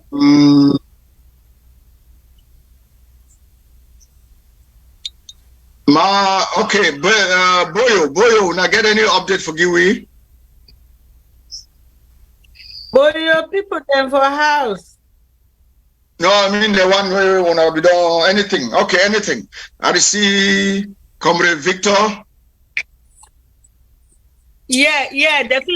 Even though we don't pre-draft, the first Boyo people, it is hot now. Unaka salo people so on time $1 if you add on top. Thank you. Fit come, yeah, even if you don't already first, you fit still come and then you salute people, you talk to them. And plus, I don't call house if you can get smarting for you. President the house if you can get smarting cola for you. Because the president one go some place, they give a put some, they give a leave. With the call for a country talk, say you carry a chair. Una see these plenty people that have so una not be excited. Una see okay, Manu is coming up soon. And then una see Chairman Mike Fusi, una see Ma Franca, see all man president they have. With their background, they're very, very happy. At least. Thank you. Okay, yes, Prince Robert, carry on. You got the floor. Thank you, Chairman. I be so excited the way I see the hand where when I put on for Boyo soldier. So though we don't really put on something behind, I think now I go. You go announce and just announce and pray no day. I'll come okay. Up. Yes, no, me I don't put 500 for Boyo, and okay, that's great. Oh. Yes. Very good. I put 500. That one na backbone. So Prince Robert, thank you for the 500 you put up for Boyo. President, how did you lift the chair bring her for Boyo County, no? The people that now we call them for midnight for always. Yes. Now they talk to president chair, we don't carry us, we don't tire for road. For bring her for Boyo County. Wow.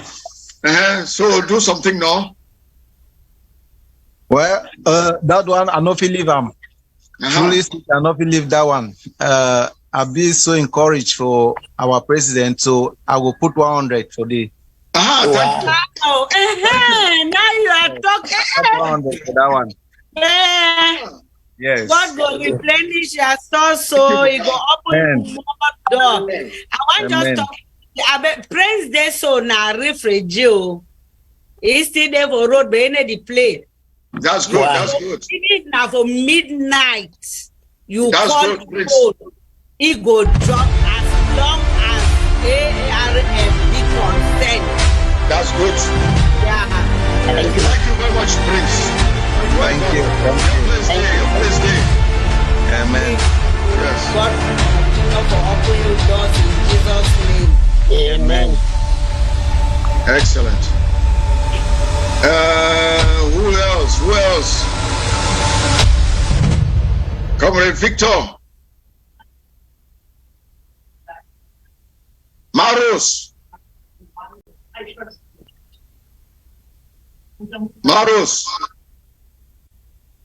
Ma Miriam.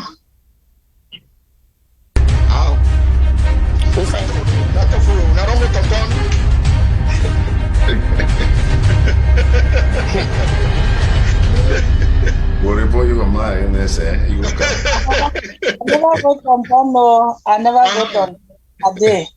Okay, talk for you. We'll come up very soon as Manu County. Okay, we'll wait. Thank you, Ma'am Miriam. Thank you, God. Okay, maybe I think if I don't know, Boyo person no Shiloh. Whether now which it don't happen today, I don't know. Okay, you talk now. You since you no shy, take over. I beg I no shy. If I shy, then my mom be pass here. So when I wait there. Okay, talk. What do you hear? So we be run first. Boyo people them, say as Robert be preach with message before he pray say God in the use na crowd, the use na the chosen few. Yes. Boyo so strong with some chosen few them where they need to play. Yeah, good. So for I get Comrade Victor where he already draft $1,000. Oh yes. And then Prince clap. Thank you. Clap for yes. Okay, thank you now so much. Then I get the Prince already come up, and then I get famous Commander Pad know he could already draft 500, and then I get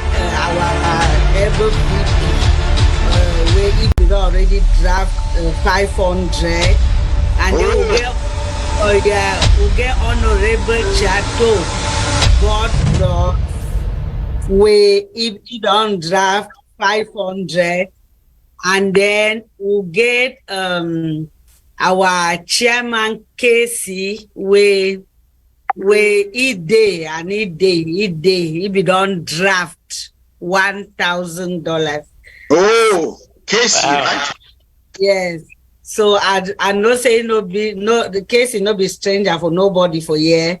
All right. And then, yes, of course, the person where you mob the past plenty, he says we don't draft 1,000. And all together, we put all that one together, we will get $5,000. Wow. And then we still get the other people there. I hope you don't just mob the past plenty so now, my name. Thank you. Nana, why? Okay, now why? Okay. Now why you not bring combine? It then full. Okay. Wow. No chop. No chop combine. No way now. No before we know. And cutter and back. Yes. It did it for day the hot. Okay, that's good. That's good. Come on, comrades. Let's go. Please. Will you wait? I must see. Who?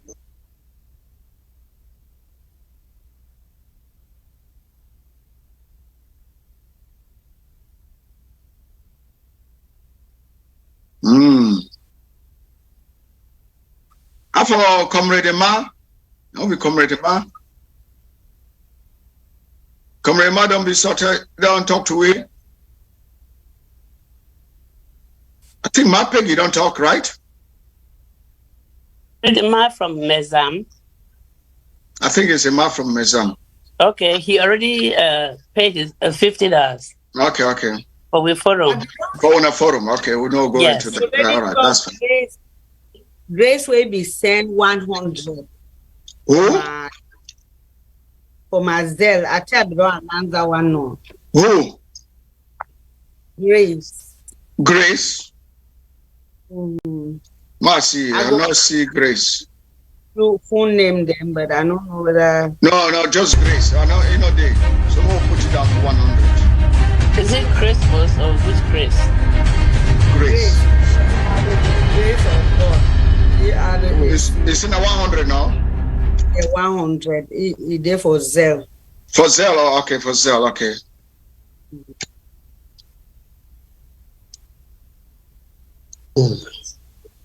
Anyone else, please? We wait, Manu. Ma Frida, we wait too now. Ma Miriam. Excuse me. Now Grace N. That name the person will contribute $100. Now Grace N. So now don't forget that last initial. Okay. Thank you. And thank you so much.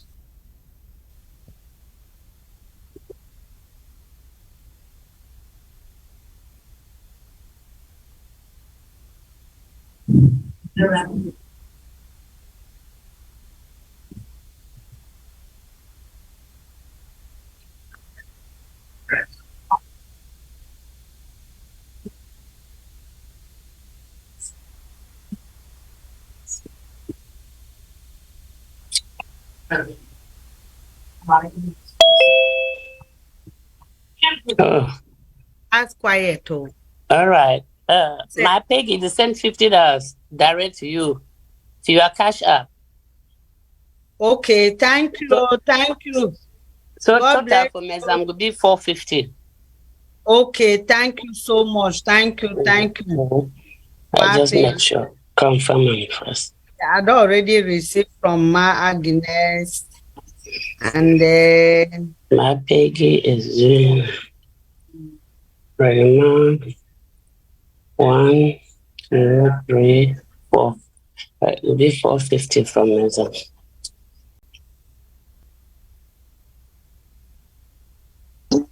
Okay. So after Grace N, we don't get anybody else.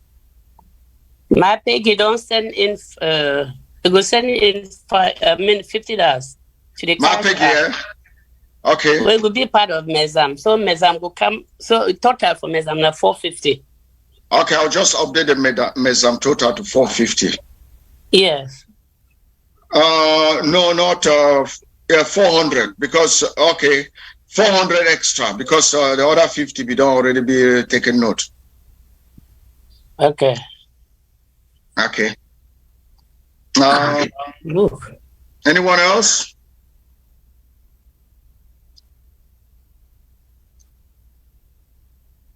Come on, comrades. Let's keep going. So we're there. We're going. Okay, Ma Peggy, your hand there up. Now, all hand. Katrina, all hand. That's a low house. Okay, Ma Peggy, talk to it. Thank you. Chairman Mas, Yes, you don't know my voice, so I never talked before. I don't hear you before. No, not today, but I don't hear you before. Yes. Yeah, so I thank God for everything. We're there for in the presence, you know. Yes. The project now for continue for move on. So we're there for Mid-Atlantic. We're not the play when we come for support. So I don't send my own through Mid-Atlantic. Yes. Thank you, Mama.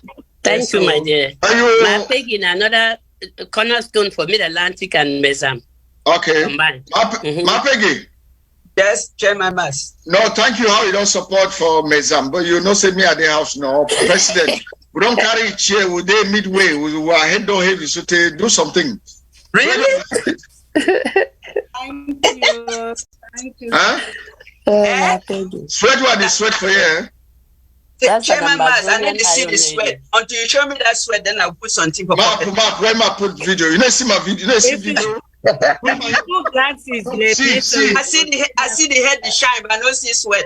Now sweat make I shine so.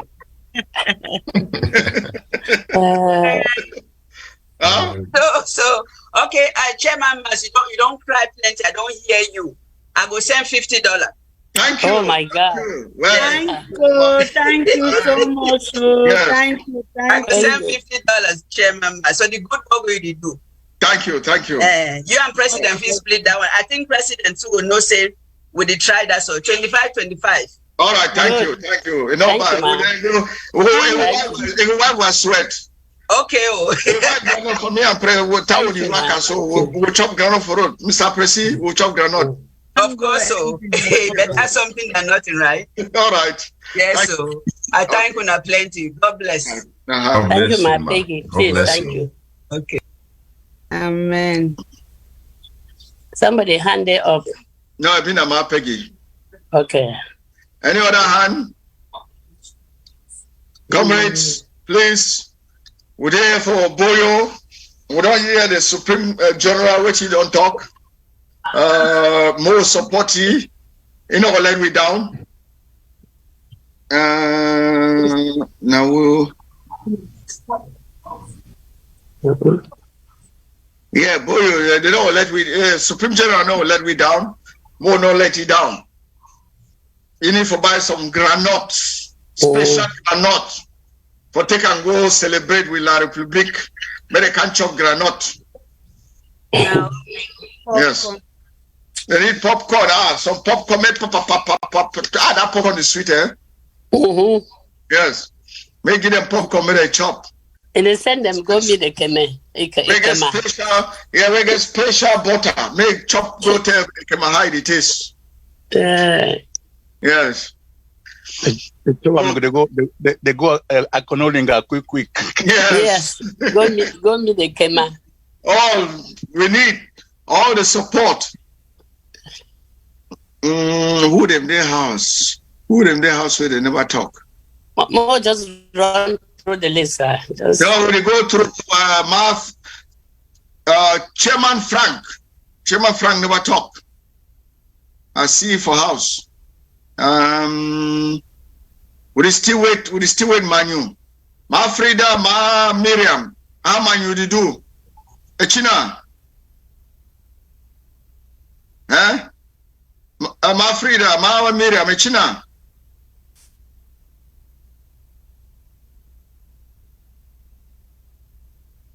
is still working out.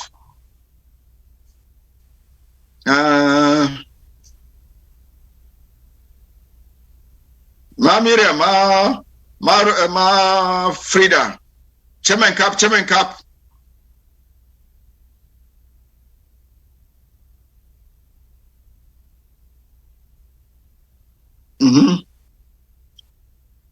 Who else? Who else? Mama, she just said, man, you never come. Man, you never come, darling. They never come. Still wait you. Man, you don't come now. No, I not come now, man. You know, you sir. But apart from man, you wait tonight talk. Chairman Cap. And per action get steady 500 ways stand there for man you steady. Then what my talk? Who that? Maybe per action because the all AG them. So that one I stand. No, not even bring power action for that one. No, bring that man you politics for here. I didn't remind you that I'm man, just man you that. Because I didn't see they calculate all their money. No, Chairman game. So that's part of man you. Chairman, come to man you. Now the one bring politics here. Chairman, come to man you. Okay, man, go ask man you then. I been not say they come. So I want to ask all down the way all the members that are already there too. Wait. Okay. Tell them, let us stop this nonsense. Chairman, come to man you. Chairman Mas. Update Mezam to 500. Okay, thank you. Mezam 500. Which chairperson don't put $50. Thank you. Excellent. Chairman Mike, send them all letter. Yes. Okay. You mean Mezam now they go to 450, right? We other 50. Everything, yeah, 450. What they were saying. 450. Yes. Okay. Yes. 450 separate. If everyone comes, we don't come. Unless we don't come. RC, we don't come, yes. Yes. Honorable VC Ajob, we don't speak on their behalf, but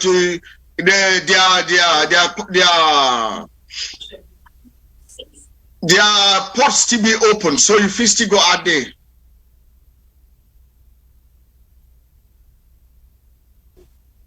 Honorable Agnes, you don't hear me now?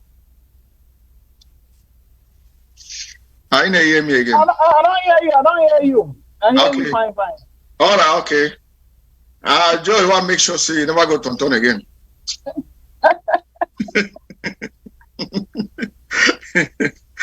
Okay. Chairman, you know what that word mean, tonton? I forgot 10,000, no? Or na different you mean? Tell me.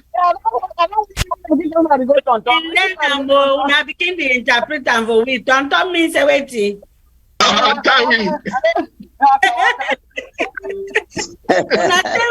tonton means. Dr. Pa. Not put me for that. Now you talk tonton. All right. Who else their house? Whenever I talk to him. Chairman Mas, I hear you talk Banyangi. How you know if you talk Bali too? Mungaka, abamu. Me are you?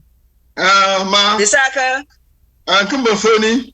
Oh, congratulations. I don't test you, don't pass. All right, thank you.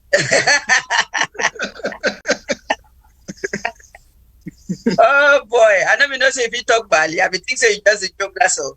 No, Chairman, that's madman. That's madman. That's Bali Grace. You know, Chairman, we don't learn Bali as a third language. Oh yeah. Oh, good. Ujuka, let me try again. Ujuka. Njungboka. Mpa. Oh. Wow. The only one I know is Mekong Mekala.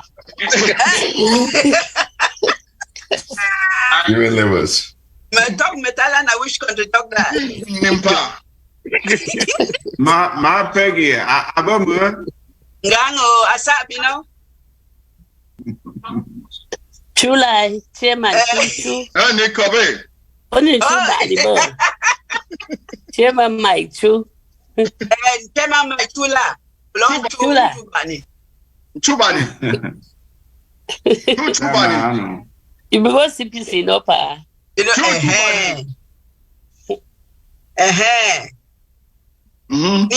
Chairman Mike. Never backside you talk value, never front. Chubani. That's right. My probably translate Mungaka like say na Bafutok. Really? No. If it translate Bible to Mungaka. Nice. Wow. Right. Nice. You know, say Bali na international. You know. Chairman we for that. Chairman Mike.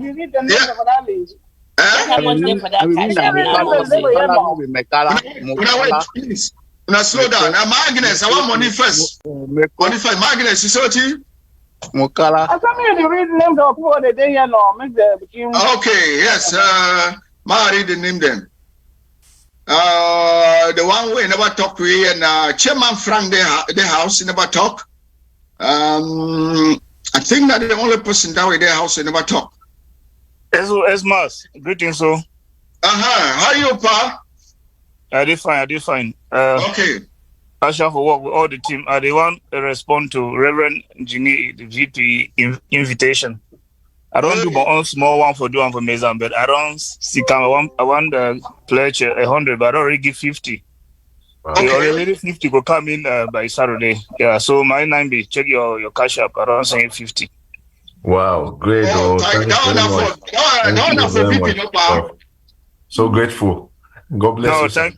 Thank you, VC. We are together. No matter I see when I know my height, the communists as well. I just beat a young man. Even get a woman do for me. The chairman marks the 5 woman. They will get young boy. We still they will not the 5 woman how.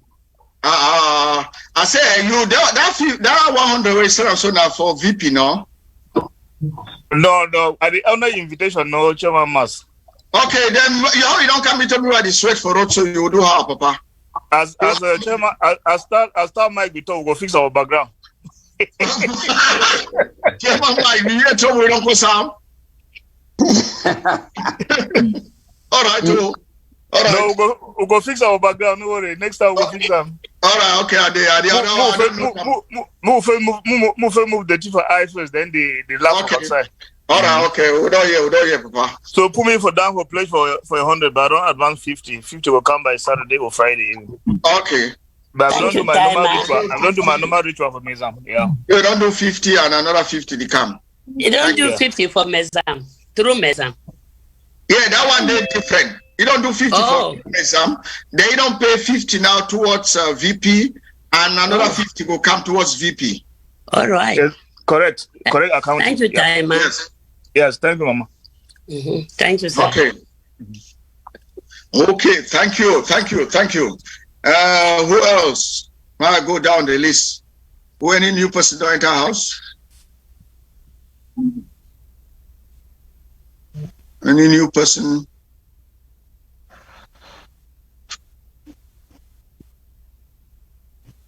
Chairman Frank, would you still wait me to talk to me?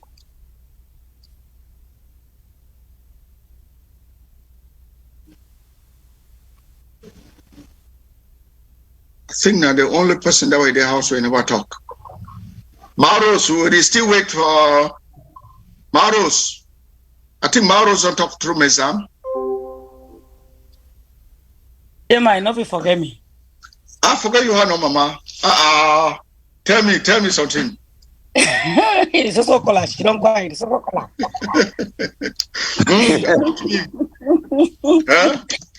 Ma give you and Mr. President $50 for the sweat you the sweat. Thank you. One cup nimbo. Ma send them for. I was sending for Usai. Ma, I was sending for. Hey, my Rose. Yes, mommy. That's my beautiful daughter. Ma send Chairman Mas. That's Santa backbone that there. I just say one time is a Chairman Mas. You want to give me a Maros? No, hey, that married woman with many children. Oh my God! I don't just know one woman will get children. Aksamo. Married woman with children. Oh, with children are already a symbol for something. Children are bonus.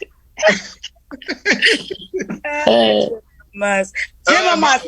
Asana vya kasha. Wasana vosa. No.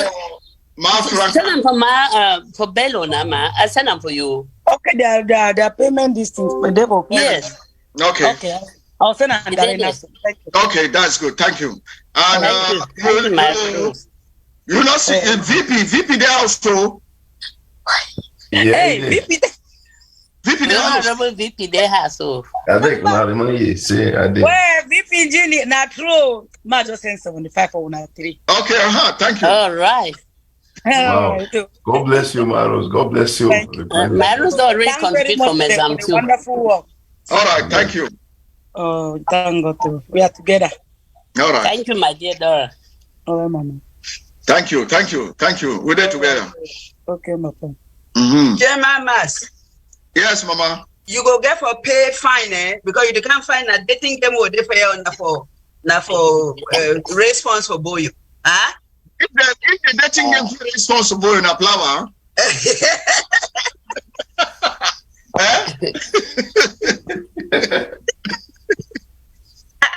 I think for response here, you talk na how you single, na how.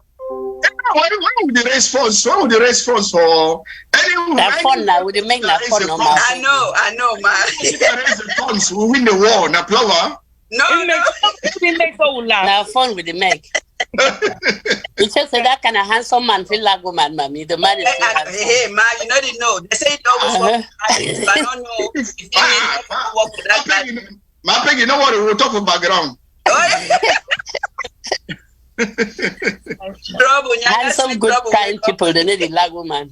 Ambazonia population they reduce, so we need multiplication. Oh my! Yes. Mama, tell them.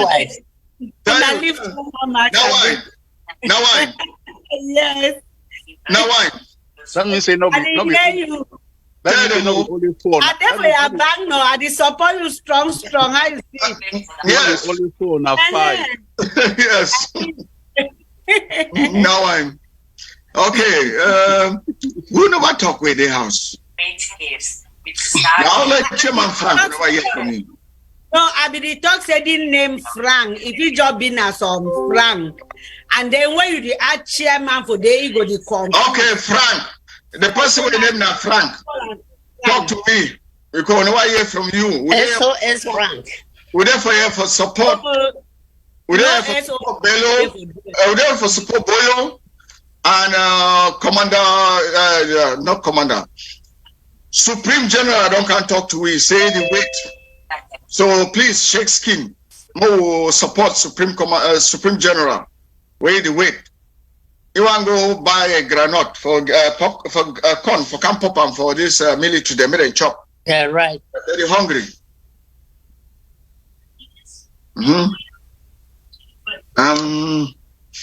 So Frank, we move here your name. Ma Naomi. Present. You know, I take say all Boyo, all people that don't announce now, right? Boyo. Yeah, and I say I did see since long time all of in Mike the worry, honorable Chateau in Mike. Since the show now connecting. I just say for feel like for talk. Then, okay, so you know what the year we no one movie for house because for movie, you know if he come back. They play where they net one they always did it. Except you call you direct, say may log out, log back in, see whether I make the walk. May talk to him. Call you direct. Yes. Yes. Yes, so please, so Boyo need we Let's see what's in Mafrida don't come in. Let's see. Mafrida don't come. I see don't join back. When I became 5 me. They will find you, mommy. Manu, yeah. Oh yeah. So they find you for my, you know, being mommy. Hey, Mafri, welcome. I be don't be you just allow me again. We need them back. Let me go check my to come back. That's alone on money salute. I beg. My Guinness don't already have your money, plaba. Okay, man, they will come up with $300. That's what they say. Oh man, you said $300. Thank you so much. Una not forget say my Guinness na manu. Una not forget say pa action na manu. Una not forget say honorable Ekota na manu. So na calculate all the money that they don't bring them. Manu, na place there for up. Thank you na so much. Yes, sir. I be not saying your things and we need them. You know what I thought? I just say all things the way you need them. So I don't know if you want to talk again. All the women, everything. When am I talk now? Yes, so they promise how are they for Bello, so for Boyo, so they say I'll get extra woman. Okay. But we'll be sent to no. Nothing I still ask. They never reach. They still ain't trust. Giving a wrong address. They ain't trust. Let it grow for your head. All these plenty women and have to take care of them. No, my Guinness, that one be problem. It give me wrong address. No, I will talk for back. I'll give you the correct address this time. I'll pay for delivery. When you bring them and deliver. Yeah, now you go pay. Because you give me wrong address. I'll pay for wrong remember some sign at the wrong lot. I want that wrong to send the money. I want that they also ask me money. Me, I say whether now you need to take care for the money. I don't say now. No, they don't reach yet. Okay. All right, send my money. I don't give for money. How about yourself now, my free? General, Bush need you. Mafi? He don't go. He there. You don't go? Or you don't quiet? He not go no man. He there. No, not leave me go. Mafi, that there for you. Talk to me. Chairman, I say it. I say, Supreme General, don't can't talk for we. He say, member, equal name in person. Say, Mafi, that member he. Oh. What you know, it don't come and then this time so waiting the strong like cashew for my side too. So talk and then Chairman still there for you too. VP there. Mama, no worry, I go come. VP there house and President there house. And President too define it too. Margin, oh man, now you just send me so. Anything you get, I'm going to take anything out for you. They say na man the key man, oh, my Guinness. Now you the key me so. Okay. Anything you get, we'll take it for now. Why would you wait the other one? I dey come back, no worry. Go put it down for Thank you, my friend. I would invite you. I would wait. If things then there, I go Shakespeare. You know me, I know what for Shakespeare, but you always say I go come. This I go. I know we take you like mommy. I go.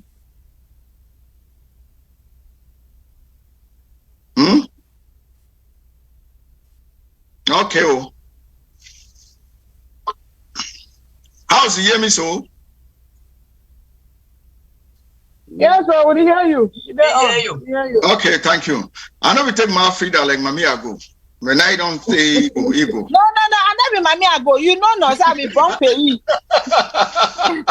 So if he doesn't me in front of me, I still there. All right, I'm just don't go there. He talk so you still there. Okay.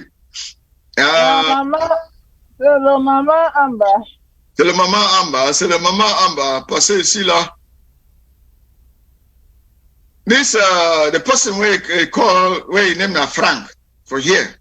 Another one SOS Frank, Chairman Frank, or some different Frank. But you never talk to we. Yeah, so SOS Frank don't send $50. Yes. $50. Okay. To me. I will not know whether or not I will send them now. Okay, more put them down. Thank you. They don't Thank send them you. for me. Thank you so much. God go bless forward you. them for my sister now. All right, that's good. $50. All right. I go forward them for cash app, Chairman. Okay, that's good. That's good. Don't be noted. All right. Nice time, I'm right. Nice. Okay. All right. Bring my phone now.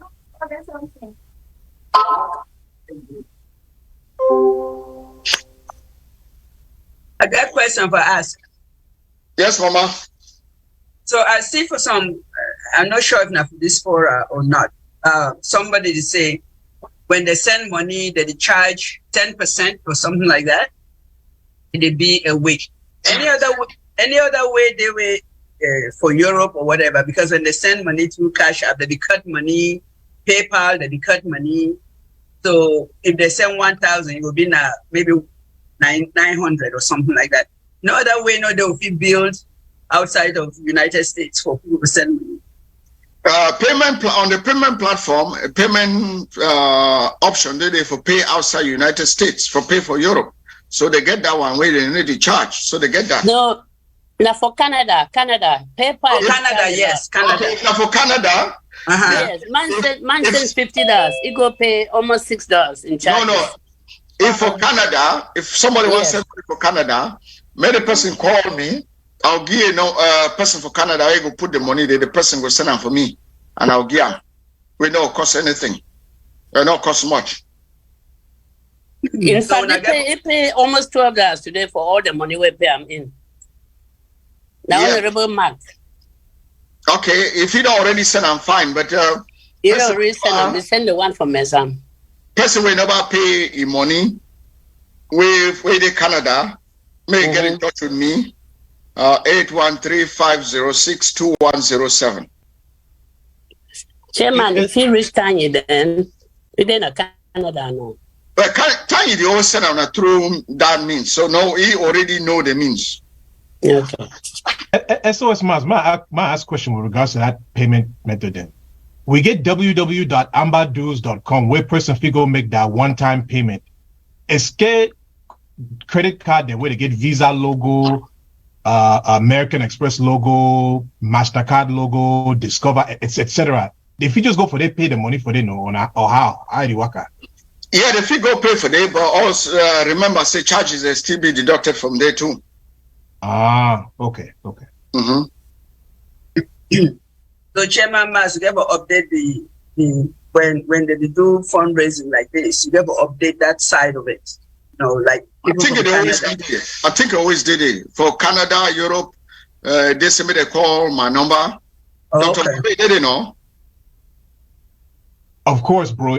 All the number they did. As a matter of fact, for this particular Boyo fundraiser, I've even put for the end the phone number for the chair of Boyo and VPs. If any person get any question and if you reach out for them. And then even for that number six talks say, if you date out now, if you need alternate payment details, call this number. So when I look for number 6 for that flyer. Yes.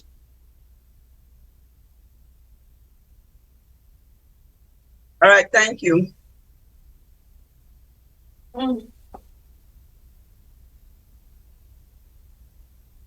We give you the glory.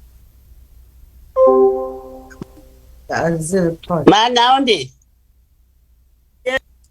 you don't see Chairman Frank $50. No, I just send them now for your cash app. Ah, yeah. All right.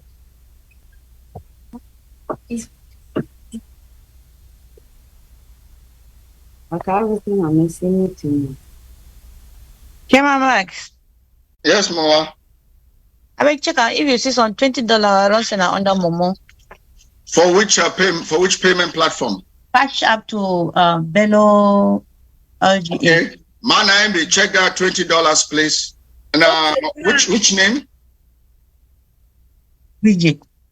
Okay. My name, they check them, please. Yes. I don't see and I don't reply. Thank you so much. God bless you. It's small, but not enough. No, not enough. Never small. Now go buy at least $10 grand. That one dog, they buy one bag rice. Yes. Yeah, God bless now for the good work. No mention, no. Thank you. Together, I hate. Chairman Larry, welcome, my chairman for Mezamo. Chairman Larry, I be the third people that Mezam, the day believe sometimes if you can't help them. So that made a no sir come on Mezam. That Larry just come in. It's of Zion. Who said that? Oh, that Larry. Reverend, come up for talk. I thought I was there. I just come up for talk. Okay, now you come up for talk. So I see that 20. Okay, I'm remember a different person. Okay. Thank you. Okay. Manambi. Yes, so you make a wish. You don't have phone? Yeah, I didn't hear you. I say you will make a wish last time. Check with us also for you. You be muted. I know hear you. I not be muted. Anyone else hear me? Hear you fine. Hear you fine. Yeah, Chairman, they hear you. This is great. I see. Chairman. Mezam is moving ahead. $50 more. $50 more for Mezam. Yes, from with Chairman. God bless you. Thank you. Thank you. Mezam. That Mike. So Mezam now 500 plus other 50. Okay, that's good.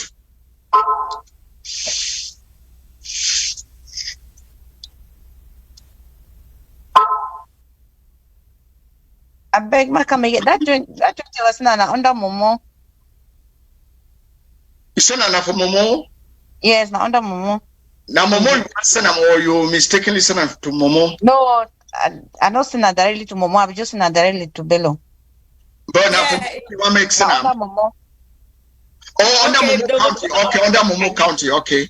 Yes. So we'll put her under the Momo total, right? Yes.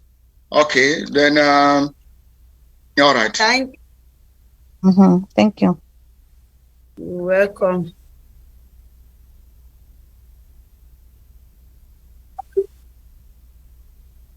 That 20. You know, when you open the fridge, it's small. That 20 now under Momo. Larry, ask my chairman whether he wants to say something, whether he wants to greet the house.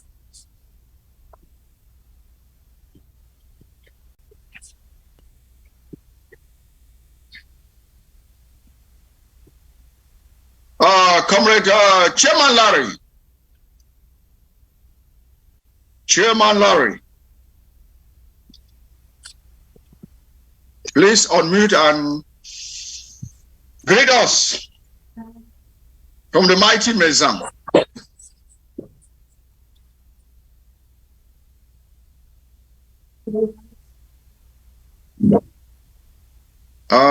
Chairman Larry.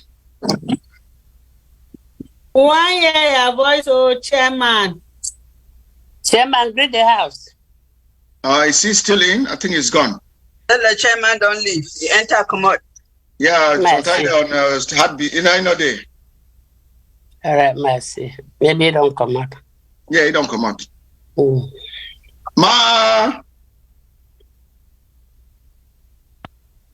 He don't come out. Agnes. Honorable Agnes. Yeah, now I see.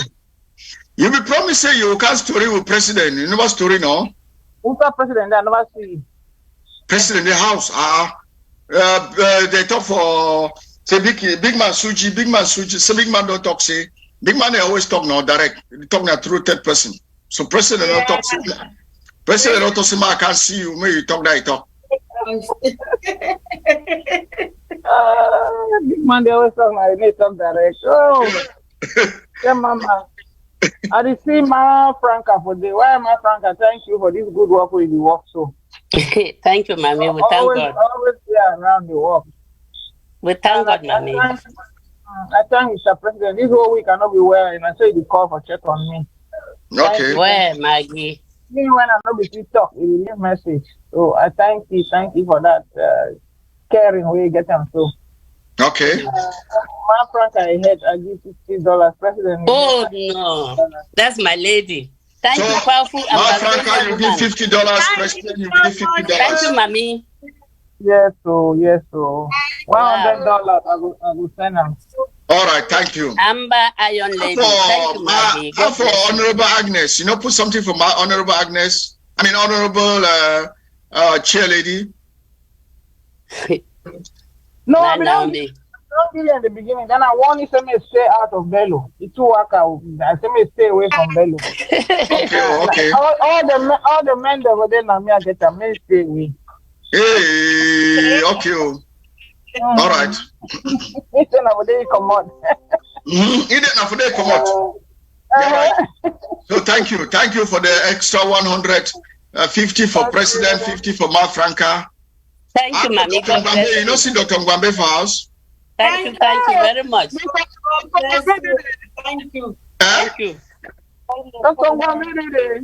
Yeah, Dr. Ngwambe the house. You want to put some 50 for Dr. Ngwambe? Well, $25 for Dr. Ngwambe. $25. Okay, Dr. Ngwambe, $25. Thank you. Thank you, Mama. Thank you. Be very caring. God bless you, Mommy. Oh. If I get some my brother for Tom me marry you. Ambazonia caring mothers. Ambazonia Iron Lady. Oh my God. Thank you. Yeah? If I get some my brother for Tom me marry you. That's a Amber Lady. Iron Lady. Always. I want to nurture my max. That's not ready for Boyo. You just there for also you just there now. Wait to be applied.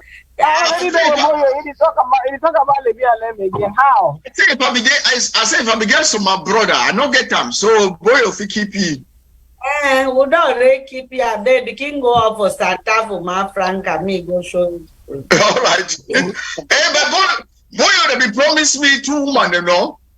Yes. Now when did they come? You dey hurry, no rush. All right.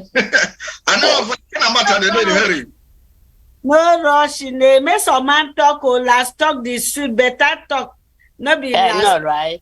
Make talk street sensitive man laugh from Banda. Yes, so make some person bring 11th hour talk for this on drive for this draft. Yes.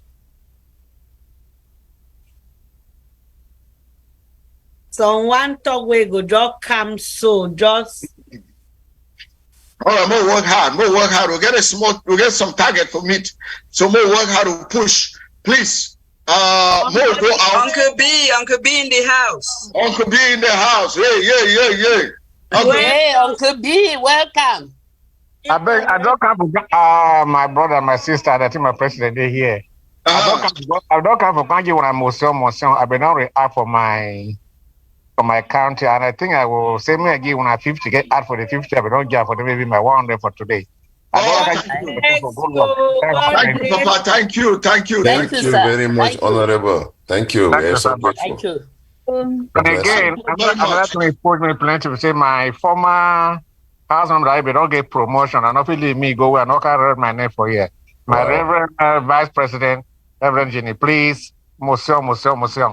Thank you, Uncle B. Thank you. I'm so proud of you. I'm grateful. Okay, Uncle B, how you send that one?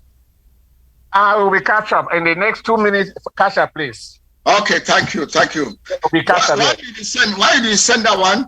Joe asked on small 25 day for VP. VP tell me say VP day na.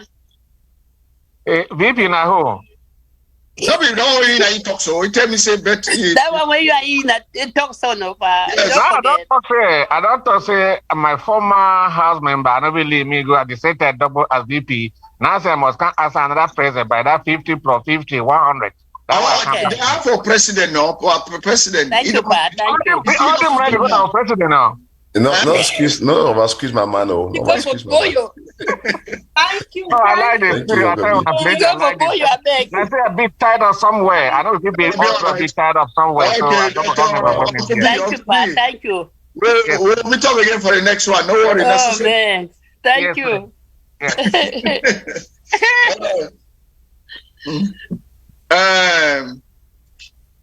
Yeah, we'll get some small target for meet. Please, more go out. Call even one person. We'll try. We don't have money for the house. We did 21 now. More just say we did with 20. More go call even one person. Oh, please. Where? We go bring them. We'll see what we do. We'll get some small target. I say, what's that, Majide? Chairman, call your friend. Now, sister, call you know. Call your friend. Call your sister. Call your friend, I beg. Say, make out with the waiting. If you listen to you pass me. All right. Okay.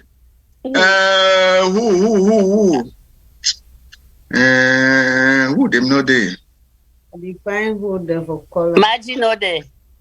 Oh, Gino there. I don't call your number in the pass. In the travel or either for some meeting. I don't know.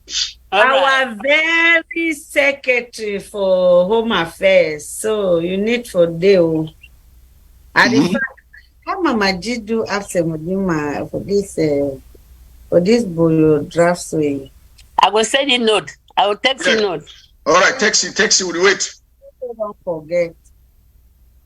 Text you. Who else? Okay.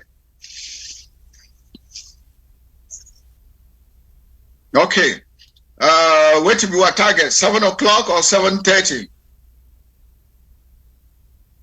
My name is VP. 7:30. 7:30. So we'll go for. I said Monday, no. Monday, no. Yes. Yeah, you see, money don't keep me for up. I don't sleep since. Thank God. You don't sleep with the 5 war. Now I talk no. Anyway, they are fair and cap this so no easy.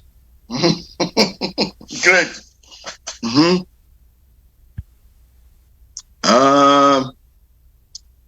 Come on, guys. We're almost there. We'll get some small target. Well, 1 meter. Wood House. Well, I would like to take this opportunity to thank everybody waiting for this house now, because everybody for this house don't talk to the house. I've been so impressed. As the prayer be talk, not be matter for numbers, no matter for the quality.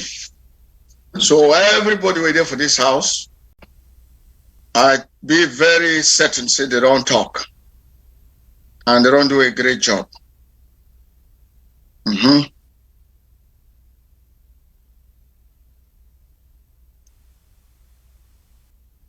Thank you so much. Oh, thank you. Thank you,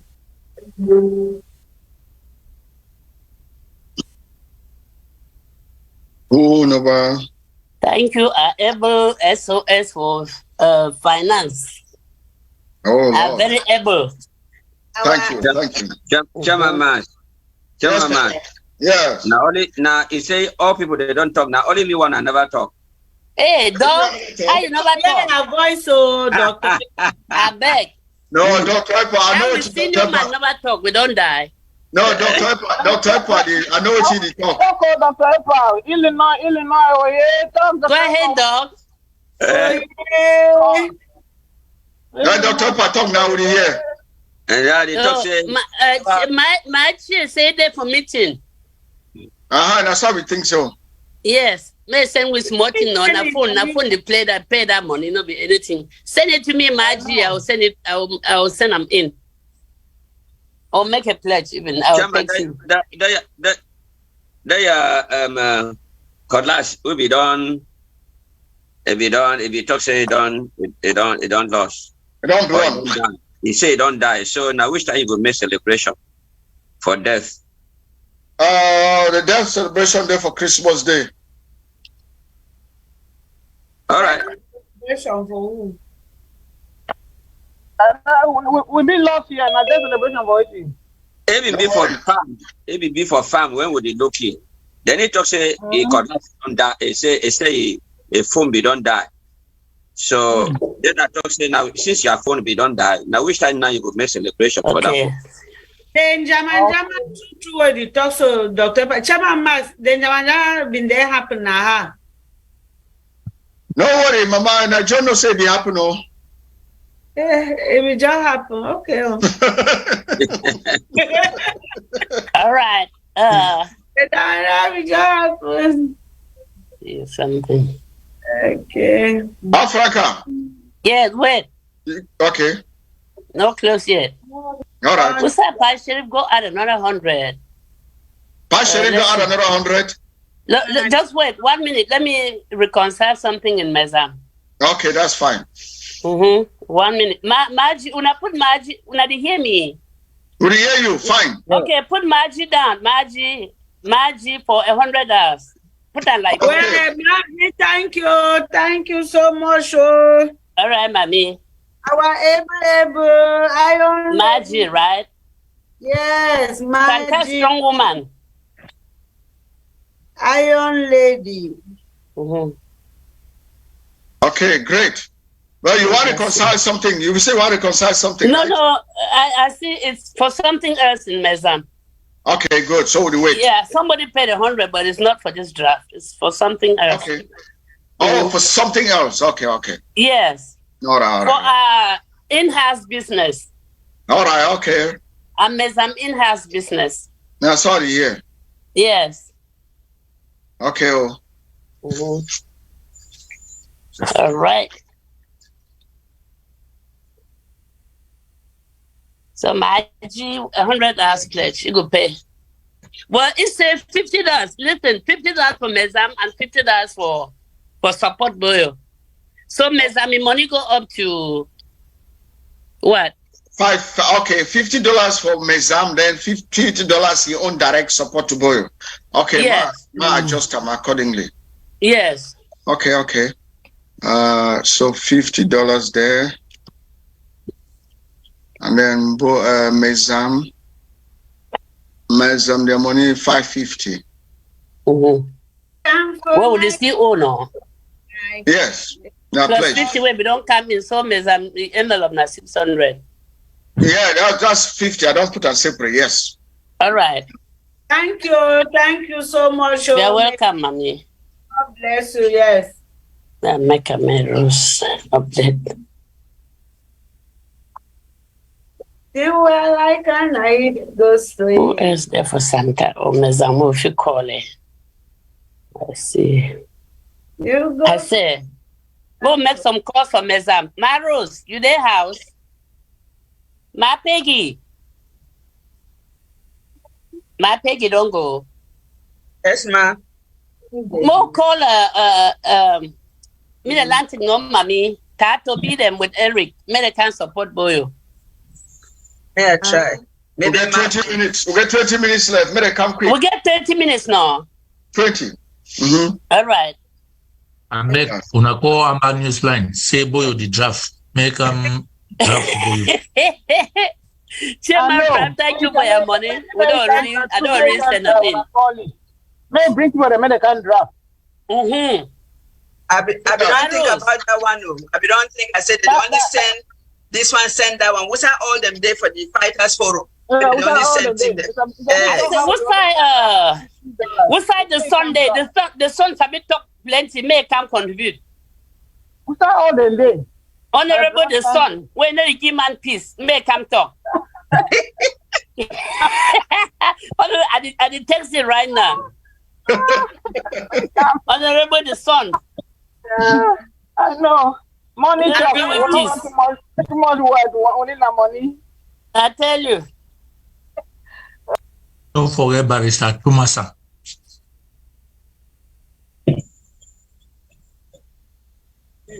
Barrister Tumasa. Yes, una call you make and draft. Let me then a euro. I will text you. Make and draft. I say, all these friends they were getting for the Ambazonia struggle. So some people are there for here when I lie people them more. These people already don't mind them. They're not the one when they make noise for we forum them. So now who lie no mind me. Tell me, my go do the necessary. Yeah, because and they're not there for years, so it means saying I lie. You will call them. Plenty for forum. They're plenty for forum. Why get to call them? They're plenty. No, I talk now. My friend them. My you will call them. I don't call friend and leave someone. I call friend so because I get friend and now way I did discover my boundary. Say this so I no get plenty friend there. You know we hear that for the prayer they pray. Say they talk to me. Make some food. They send them back for home. No be true fighters. So not true. I'm not true. Many man knows I no get plenty friend them more. So good. At least now you don't know. I tell you, now I know. Yes. That's a good thing about them that. Now you know. Okay, we get 16 minutes to go. Okay, I did send them. I did text the son. May come with that big mouth. May come boy of the wedding. Honorable the son. Okay.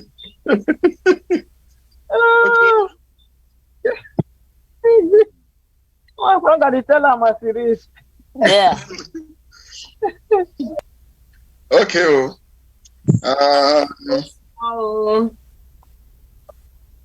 God be good to. By thunder, by fire, we are going to Boya. Yep. By thunder, by fire. I know here Vance no come up. Canada no come up. But Comrade Vance don't be absent for some time. I don't know. I never hear but see. It's I don't know. Some people and they will never hear their voice again for this struggle for some time. Okay. It is well. Boy, I hate, boy, I hate, march to the school and marching to Boya. Now which song we used to sing at me? Now would be my class for here because any generation will get their own song. You have to tell me your class now. Who's that you go to school? Catholic school Big Man Con. Okay. Catholic school Big Man Con. For Bamenda, for Ota, no be Ota, for Big Man Con. No. All right. My name is Present. What's up? Well, are they happy? All right. Say, how we number the day, Chairman? My response to that. I know here from my boyfriend John Paul. What happened? John Paul, they for Canada.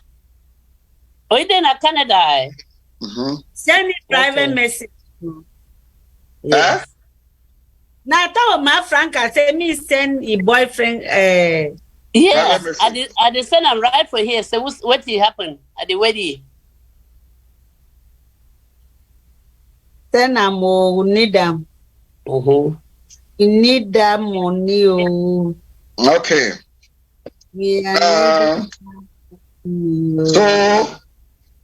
So my name is VP.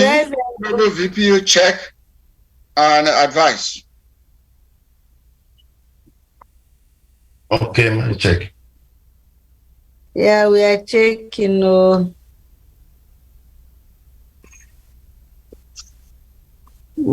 Pledge is plenty. Of course, now so they always be.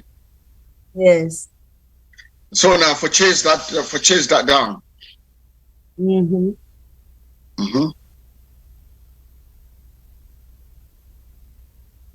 Wow. God go help we. You see the wish you will make. Right. So, mommy, God go help we. God go help we. All right. God go help. Yeah. In the house. So. I see God of Chato, like the connection is always having a problem. I don't know. Yeah, but I think Comrade Goloff had spoken. I think so. Let me just check. Yeah, he had spoken. I see the connection like it's having a problem with it. I don't know. Yes. Comrade Goloff. Yeah, he had spoken through Boyo. Okay. Yeah, he had spoken through Boyo. I hope it's the same Goloff. Yeah, the same one. Yeah, so he had spoken through Boyo. Okay.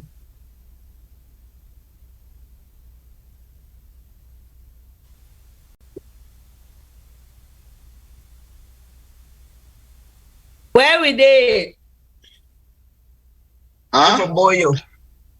No, the answer say we dey na which place now? Whether we dey na three corners Bello or we dey na Nyadra. We dey Boyo Central. We dey for Boyo Central. Maybe we dey Bang. They for Boyo Central now. So we dey which one VP MB and the president. Which one I talk? Which one I think? We round up. Yeah, more round up. Yes, I think we round up. It don't be a great day of success. We don't try. Yeah, the time versus the output or the input no go be much for now. Exactly. More see somebody don't come in. More wait. More see who don't come in. Yes, somebody don't come in. Oh, not Dr. Lambert. Okay. If we don't talk. Well, Dr. Lambert, come bring back some last minute news. Dr. VP Manaembe and the president.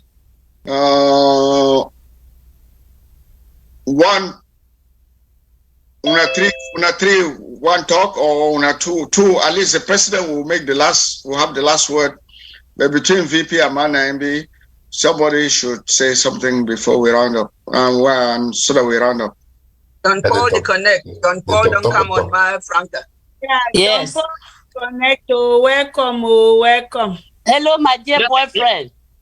Yeah, I don't hear my Franca. You don't find me like for Facebook. I don't go for Facebook. I hear my Franca the corner. My name I just say. Yes, so play of nothing I see today. Now open one. I get to hear your voice today. No, my Franca, I say today I will get some small appointment there for some background talks and day. You know, say with the fighter all side. No, pa. Yeah, no, fine. All right. Okay. Comrade John Paul. Say something, Pa. Boyo is here. No, yes. Let down your girlfriend, I beg. Even pledge. I don't just leave message for instance, so APP said so may they put me $50. Okay. I will find that means yes. Excellent. Yeah, that I don't hear your voice. So then I did salute to Uboyo Mama wait there for that. Hear your voice, Mama. Just stand strong. Yes. Thank you, sir. Thank you very much. God bless you, comrade. So much. Thank you, Pa. Yeah, Chairman. Yeah, I hear you talk $50. You know, say power president the house. You know, check. You know, you want leave it so go how? I'm alako. Yeah, you know, say that. So if for be that means for be no at the one situation where things just don't there for some sign. I say only the leave more. You know, say even as we do this, so yes, ground zero it open hand too for this side. So Yes.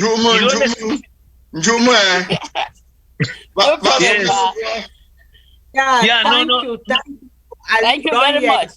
All right. Yeah. If not for that side, so now for president, no, did draft this so the continue. That's true. I say my Frank against on spirit way no as a year. So then I don't just come again. I just screw down. I join Thank you, sir. Thank you. You miss a man Frank and make your use of me. I tell you, sir.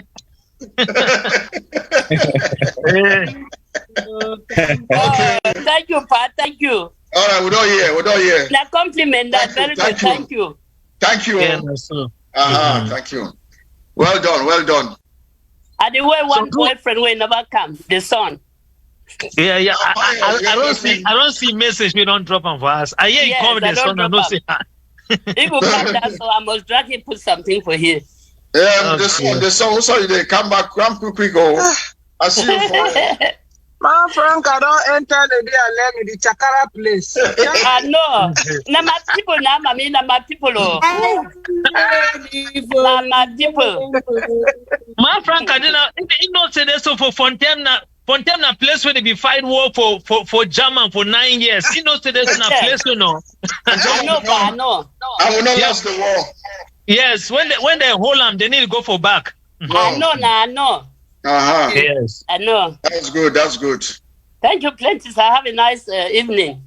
Yes, so after. All right. Thank you. Okay. Thank you so much. So VP and my one person talk, then President Comrade Chris can talk and close the fund drive. Yeah, me man, I will talk. Okay, my name over. Oh yeah. Yeah, okay. I want just take this time for thank each and every one of we will don't take this effort for come out, for stand with boy. We don't always do and today again we don't really show. Yes, so God, any man we as una don't dip una hands for una pocket, God he go replenish una mightily. God go bless una. The work we would do for year. No man, no fee pay person. Now God alone, he carry our reward for his hand. As we join together for fight for Sisemu get the total liberation of our land and our people. And as we don't always stop, say this struggle, this so now God ordained struggle. And this God will talk, all we will know say, he no be na a God of unfinished project. Any project where he start he go wash and make sure say he take and go finish up. Now wait that way, they give it that assurance. Say nothing, nothing stop we for rich boya. So God go bless una and God go open una more financial doors and God go make am for way as we continue for support this struggle. No go ever lack waiting for feed our picking them and take care of our loved ones and our freedom. It go living faster than we imagine. I want to thank Mr. President. Thank you so much. You are a great leader. All man, advice, and all we boyo love una, boyo promise say you no go fail una, and together boya here we come. Thank una. Thank you. Thank you, Chair Lady. Madam Chair Lady. Thank you for that.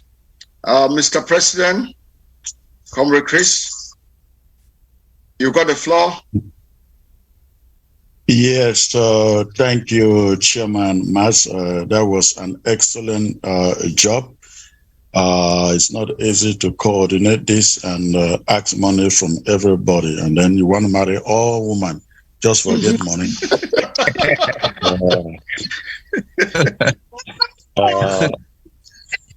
I cannot come on camera, so will not forgive me for that. But I really want to appreciate everybody where is show up for support Boyo. If we start very slowly, I will see 7 people, 8 people, 10 people. I begin wonder whether the people that will show up. But I think at the end of the day, I saw close to 40 inside the Zoom room. That is excellent. Ma 9B, that was, and of course the VP, that was great mobilization. I want to thank Una all. In the day, in the weeks ahead, we will be, somebody should meet, please. I want to thank also the chair and the vice of the Restoration Council and every cabinet member who dropped in to chip in something, especially the gesture by Comrade Geoffrey to put the commander in the Boyo under a monthly stipend. That is a wonderful, wonderful initiative. I wish that many of our comrades will do so. I know that many people who are watching on TV were like, how much did they raise? How much did they raise? I think I've seen a figure of, I would say, about $12,000. Wow. That is really good. I wasn't expecting that because we know that Boyo is a small county that is run by few people, and to have raised 12,000, that is quite a lot. But again, I appreciate all of you. I want to promise everybody, say, as slow as things they look, we'll not give up, even if it means not only some of us will continue to stand between the gap to make sure say this struggle go ahead. As I will talk from the beginning, we know so many people will be downcast where they feel like say a lot of players having an upper hand. I mean, when I hear say the fight war for 30 years, the fight war for 20 years, like in Eritrea and Sudan, they not be the fighting every day. The fact is that those countries, Ethiopia and Sudan, were not able to declare victory until there was a treaty. So, I mean, nobody not check say, oh, we done the loss, we done the lose, we'll be over soon. It is not over till it is over. Till there is an agreement reached between us and La République du Cameroon. That is what will bring this war to an end. That is when we say this war has come to an end. So La République can continue to burn down many more towns and villages. They can continue to kill as many people as they want to kill. But make I assure them, for as long as we have a core of people who continue to dip their hands into their pocket and continue to believe in the dream of a free and independent Ambazonia, we will continue to resist. Thank you very much. God bless you all. Amen. Thank you, Mr. President. Yes, God bless you, Mr. President. Thank you. Thank you, Mr. President. Thank you, sir. Thank you, Thank you for your leadership. Thank you, the Boyo chair lady. Chair, thank you, VP. Chairman. Yeah. Chairman, how much was your amount? Was the amount? Oh, yes. The president said it was just about $12,000. Very good. Our target was 10, so we exceeded our limit. Very good. Very good. Yeah. Hello, very Chairman. good. We get somebody who will just come in. Maybe he will say a word. Hello, sir. Yeah, Chairman, I don't know whether my you break up, but I hear you now. I did for. Hey, money coming in. Money. Manu, yes, talk to me about Manu, please. Talk to us, pa. Manu, We I don't work, I know the so, yeah, Chairman, I've been already announced. Wait. Okay. Announced now only 300. Okay. I go add my own $50 for Boyo because they do good work there. All right. Hey. Thank you, sir. Wonderful.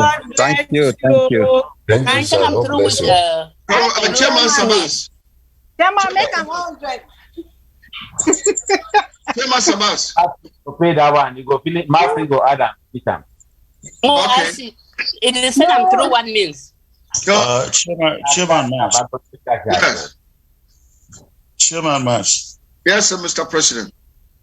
Yeah, I just wanted to add that because of the pressure that we see in Boyo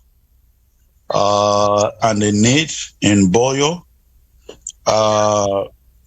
the central government will forfeit the 40% that's supposed to come to the central government. Let all the funds go to Boyo.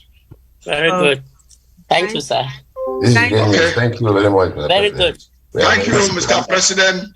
I know for be that I may not for be that generous, but very good. You'll be a very generous man. Wow. Thank you. They go use the money wisely. They go use them wisely. We trust the team. We trust all. More people more understand. We trust all our chairs them, but we just see now the urgency. Now the thing that the president wants stress. Now the urgency for Boyo, where they need them for do certain things quickly, very very quickly, and the flexibility that for the government, where we see fire the cash, we'll throw at day. So in effect, Boyo don't give a 40%, but we don't return them back for them for support them for the fire way they did now. Amen. Thank you. Thank you very much. That's wonderful. Maybe understood. Say Boyo will give you 40% in, but we did return them back to them. Say yes for support the fire way there for them backside now. But we give that 40% back. Maybe they take and put that fire off. Amen. Yes. Thank you. That's very wise decision. Thank you so much. Thank you, President. Thank you. Okay. Yeah. So every county, when fire day, this government will support. Amen. No matter where we take money from, as long as we get some small thing, we'll support. We're there for fight the war. Okay. So yeah, but talk say all the county chairs, LGA chairs, everybody will be coming, cabinet members, or restoration council members. We thank you very much for coming to support Boyo. And with the fact say our Supreme General can talk to we, tell we how desperate we day.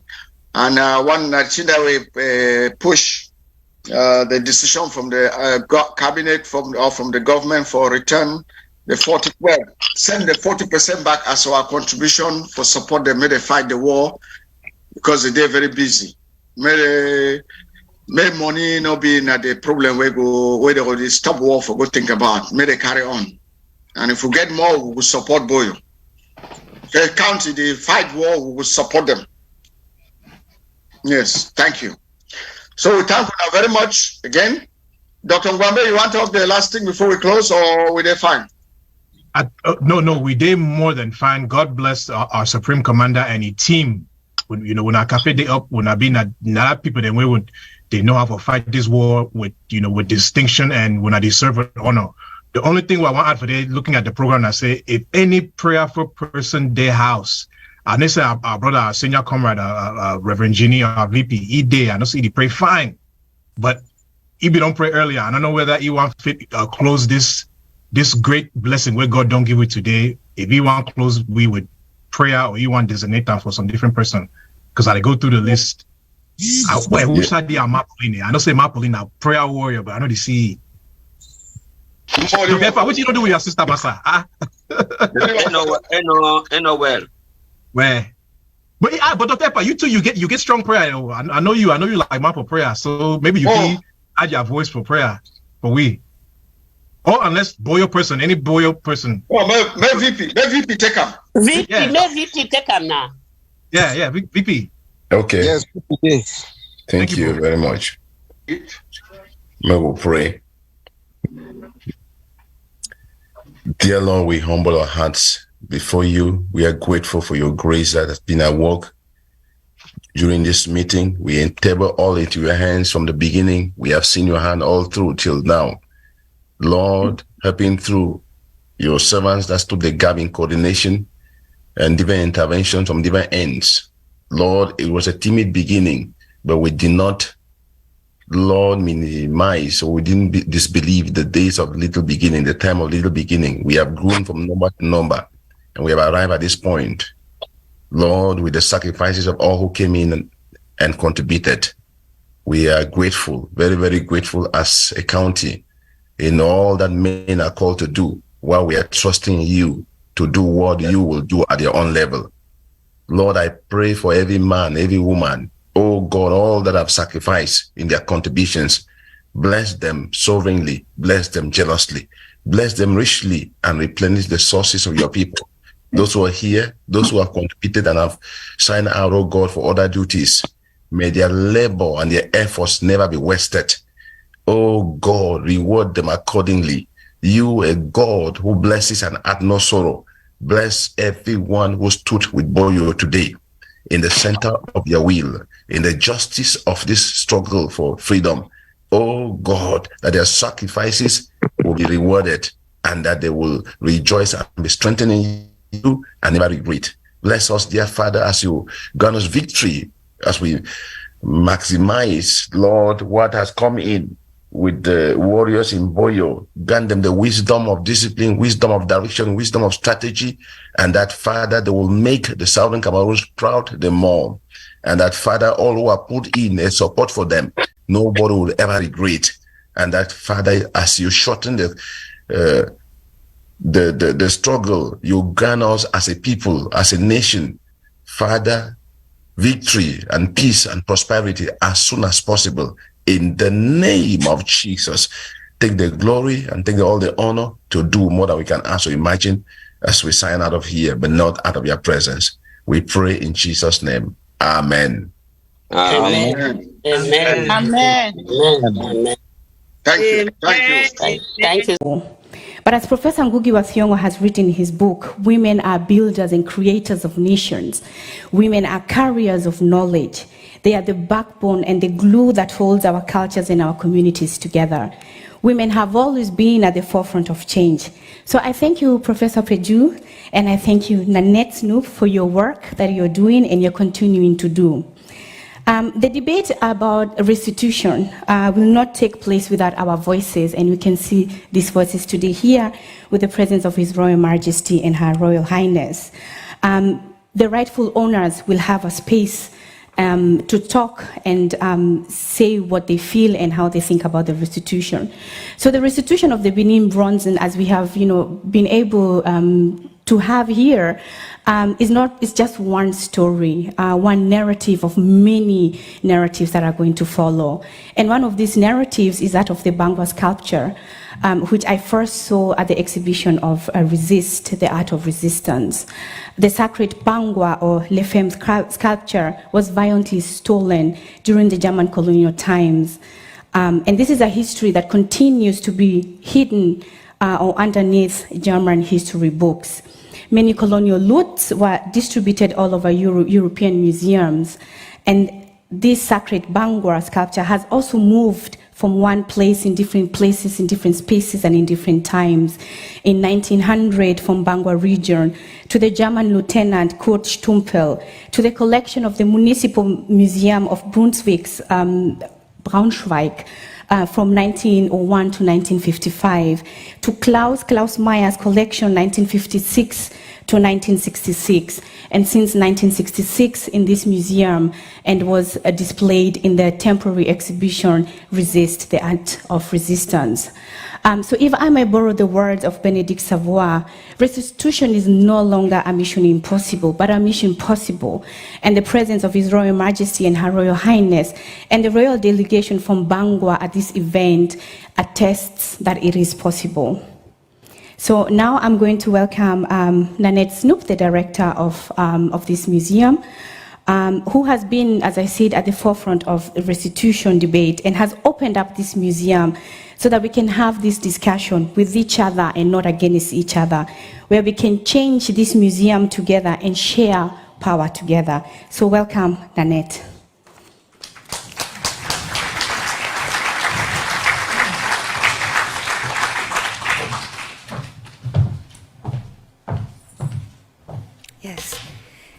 Yes, His Royal Majesty Asabaton Fontem Jufura, His Royal Majesty Folofak Emenken Beatrice, His Royal dear traditional rulers, dear representatives of the diasporic Bangwa communities in North Rhine-Westphalia, dear representatives of the Council and Administration of the City of Cologne, dear Mr. Charles, my boss, Deputy Mayor of the City of Cologne, and I'm very happy that he is here.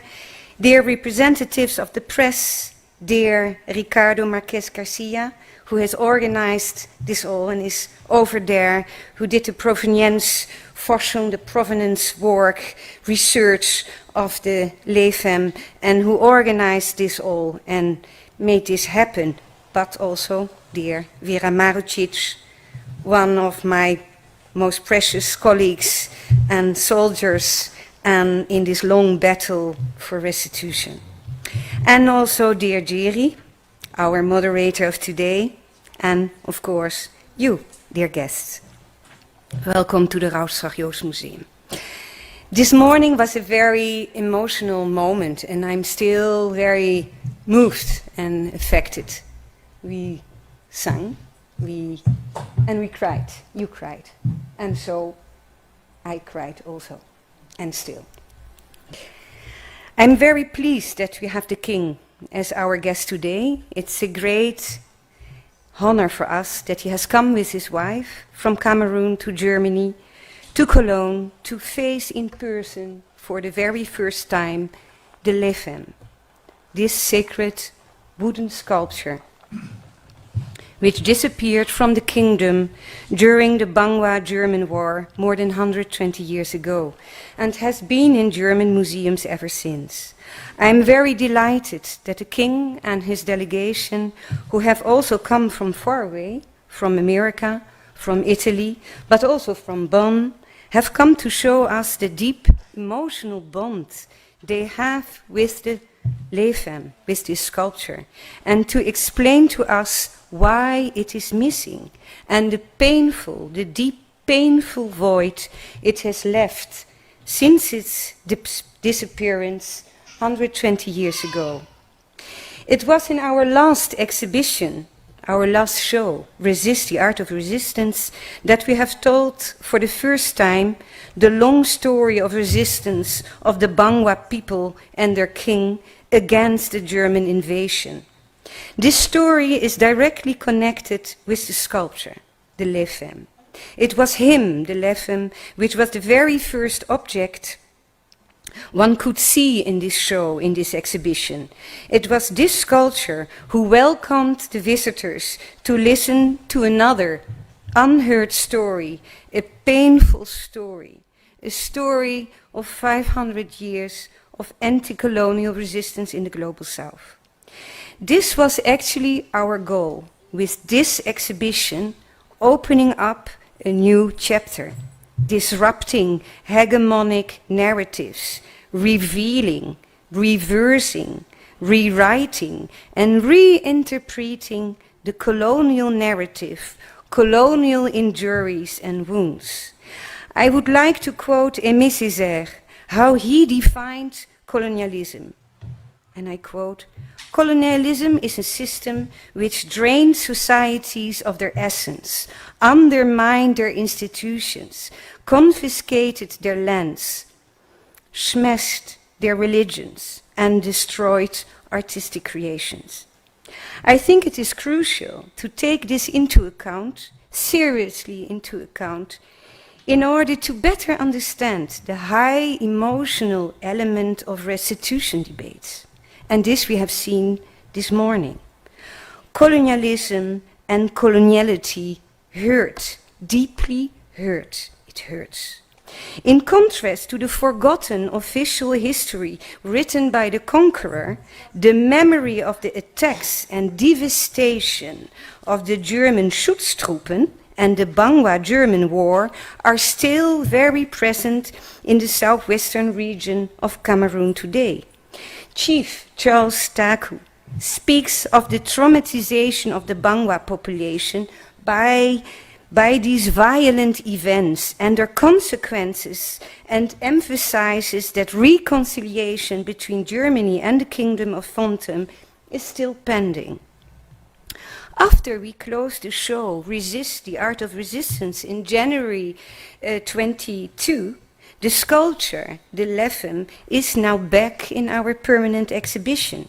And I'm sure that the visit of this royal important delegation and today's discussion will deeply and permanently influence how we as a museum will deal with the sculpture, with the lebialem in the future. Who will tell his story and how? How, or if we will continue to show it as long as it is part of the collection of the Routerstraat Joost Museum until, and this I really hope, until the city of Cologne will probably decide his return to Cameroon. We, the museum, my team, see ourselves in this process of restitution claims beyond all necessary legal and diplomatic negotiations as a transparent and democratic platform for alternative and unheard narratives, stories. We try to create a space in this museum that has to be understood as not being decolonization itself, but generating the potential for decolonization. So what could it mean for museums to become active agents in this project of worldly repair? What could it mean to create a platform which becomes a tool for communities to publish themselves? For me, these talks and meetings are the starting point for coming to terms with the violent history and building a new relationship between Germany and Cameroon, between Cologne and Fontem, between the museum and the palace of Fontem, between you and me. That means reconciliation doesn't mean only recognition of the colonial crime committed by Europe, but also of the suffering and deep traumata that it has caused and which is still present today. Thank you very much.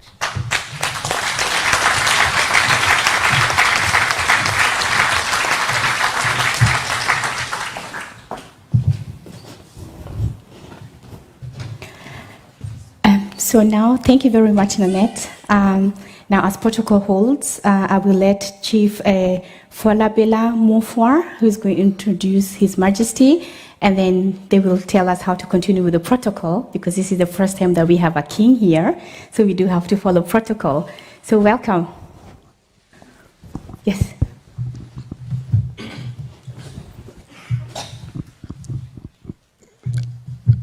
Guten Abend zusammen.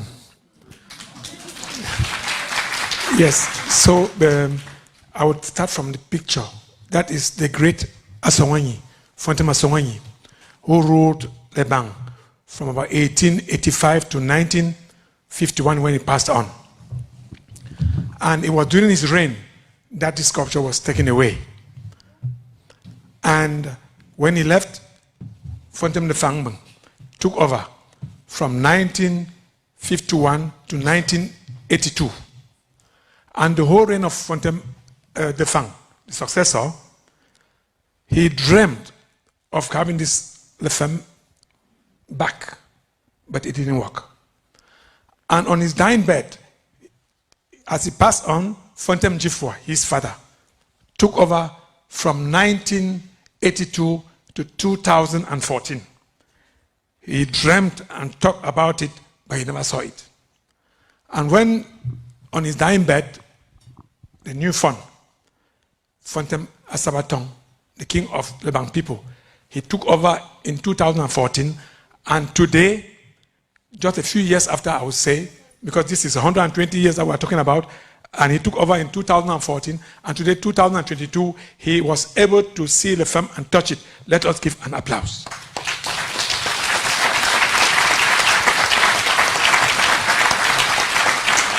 Just like the director said, it was emotional. We cried for many reasons that we cannot go there now. And the fund came with Njui Kongo, the first lady taking care of the palace. It is something very new and very precious for us that we think and pray that His Majesty Fontem Asabatong Njifo Fontem will bring an end to this story. Thank you very much.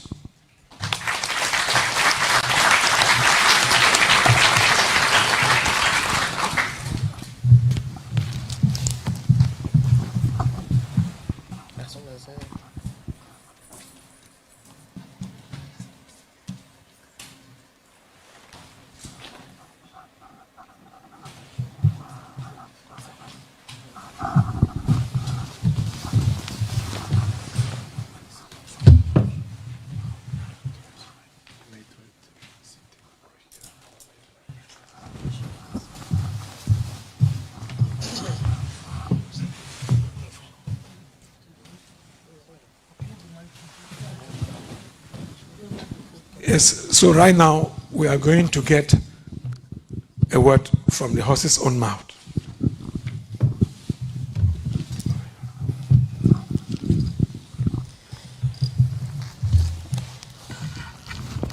The mayor of Cologne, who couldn't be here due to other commitments, the assistants to the mayor of Cologne,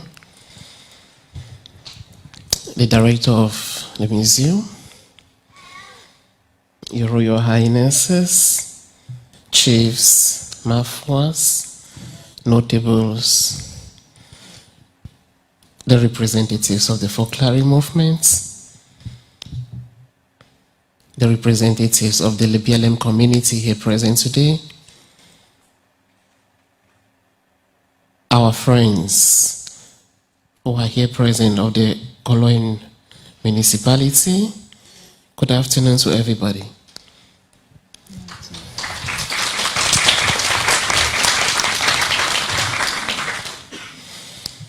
Today is a very emotional day to me for many reasons.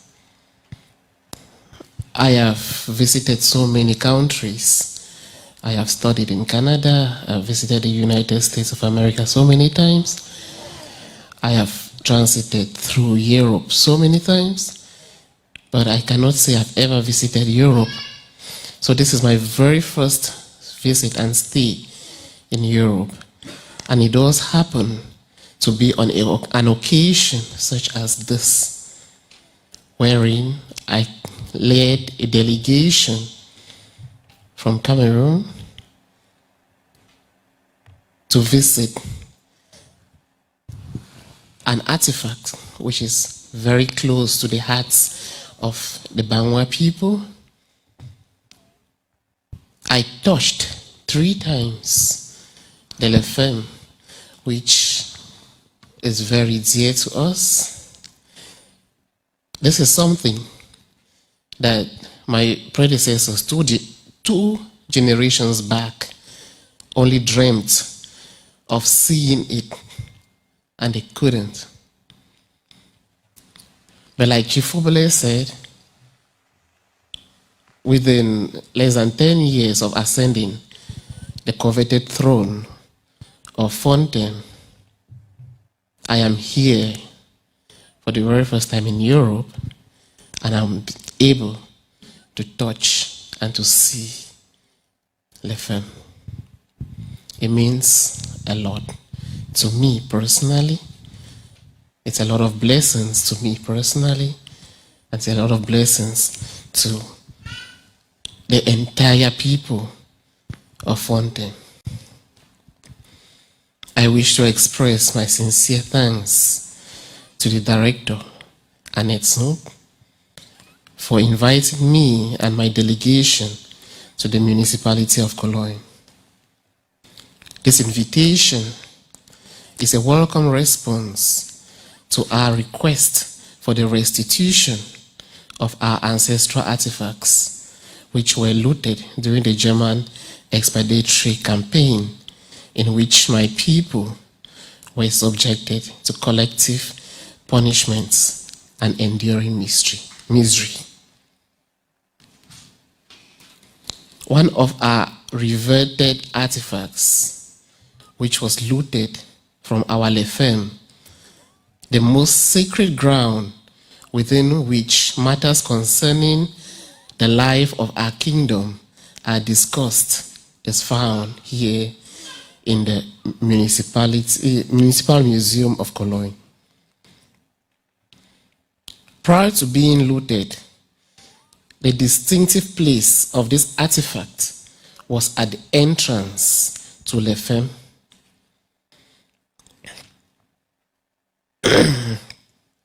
It is a fearsome commander who was endowed with natural and spiritual powers.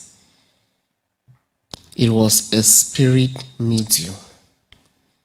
Through it, enemies of the kingdom, evil spirits and wizards, as well as intruders, were prevented from gaining access to and desecrating the sacred ground of Le Femme and harming the king and members of Le Femme, who are distinguished leaders of the land.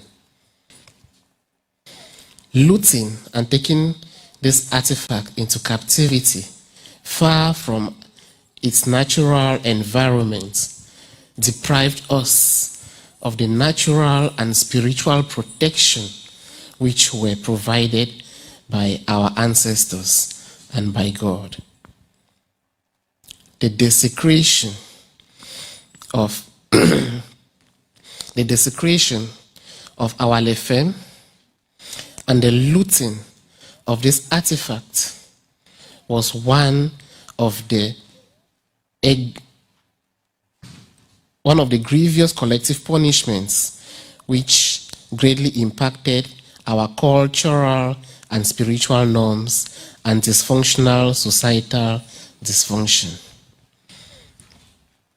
We considered the invitation you extended to us as the beginning of the process of returning these artifacts and of ending the agony of the collective punishments which our ancestors and successive generations endured and are still enduring.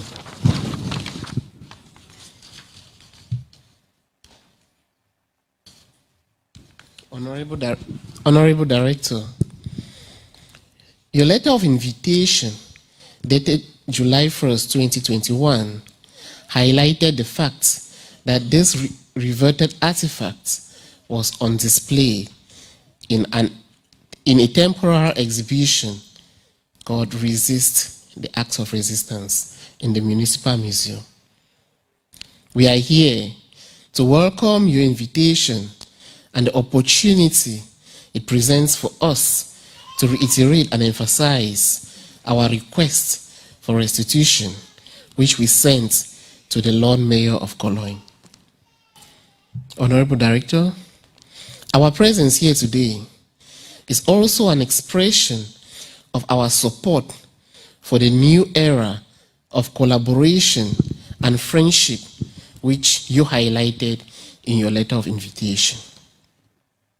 This visit has received the endorsement of my people and our ancestors, who consider it an important step towards providing a solution to our more than a century of the collective and individual punishments we have endured. Today, we have set our eyes on this reverted symbol of culture and spiritual existence. Like I said, I touched it 3 times.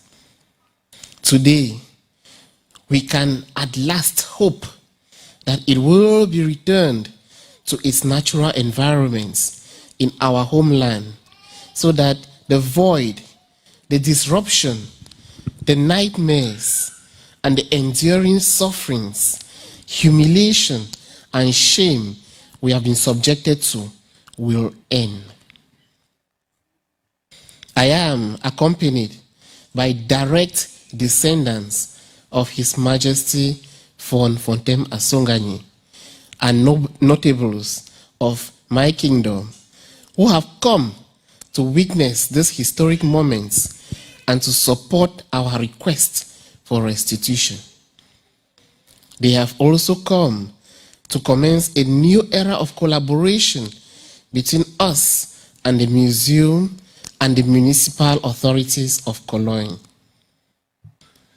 The restitution of our artifact will mark a significant conclusory step in the decolonization of Africa, because the independence of Africa cannot be deemed to be completed when the very heartbeats of our civilization, our spiritual and cultural fabrics are imprisoned far removed from their natural environments.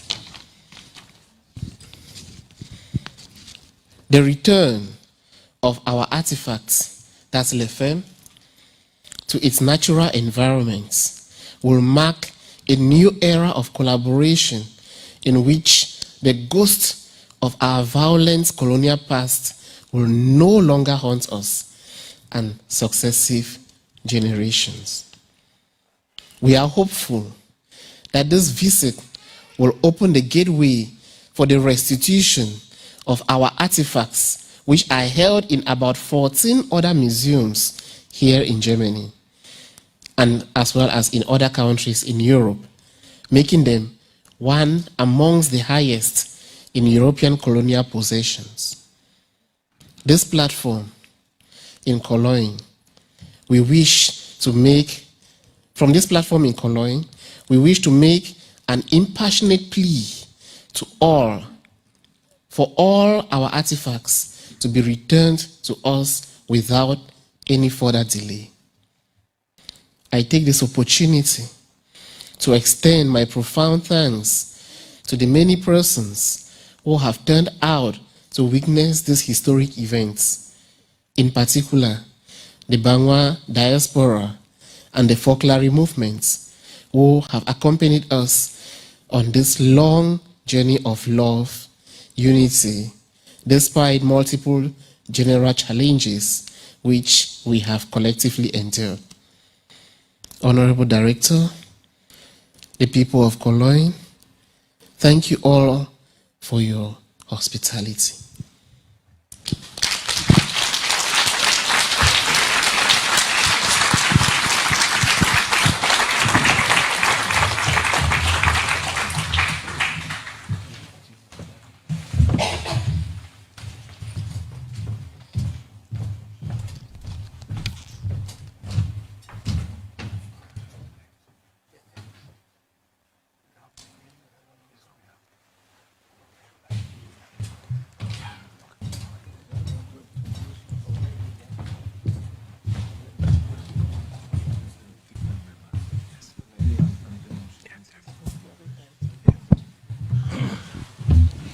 Yes, in the delegation of His Majesty, right at the end is Ndinkamka.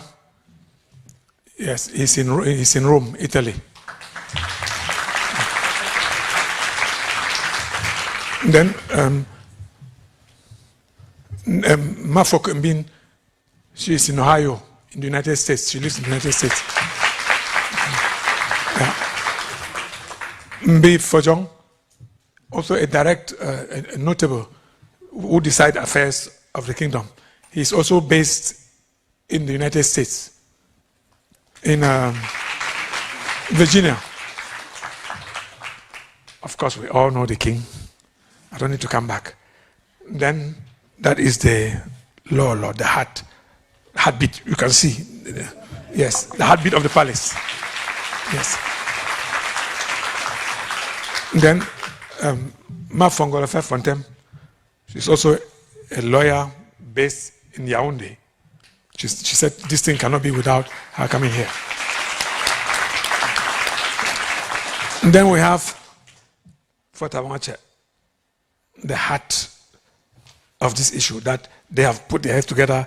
He said he would rather die than be alive, because the ancestors will go and say, when they took it and you had all the brains, what did you do? This is what is keeping him uneasy.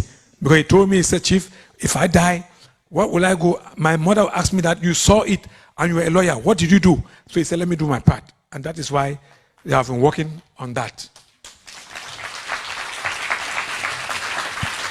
And I'm Chief Fowler Mofo. I studied 35 years ago here in Bonn. I'm a pedagogue, but I'm back in Cameroon, and we are working to see that the day this FM will come, we are going to invite all of you, and we shall feast together and forever. Thank you.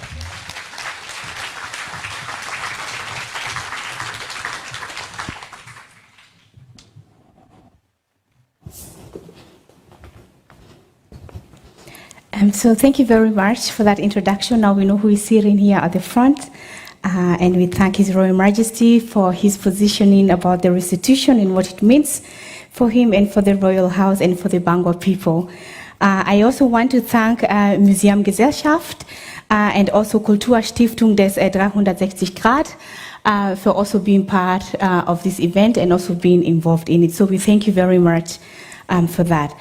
So we are going to go in direct, as we heard before, that they did see the FM, and as you all know, there's also the series I Miss You, and we would also like to know, they've already said before that they saw it and it was very emotional for them, and we understand it is a very emotional thing being able to see the FM after 2 generations, and so we think it's also a blessing for our King and Her Royal Majesty to be able to see it.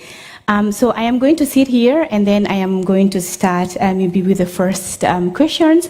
And as always, we would like to have a discussion with each other. It's a communication where we want to learn more about this sculpture, which has been here for a very long time. Which narrative does it tell? And as Nanette Snoop, what does it speak, and which language is it going to speak maybe once it's back? So I welcome you to our dialogue. And after that, please do feel very free to join in. Ask your questions. You have the opportunity to talk with the king and the queen and the royal chiefs, and we can find out more about this sculpture. So I'll sit as the protocol demands, and then we continue.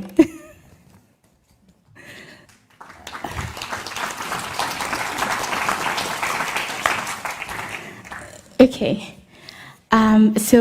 I think the first thing that I would like to know, or I think most of us who are here would also like to know, is that did you know that the figure was here? Why are you claiming it back? And please do feel free to answer according to the protocol or how it's best fit.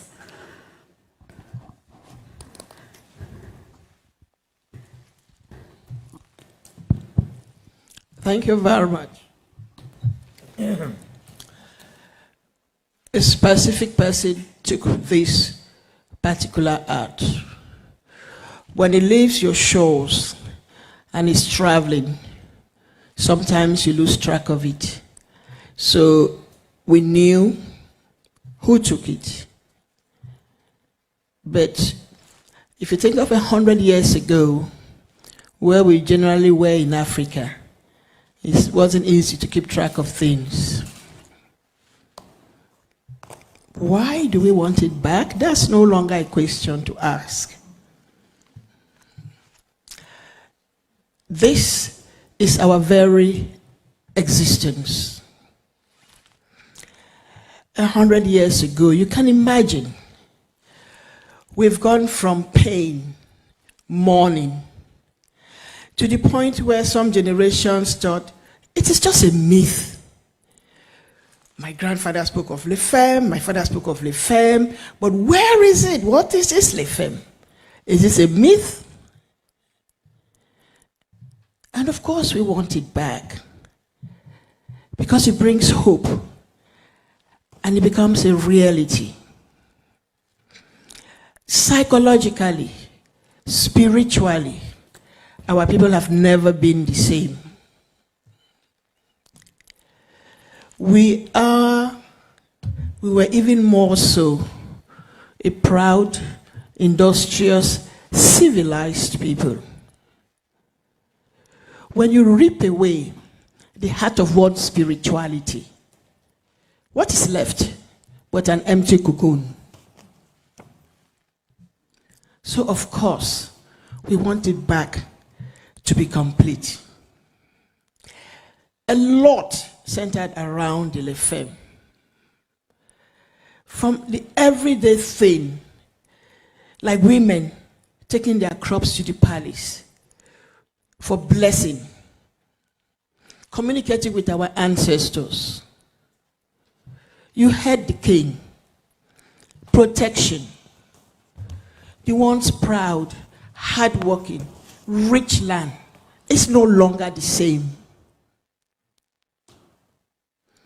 All sorts of things have been falling us as a people. All sorts of things have been falling our rulers.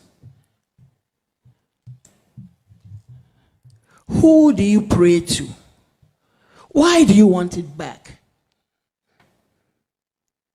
If somebody went away and took away the relics, for you here who are Catholics, of St. Peter in Rome, how would the Catholic Church feel?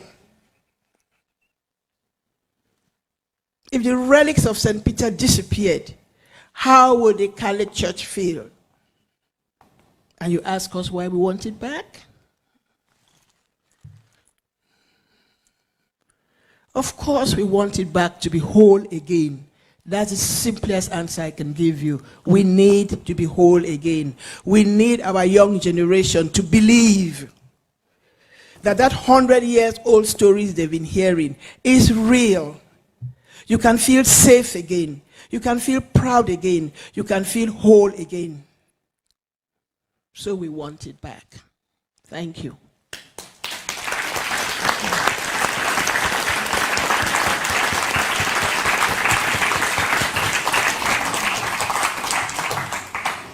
So thank you very much. Yes, and I think the audience would also agree. It's necessary that it goes back, and you've spoken of the importance of, the spirituality, the hope, but also for the next generation to be able to see this Le Femme and to be able to identify themselves with the Le Femme, but also to know the history. And so for me, as a historian, when I saw it the first time, I looked at it and I wondered the oral histories that have been told about the Le Femme, that have maybe been passed down from one generation to the next. But then I thought to myself, since it's here in the city of Cologne, what does this oral history mean for the people of Bangwa region? To be, to hear stories, as you have said correctly, hear stories about them, but really never have been able to see it. So what oral histories have been told about the Bangwa, and is that the original name? Or is that a white construction of calling it Bangwa?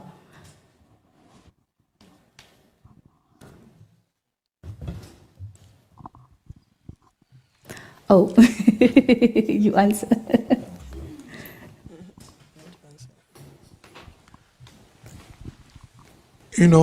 When the white man came, it's Mbemwe, which wrote is as Bangwa, Mbemwe. But Bangwa, Mbemwe, mean the people of Mwe. there was a lot of translation, right? The original people spoke neither English nor French. And so when the white man came, he was moving with his interpreters. Like another one, you hear Fontem, they came and they were coming up and said, who is the controller out there? The interpreter said, for your temte, that was Aswanyi. The four means chief, and tem, who shoots. So you see, Fontem, he shot and never missed. Aswanyi, probably that's why he could fight the Germans for 9 years and he was not captured. And so you get again, Mbemwe, the people of Mwe, which was written as Bangwa. They really know well as Bangwa, but we say Mbemwe, the people of Mbe, is people, Mwe of Bangwala. Of Mweland, sorry.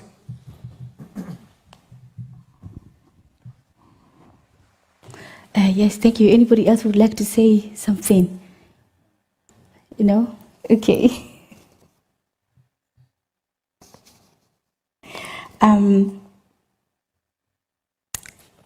So maybe me trying again to connect to the series I Miss You. Have people here in the diaspora missed the Bangwa figure? And have you, you already said that you missed it. I just want to go back to the first question of how did it make you feel? That feeling that, seeing it here, something you haven't seen for a long time, what did that do to your body? What was your reaction? Nanette told us that you cried and she also cried, but I think there's also more to that. There's more emotions to that because you're missing something that has been out. And I think Chief Tatu wants to answer. Yes, you see, when you hear Lefem as a figure, you can't get it.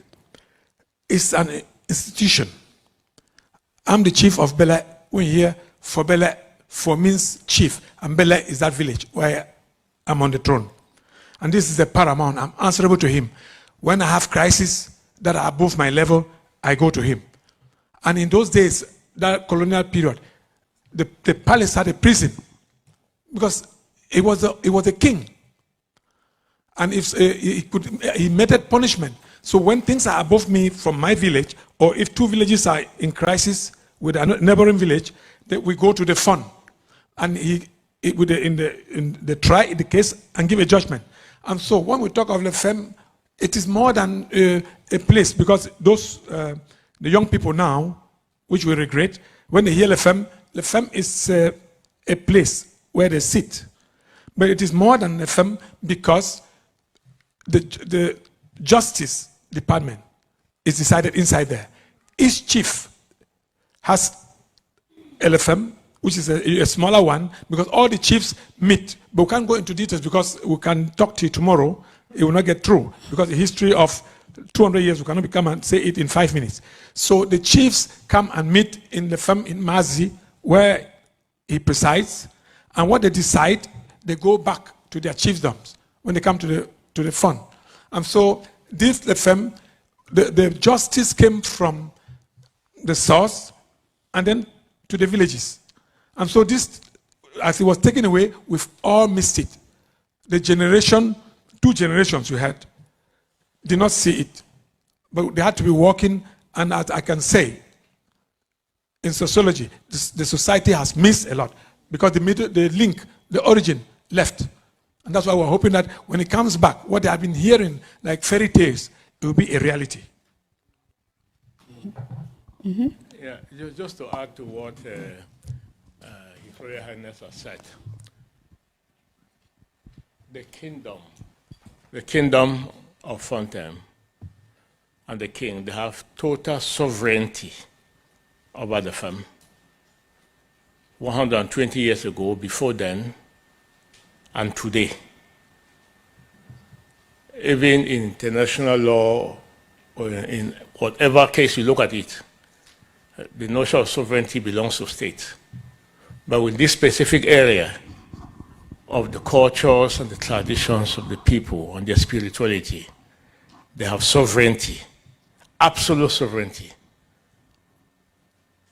Strumper, the commander of the German Expeditionary Army, was not a member of the firm. He had no right to desecrate the firm, let alone looting and carrying away supreme objects of our sovereignty, our spirituality, and power. The intention was to totally humiliate us, render us worthless and unprotected, and he succeeded in doing that for about 120 years. And that's why today was a day of mixed emotions, of joy, because His Majesty touched it 3 times on behalf of all our people on the face of the earth, on behalf of all Africans who have been similarly humiliated, on the part of humanity, that at least our laws frowns at this act of extraordinary violence and devastation and humiliation. Imagine the positions we've gained in life, public life, internationally, able to control international institutions where you have Germans and other people from other races. But Stumpo did not know that one of us would grow up, study in Germany, and come to the level of the chief. They didn't know that one of us would become a well-leveled, distinguished lawyer, having taught law to generations in the university, and being on the board of so many companies and many international institutions. Or that the king and the Royal Highness, the wife, who study in some of the best institutions in the world, or our notables there who own very important institutions, business organizations in the United States of America, or we have a distinguished professor heading the Department of African Studies in the Eritrean University in Rome. They will not know, but we are there. Yet we are still incomplete. We are still humiliated. We are still held by the ghost of humiliation that will have our most revered and strongest attributes of power, spirituality, and humanity imprisoned in European colonial positions. That's unacceptable. And therefore, I support what the chief says. We're all practitioners who are there. I will know the hopelessness and the pain. Today was a mixed day of emotions, but a day of joy, because that war which the Germans started 120 years ago has not ended. And God has put it in His hands to be the one with regard to the city of Cologne and the director and others to put an end to it and to turn that page of history into a happy moment of collaboration and mutual human recognition. Thanks.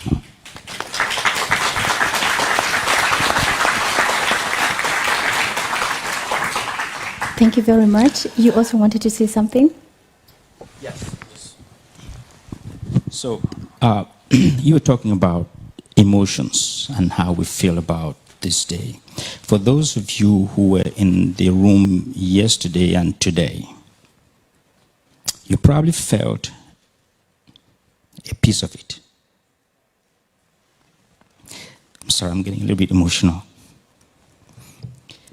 It's been one of those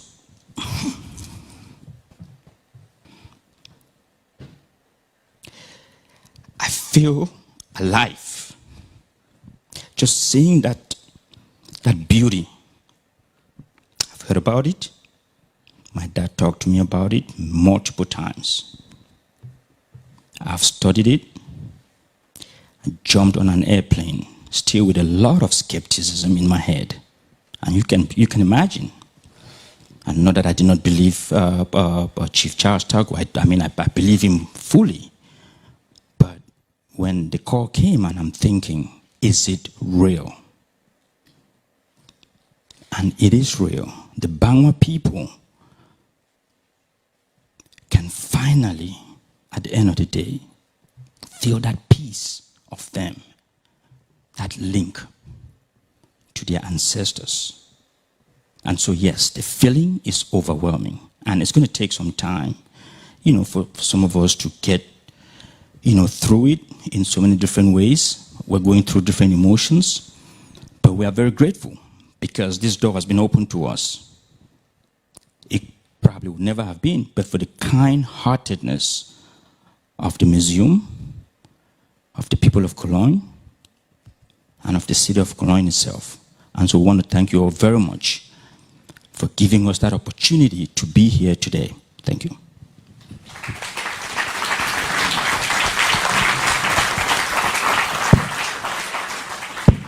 If I may just add one little thing. When you ask us how we feel, look at that.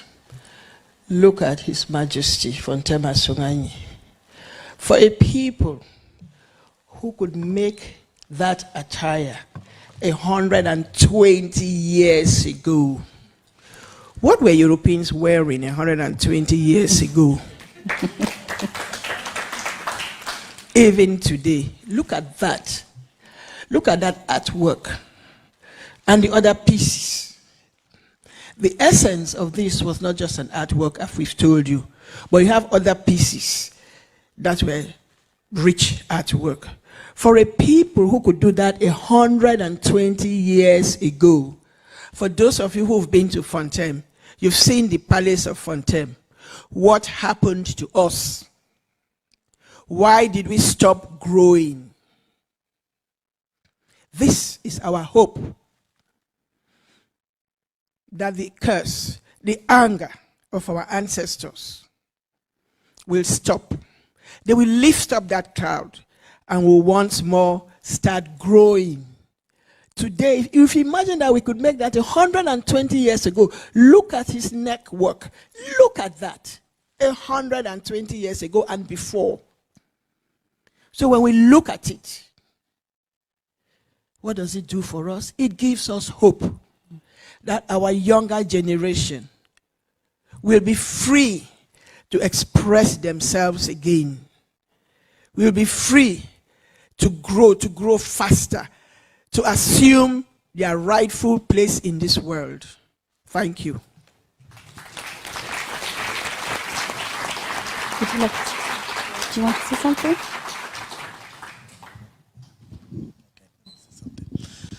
Thank you very much. Not much to say. They have said a lot of things. I think all of us agree that we are living a particular moment of our life. All of us here, not only our delegation from Cameroon, led by His Majesty. There is time for everything. Probably this moment was prepared for us by our ancestors to start something new, to start a new relationship with the Germans. They have been to Cameroon in the beginning. They did what they did. Many Germans went after them to Cameroon. Not to do what the others did, but to start a new type of partnership, new relationship. Today, it could be one of those moments that we should take advantage and say we are all involved in starting a new brotherhood, partnership for a new cooperation, completely different from what was the past. We are lucky to be the artifacts of this moment. Thank you.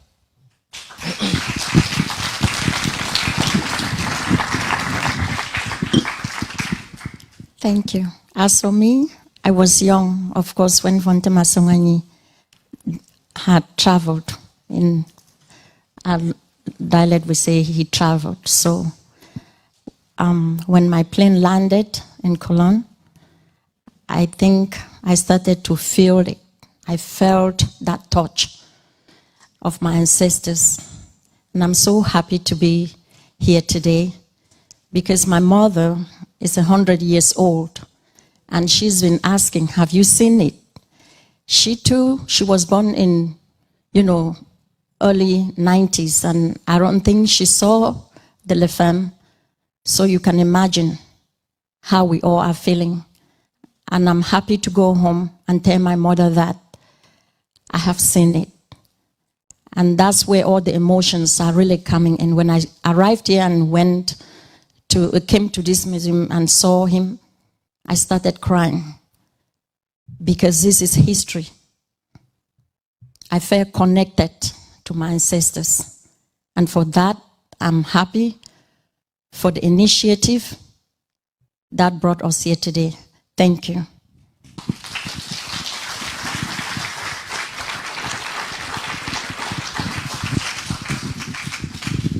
So please permit me to ask the last question, and then we open up for the audience. For me, or I think for many of us, or as we have had discussions about restitution in this same space and in this same place, one of the things that we have always been asking is also for the Benin Bonzen, but also now for this one, when it goes back home, which language will it speak? After being silenced for so many years, after being violated and forced to hear so many different languages, as I said before, it moved from the Bangwa region, it was put somewhere else. So which language is it going to speak? Thank you. You're asking an earthly question. We are talking about spirituality. 100 years, 1,000 years, the spirits are the spirits, the gods are the gods. So wherever it's been in the world, it's been waiting to go home. Whether it was silent, speaking German, speaking French, speaking Japanese, the spirit knows where it belongs. It will probably also bring us some richness from our German friends. But it is the spirit of the Ngwe people that never goes away. Thank you.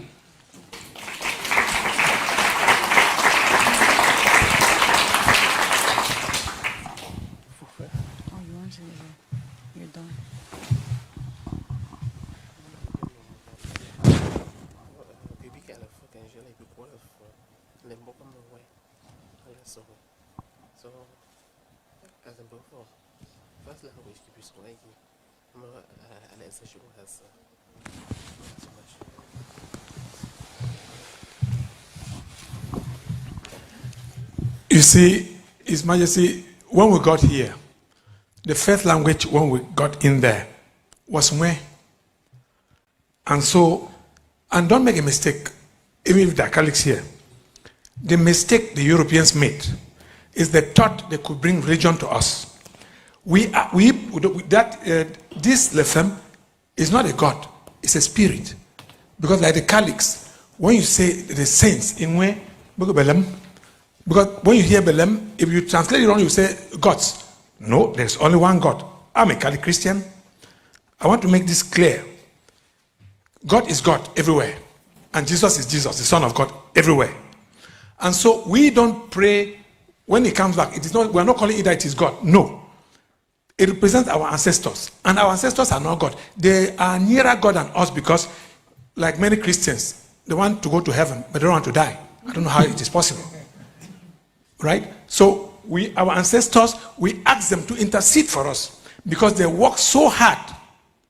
If I can dilate a bit, Aswanyi was in the hidings for 9 years. He fought the Germans for 9 years. And at the end, he said, when I am here, they are killing my people. If they kill all and I'm there, who am I going to rule this place with? He came out freely and went to the colonial officer and said, here I am. Take me and let my people free. They first doubted. And then they said, we want to handcuff you. He said, you're handcuffing me. Are you the one who came and looked for me? And they took him not to Boya, which was the headquarters, but to the extreme north, to Garua, fearing that the Bama people could be very aggressive again and come. So these are issues that we need to know. We ask them to intercede for us. Because many people think that we are saying that it is God. No. It is a spiritual value that when you start there and say, oh God, for you, Jesus, for you, it works. And nobody can take that away. Even if I'm to go to prison, I will still have that faith, and nobody will take it away. If you inflict pain on me, I say, may your will be done, Lord. May your will be done, Lord. And that's it. And so that's the freedom that we have that nobody can take away. This one was taken away, but we knew. And that's why the people have been going and falling and rising, and we are hoping that it will come back so that we grow once and for all. When His Majesty got there, he greeted in Nwe, and they got it. Asonwanyi himself is seated up there in paradise, and he's seeing. Just like Chief Charles said, if I don't react, when I die, I'll go and see them. They'll say, but what did you use the sense that I gave you? And that will be the spirits, the God. Because God will judge all of us depending on what he gave you. He cannot ask you what he did not give you, I think. It's my opinion. Thank you.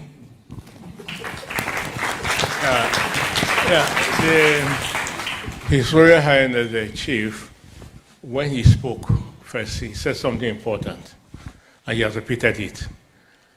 I believe that the fact that I came on this, our father, Fontem Jufwa, called me and sent me on this mission, and thereafter our king also sent Mafwa here and our late brother Ndinkama Temasong to pursue this.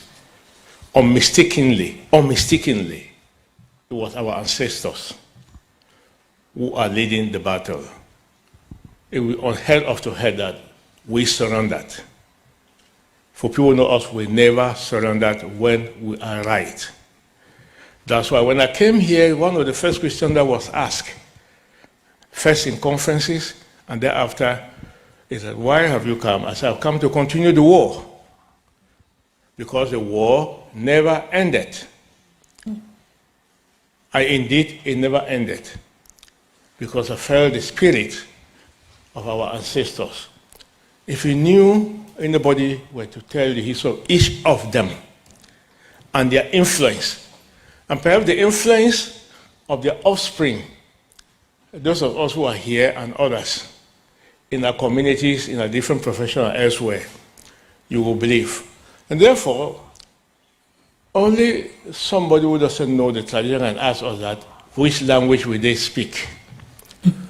Because people who have that level of extraordinary power and spirituality,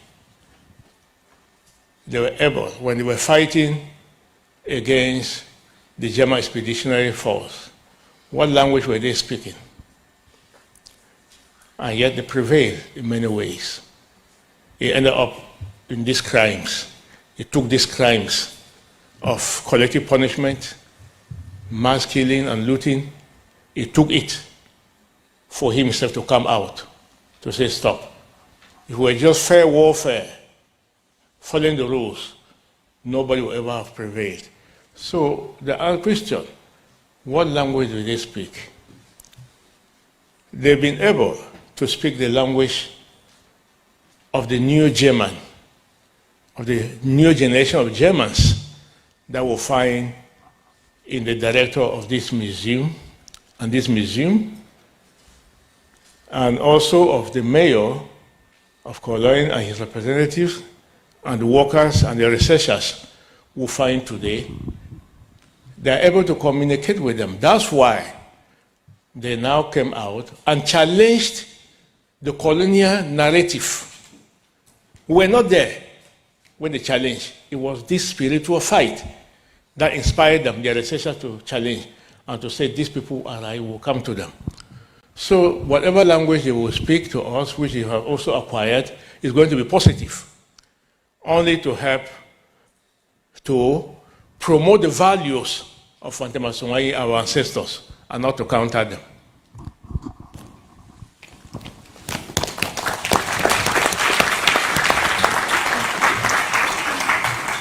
So thank you very much. And now I open up the discussion for the public.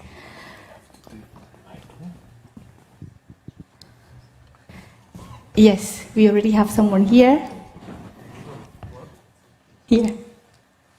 I will give my best to see every hand, but please help me if I don't see someone. Thank you. I had a question for His Majesty, if I may.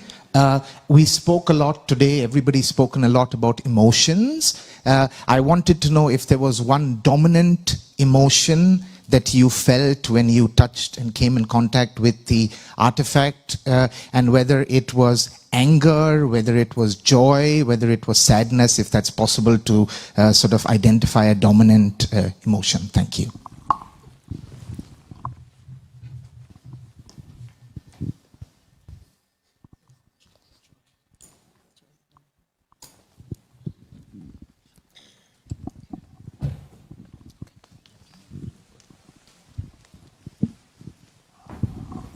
Thank you very much for the question.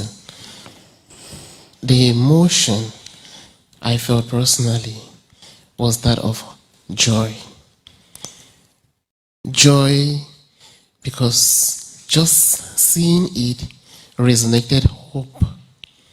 Like I spoke to the director, the hope for a better Bangwa, the hope to regain that connection, that long lost connection, came back by just seeing it and touching it. The hope that the punishment we have endured for this long is going to be erased by the return of this, our precious artifact. So it was an emotion of joy and relief that this is happening at the point where I, as an individual, is at the helm of this community. Like I said, my predecessors dreamt of living this moment. They worked hard, they did everything, but they couldn't. But I am blessed that I led this wonderful delegation to see it.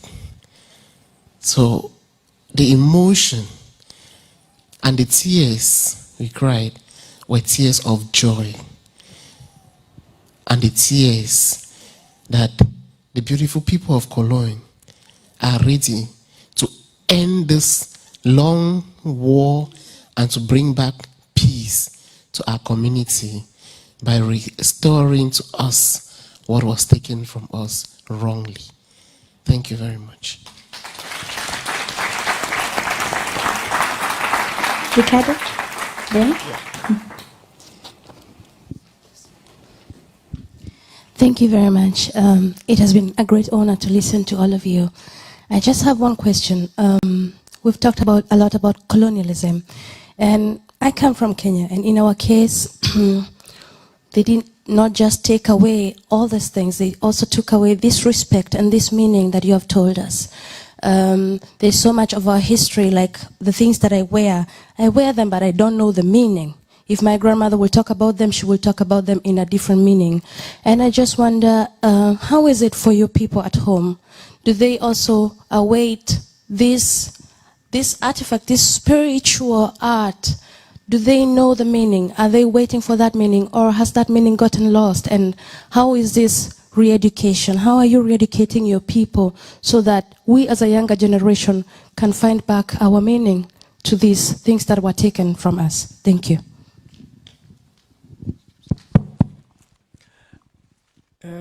Thank you very much. You have different groups of younger generations. When I say younger, even of my generation, you have those who grew up within the kingdom and hear these stories every day. I spoke of moving from pain and mourning to myth, and today is becoming a reality with hope. This segment that calls it a myth, particularly those who did not grow up in the kingdom. Our young people who were born in the diaspora, when they come home, if their grandmother or great-grandmother or whatever relative tries to talk them about it, they say, grandma, those your stories again. That's why I say it become a myth. You've heard it so many times. Because some of them come, you go to the village, and they're telling you stories of the process of Fontema Songani and what we suffered and this. And so the interest started waning. That's why I say it became a myth. And even when they tell you, you're no longer really living it. The firm still exists, but you're not living the power of the firm. Recently, with some of the uprisings in our country, it made our pain worse because we were mocked. Where are your powers? How can this happen in your land? And even some of our young people who grew up in the cities will say, but you people said, they then disassociate themselves. These are our great-grandchildren. And so we become, you people said you had powers. You people said Fontana Songani resisted the Germans. How come these little boys are running rings around you? And these are all the consequences of taking away who we are. So you have those who grew up who still believe or live in hope because they hear it every day from those who were there, the last of those who were there. Because when a great uncle can tell you what he saw, what he lived, if he's not lost his memory, you believe him. But when it's somebody who heard from somebody who heard from somebody, then it's just a story. And of course, it starts losing its meaning. Don't forget, our histories were oral. Unfortunately, we paid tribute to our palace historian. He would have been here with us, but he passed away without seeing this. We have students who've researched into our history. We have an Australian, Mr. Bryan, who researched into our history. When the young people read some of those books, like you, they really don't understand what you're talking about. But of course, when you start writing an oral history, you might find two versions because something gets lost in translation. And in real translation, because these elderly people are speaking in our native language and somebody is translating, and as it's being handed down, and don't forget, they speak a lot in proverbs, in riddles. And so we can't enumerate all the damage this has caused. So yes, we've lost a lot of our history because we are also, other than being oral, we are also very visual. You're hearing, but you're not seeing. So when it goes back, then they can all say, so great-grandma was right. Mommy, can you tell us that great-grandma's story again? The interest will come back. The debates will begin. And then we'll be able to assemble all the debates and come back because the interest will now come back. So we'll be able to retrace what we have lost, even in our history that has been diluted. Thank you. So we have here and then there. Yes. Just a quick addition to what Marfa was saying, and your question about the interest. I wasn't even sure that this was on YouTube live. I just checked my feeds a couple of minutes ago. My Twitter feed is going crazy. YouTube has been jammed by all the young Bangwa sons and daughters around the world who are trying to catch a glimpse of this magnificent occasion here today. So yes, the interest is there. So she had a question, so here and then at the back. Yeah, sorry, but just before them, it was here. Oh, okay. If it's okay, then we will do it like this, yes? Okay. Okay. Thank you very much. If someone from the community wants to speak first, I also would give it, but if not, I raise my question. I also feel really honored to listen to you and to be allowed to talk. I also really appreciate that we have this occasion today or event and this new era which was mentioned often. But also when representatives of the state of Cologne or also of the German state talk about colonialism or that they are really aware about the colonial crimes and past, I always feel really ashamed and disappointed because it's not true. They are not aware this is what we are feeling and experiencing really often. And yes, considering this, I think it's really important to, yes, consider that Germany is still a neo-colonial state when it comes to exploitation and deportations and the benefit from the colonial past and colonial present. And yes, considering this, my question is, because if they would be aware about the past and what happened and the consequences, they would immediately give back what is not belonging to Germany. So my question is, what kind of excuses were given to you that you cannot immediately take what is belonging to you, all your artifacts, everything what is spiritual connected to you? Because we all know the time for excuses is over. Thank you very much.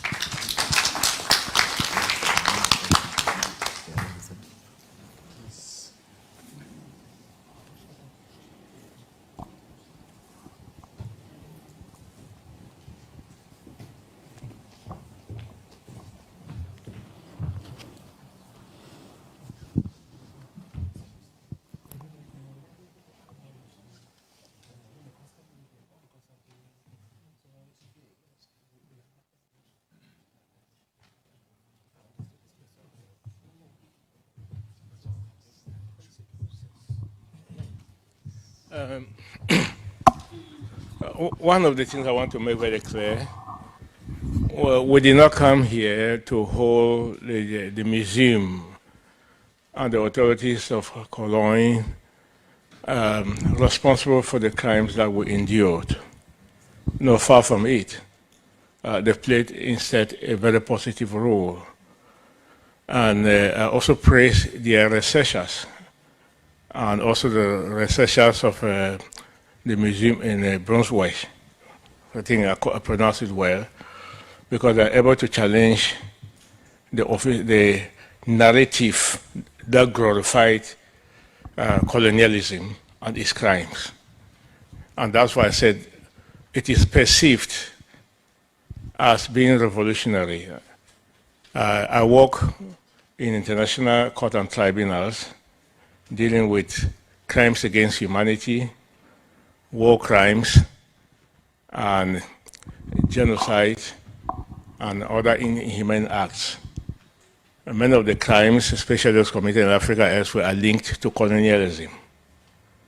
The supporting material, you go to all the courts, they go look back at colonialism. And this is the first group of people, the Museum Cologne and those in Brunswick, with their researchers have come up with proper research, dispassionate research, which is okay. And I think with them, we perceive a new generation of Germans and German citizens whose world perception is different from the era 120 years ago of Strumpel and other people who glorified colonialism. So we want to make this very, very clear. On the contrary, even before we came here, and apparently from their species, they have been very forcefully against colonialism and the crimes of colonialism, looting. And it is a matter of extreme importance that we have a museum, one of the most important museums probably in the world like this. Or you have at the head of the museum a director and workers, and also have a municipality that's conducting research into every piece to know its provenance and to find out exactly the true history. Is very, very difficult, but they've done it, and we're thanking them for that. Our emotions happen on their watch. Our frustrations happen on their watch, because at that time, they are the ones who have the key. That's one who have listened to us. Others have stonewalled. Others have done everything to frustrate. On occasion, either in the courtrooms, in international tribunals, and conferences, we found many who have actually glorified colonialism and tried to justify it. But one thing is very obvious, like you said, and we say, they share our pain, they share our collective shame and humiliations. We sit side by side with them in conferences, in courtrooms, and everywhere, and they listen to these very stories, and many of them hold us over time and say, I'm very sorry, whereas they were not the ones who committed the crimes. You had the deputy mayor, you had the director denouncing colonialism in the most forceful terms. We must not paint everybody with the same brush. We see this in new generation of Germans through our own case, that Africa and other oppressed people in the world can have hope. Even though we are sitting here, but we think what we see here and what we're taking home is a measure of hope to them. And I totally endorse what my father, the king, has said, and what my brother, His Royal Highness, my elder sister, Her Royal Highness, and our notables, all what they've all said, that we are extremely happy, and we thank you on behalf of Bangla, on behalf of Africa, and other oppressed people who are undergoing the same pain.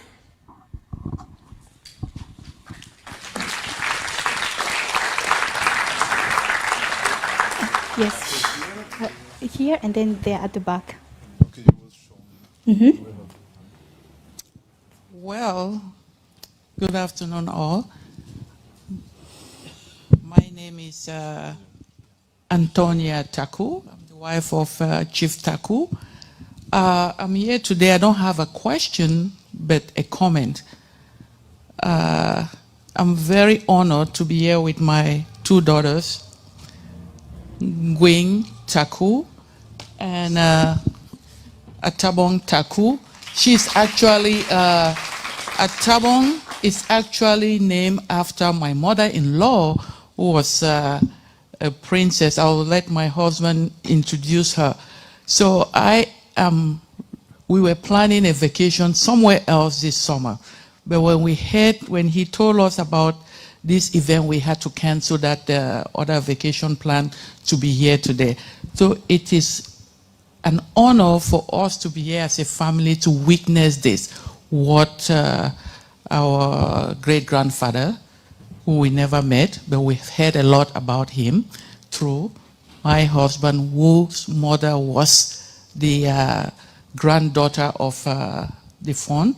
So it is an honor to have them here today to see what their grandparents had. We've actually been to Fontaine, and he has shown us the exact location where that was in the palace. So it is an honor to be part of this occasion and to have them present to see tradition and to be part of this history. You guys can sit down. But I have always wondered, I'm from a different part of Cameroon, not from the Fontaine village, but as you all are aware, there's, what do you call it, tribal war going on in Cameroon. And the Fontaine area is the most heat area where the fight is intense in Cameroon. And I've always asked my husband, what is it about Fontaine that these people are there? But more for Dinah answered that question. Like she asked, why do you guys want the artifact back? And I now understand why. The protection for that village is no longer there. So bringing it back home maybe will end the war that is going on there. I was telling some of them yesterday, there's a song that was produced by Bob Marley. It's about Afuakom. It's one of the artifacts that was also stolen from one of the tribes in Northwest called Afuakom, yes. And the song goes by, you must know your history. I think you probably know the name of the song. You can Google it. Huh? Buffalo Soldier, yes. And it's one of the artifacts that was also stolen from this village in Northwest called the Bansot people. And he said when Afuakom was stolen by the white people, it was fighting on arrival, fighting for survival. That means he didn't want to come here. He didn't want to come to Europe. He wanted to go back to Africa. And the song says, you must know your history, where these things are coming from and why, you know. So I grew up in a family where tradition is big. My father was from the palace also, and I value tradition. So I was telling Ricardo yesterday, I said, oh, maybe I can come here and start searching for my own, my ancestors' artifacts. Maybe there are some of them here, so I can bring them back home. So I am really honored to be here with my kids to watch what is happening here. And for your question, I live with my mother lived with me, and she instilled a lot of tradition in my kids. So they are very interested in what is going on here. So it is a pleasure to be part of this history. Thank you.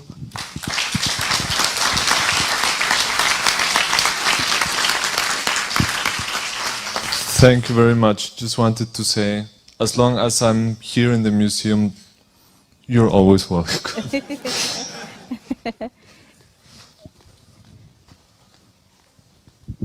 Here, yes? This, yeah, please. First of all, thank you for being here with us. And just wanted to comment also on what you just said about the FEN being like the like a protection. I see it more like an identity. You know, it's like a unifying. It could act as a unifying force, let's say, of between the conflict that is going on right now in Cameroon between the Franco phones and the Anglophones, right? I could see that this could probably bring that unity that is probably, because we are somehow, it's that representative, Le Pen is like the representative of the identity of the Bangwa people, right? And so I was just wanted to comment on that. But my question was actually, I'm a member of the Focolare movement, and so that means actually there's this deep and long-standing kinship with your people. So that I just wanted to know, in that history of kinship between the Focolare movement and the Bangwa people, what does that mean in the grand scheme of things of this, you know, that 120 years war that you felt was a war? I just wanted to know, yeah, did that have any influence at all in this strive to gain that true liberty, the true, liberty of people, of your people? And then the second question is directed more towards the museum director here. Is this would you have other actions and different activities that would be conducive to returning to the rightful owners such objects as Le Pen? So.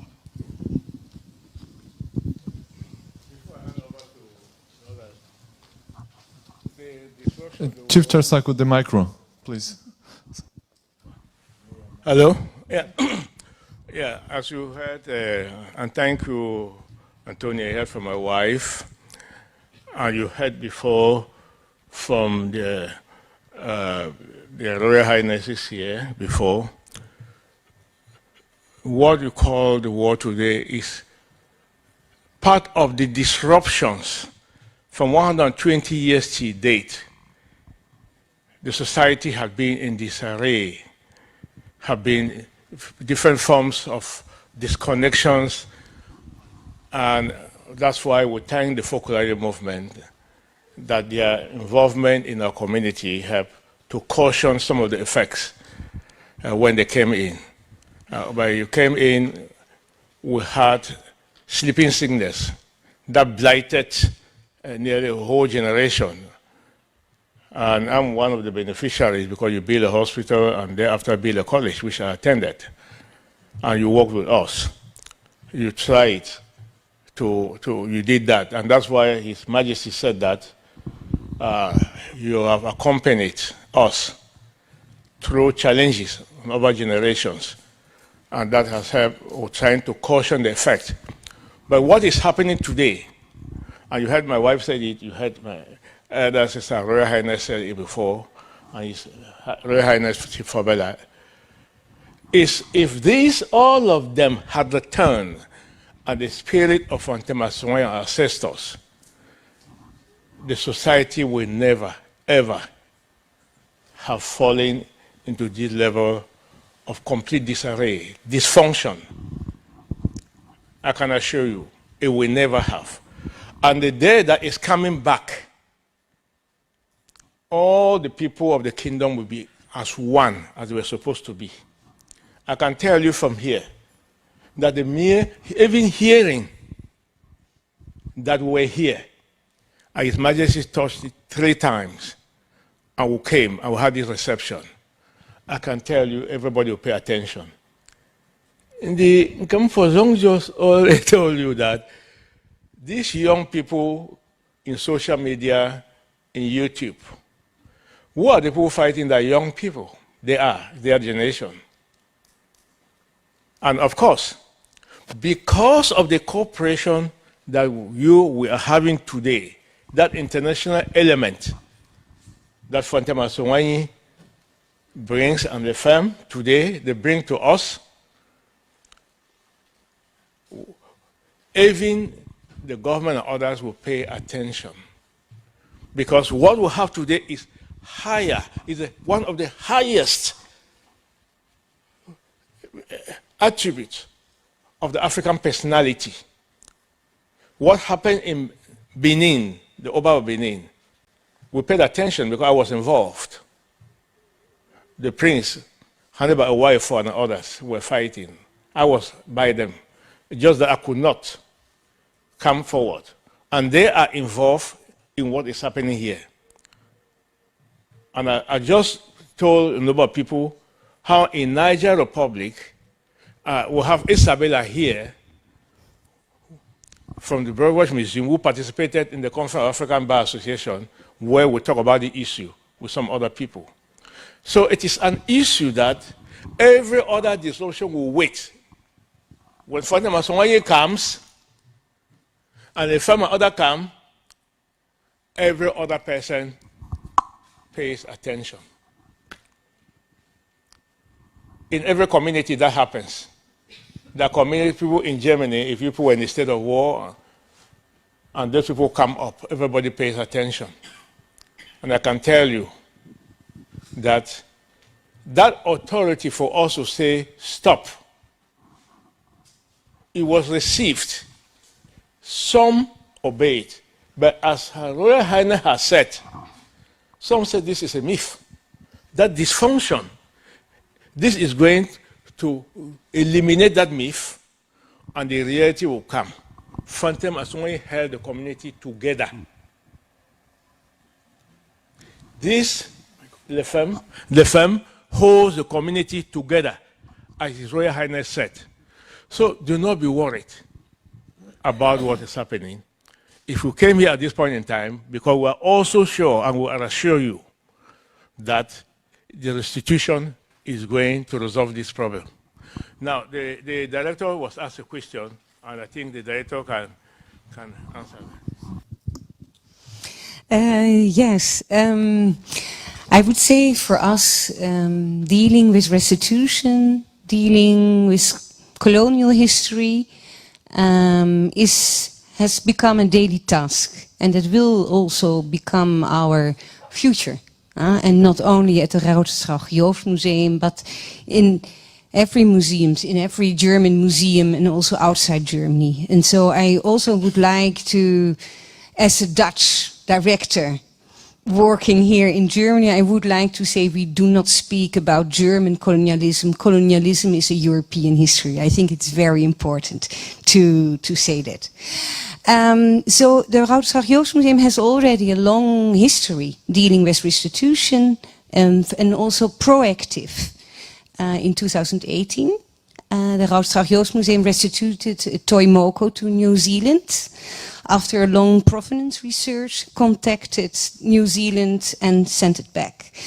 We are also very much involved in the negotiation about the return of the Benin bronzes.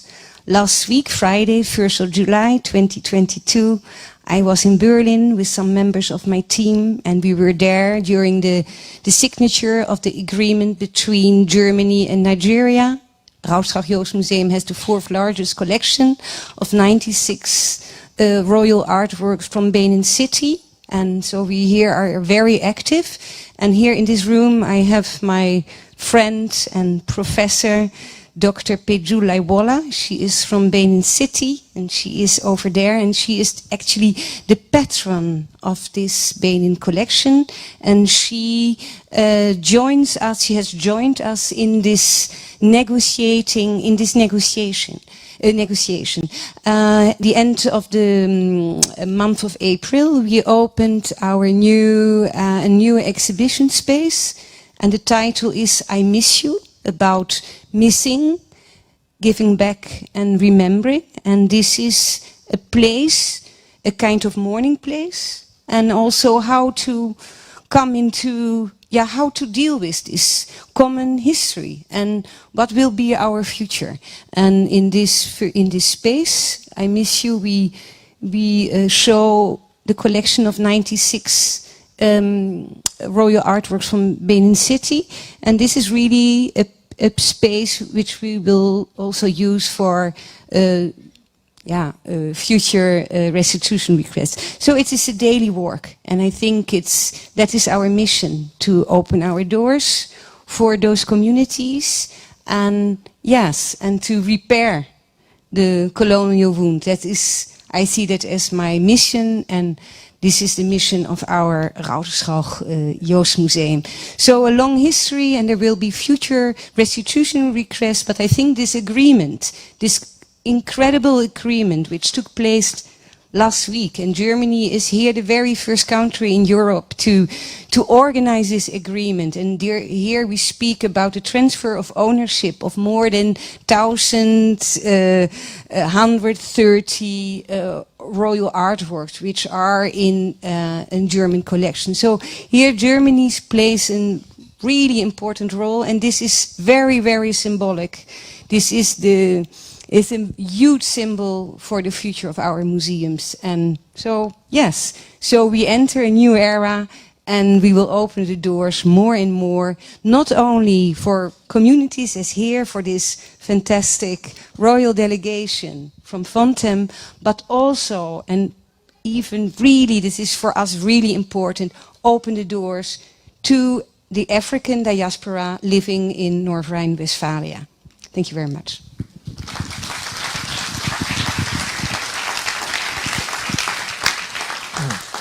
So, Jerry, sorry, I have already 4 questions. I have promised 4 people, 1, 2, 3, and 4. Okay, we take the 4 and then we conclude.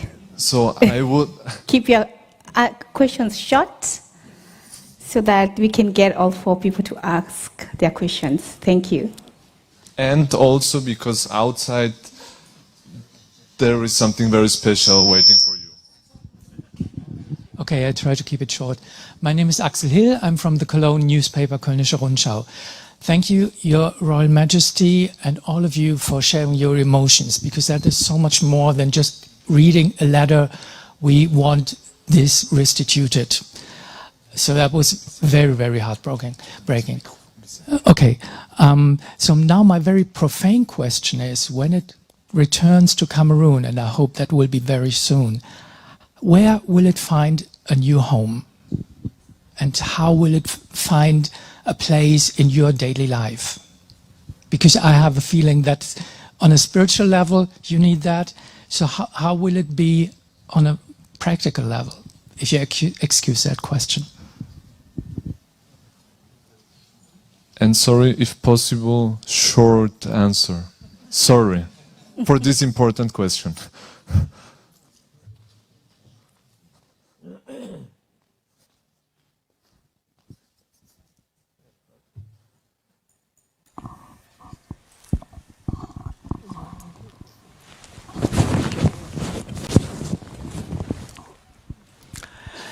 It is returning home. We are taking it back home. It's not finding a new home. I hope that answers your question.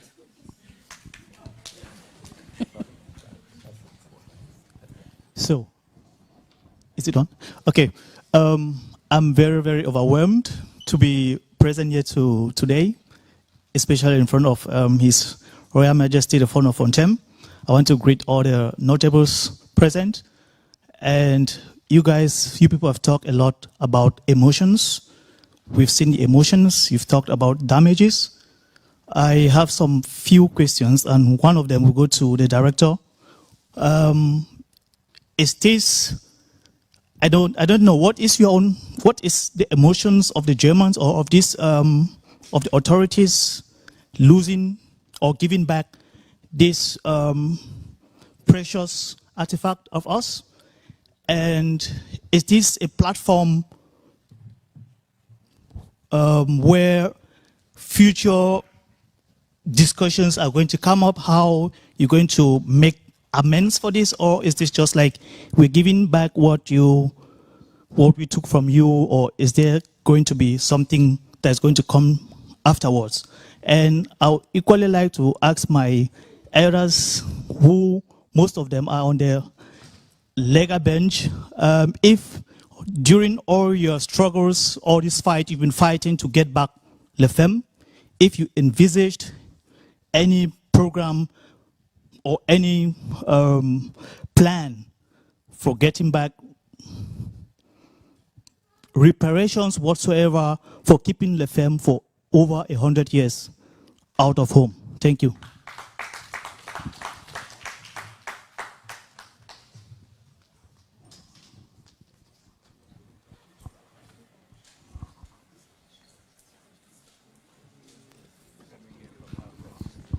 There were different questions. One was directed to our director. Well, as the Dutch director of a German institution, and I represent here a German institution, I think it is difficult to speak for a whole Germany or for Europe, but I can just tell there are mixed feelings. And a lot of mixed feelings in Germany and Europe. There are a lot of voices against the return or restitution, or against the way how we see and read and understand history. Because it is not only about restitution of materiality, of material artifacts, it is restitution of an unheard narrative. So, as Europeans, and I prefer really to speak as European because I'm deeply, deeply European, and I even could not speak for the Dutch, so I speak as a European. I think it's a very, very mixed feeling, and we are in a moment where we rediscover a part of a history we didn't know. And so it's mixed, and there is a lot of emotions. There are emotions, negative emotions, there is anger, there is also a lot of aggressivity, I must admit also. So it's mixed, and I really hope that we do not see this kind of debates as a debate about guilt. Particularly perhaps in Germany, this debate is filled with guilt, and when you look to France or to the Netherlands or to Belgium, this idea of guilt is not so important, and guilt is not very productive. And I think we have to look at the future and to see this debate as a very, very positive debate, which gives us a lot of hope for a better future. I don't want to be pathetic, but actually it is. What we are doing here, or what we are trying to do, is to make a better future, but together and not alone. Thank you.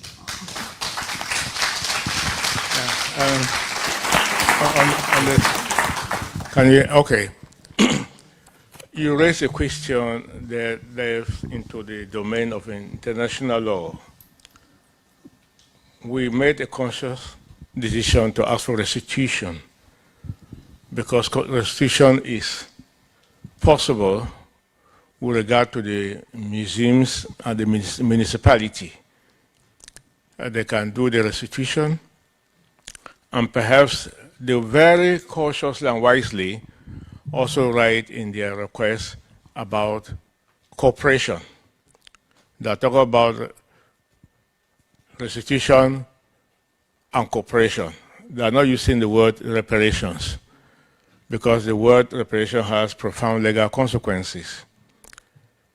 The laws and the conventions we were applying, if you look at, including the United Nations and the international human rights regime that occurred after 1945 or even before, it did not have African and Africans as the focus of those international human rights instruments.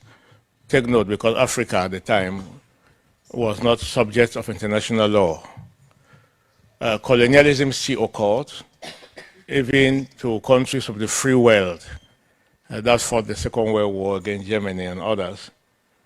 Colonial rule was still in force, brutal wars for independence, and they wrote the laws and the conventions.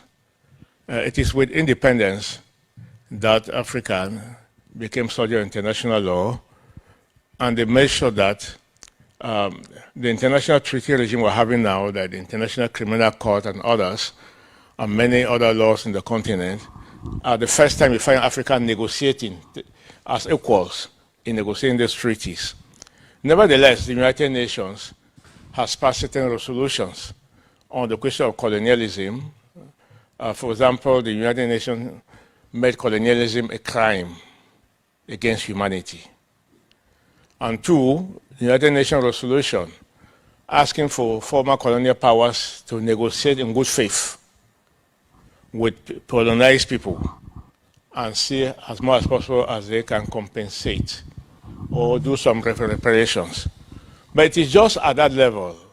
I do not know, when it comes to justifying, going to the court of law, it's another area that is developing. But take note, Sumple, the colonial officer who came to our land and committed these crimes, was an agent of the German government. He was not an agent of the municipality of Brunswick, for whom we are trying to ask for restitution, nor that of Cologne or any of the municipalities, even though these municipalities kept them. And that's why you find that the mayors of the municipality and others are writing to say we did not know the criminal origin of these acts when they came to us. And that's why it took researchers, very good researchers, to challenge that narrative of saying that Fontaibe Asungwanyi really fully handed over the things to him, or to say Conrad bought the things, or he was a trader, whereas there's evidence that he was an agent of the German government. Once the restitution first, we will look at the question of international treaties and United Nations resolutions, which Germany is fulfilling in many respects. They fulfill already with regard to Namibia, to show that the German government is also willing now at this point in time to look at the cases probably on a case-by-case basis, especially when crimes were committed. They will look at that. But for now, and for this purpose, our focus is that the municipalities, we have not seen, and from the letter of invitation and their own research, they say they did not know. It is their researchers now that have been able to bring up the evidence of criminality, which they have admitted, and that is the reason why they are even venturing to discuss with the different municipalities that, look, it is not part of our values, legal values, to keep things that were looted on the blood of human beings, because the blood of these innocent people may follow our own generation. I think that is the problem that we have now. But surely, we are international lawyers. We know exactly the complexity of this. We've been fighting about it in other circumstances. And I think we're very conscious that the way our case is framed, our request is framed, now with the museums, is the most appropriate way by which we may succeed.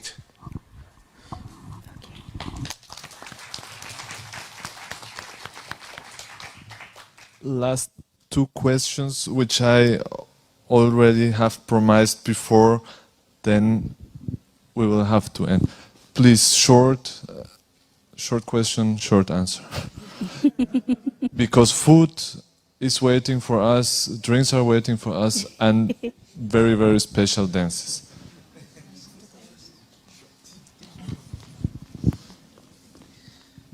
So, good afternoon. My name is Fred Eric Essam, and I'm from the French part of Cameroon. And my best friend, when I came to Germany with the scholarship to study here, was Michael Tano from the Mook village. And I used to help him as he went back home and have helped to build the welcome wall of his village, as well as collecting money to build a radio station, a rural radio station in his village. I'm also, I have the chance to become a grand notable from 13 small villages from Cameroon. I'm representing them here in Germany. As member of the diaspora, I just have one question to you and one question to Frau Director.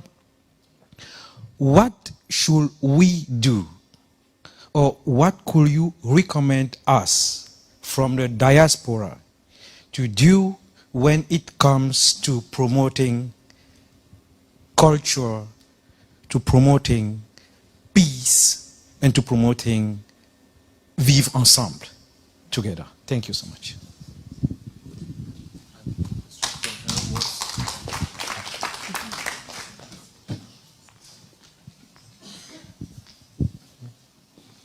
I think the question was directed to the director.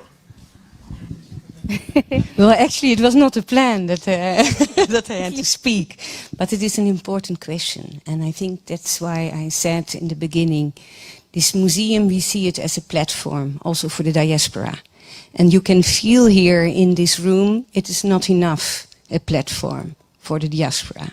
And I think this will be our main task, to open the doors and take the hands of the diaspora, but also that they feel welcome. And that was not every time the case, as you know. So I think, for example, we could give the example of the current I Miss You exhibition, where we show those 96 royal artworks. It is, when we opened this exhibition at the end of April, there was a large part of this room was filled with people from the Edo diaspora, from Benin City, because there is a large community from the Edo state here in North Rhine-Westphalia. And this is wonderful. And they felt really proud of this collection, also hoping, of course, the transfer of ownership and the restitution, but they felt empowered because it's a room filled with history, their history. So here in this I Miss You project, members of the Edo community gave their own guiding tours in the exhibition, take their friends with them. We also have here small groups with kids from the African diaspora, where we speak about the history of the Benin Kingdom. And myself as director, I've noticed how the children, how they were empowered and so incredibly proud about what was there. And to have the feeling to be taken seriously, because we take it really seriously. It is always this kind of tokenism. Museums, we take one member of the community and then we are diverse. I don't see it. I think it is a long way we have to do. But I think it is very important that this house will be also for the kids of the African diaspora, and that they can tell their own history, their own story. And so it is really a place where we have to try to tell the history, the story anew. And I think here we can empower, and here we have an important task as museum in Cologne. Thank you.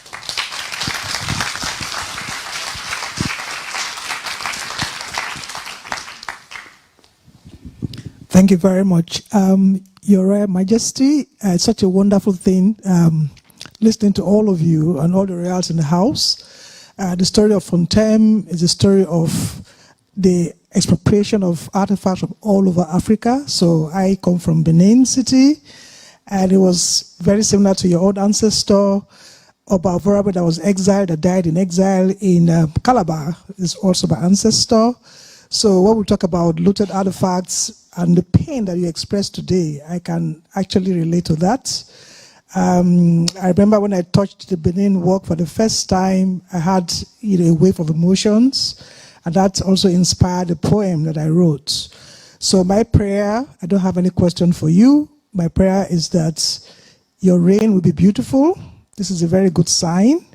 And that by the time this sacred artifact returns to your community, not to your government, that there will be great celebration on the land. There will be great celebration in the land, and that all of us will be there to witness the kind of history that we witnessed in Benin City when His Royal Majesty Oba Ewai II received two very important sacred objects from the UK. He took them back to where the works were taken from, and the entire crowd went with him to the sacred groves, including young people in Benin City. So that's my prayer, that you will celebrate, and we'll all be there to celebrate with you. Thank you very much.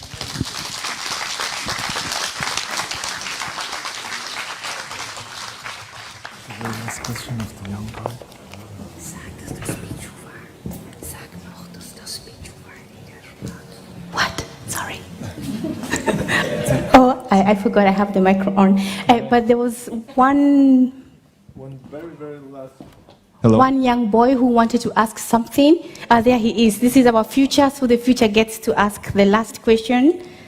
Yeah, hello, my name is Awunja Mofa, and I wanted to ask, how are you going to get back the other artifacts that are not in Germany, and what is going to happen with the German children like me that live in Germany?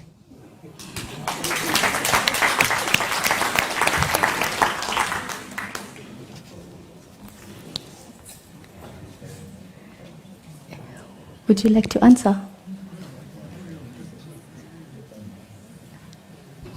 You can answer, Professor. Give the professor the mic. Yeah, it would have been, are you hearing me? It would not have been good if one of these diaspora grandchildren comes here and go without saying anything. So thank you for your question. Not that the time has changed. The world is one. People are working for a united world. What you have been hearing of globalization, mondialization, means that every human being today, if he's of today, is a citizen of the world. Therefore, you can be born in Germany, you can be born in Africa, in Cameroon, in Tanzania, in Kenya. Just what you have to know, it would have not told you yet, is that you are a citizen of the world. You can go back to any place and stay as your house. Nobody can consider you a stranger, okay? We want new citizens who are Germans. You are from Fontem, are you from Cameroon? Where are you from? Yes, yes. You are a Bangwa and you are a German. That is a great thing today. And only you can be this. We cannot be that, okay? So you bring back this, you're being German and being Bangwa for a united world. So we thank you for the contribution that you are going to give, okay?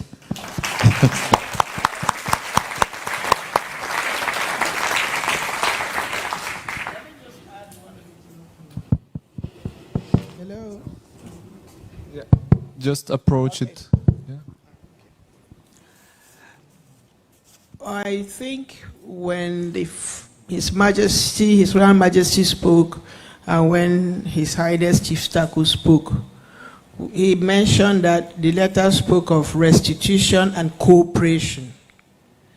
I think in the aspect of cooperation, we are just opening negotiations.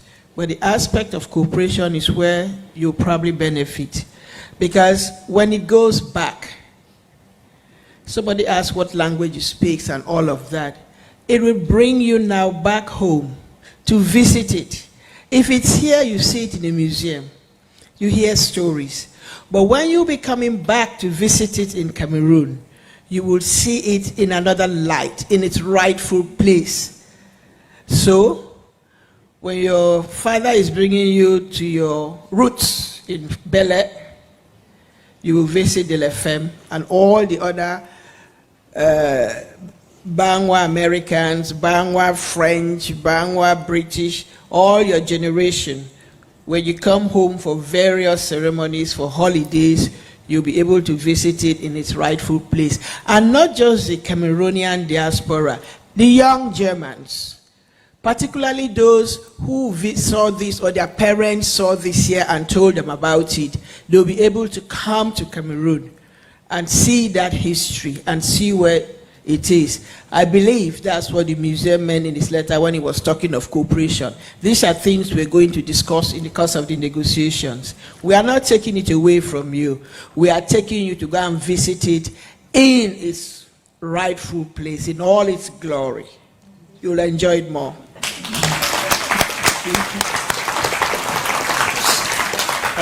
There's one point which His Royal Highness brought up yesterday.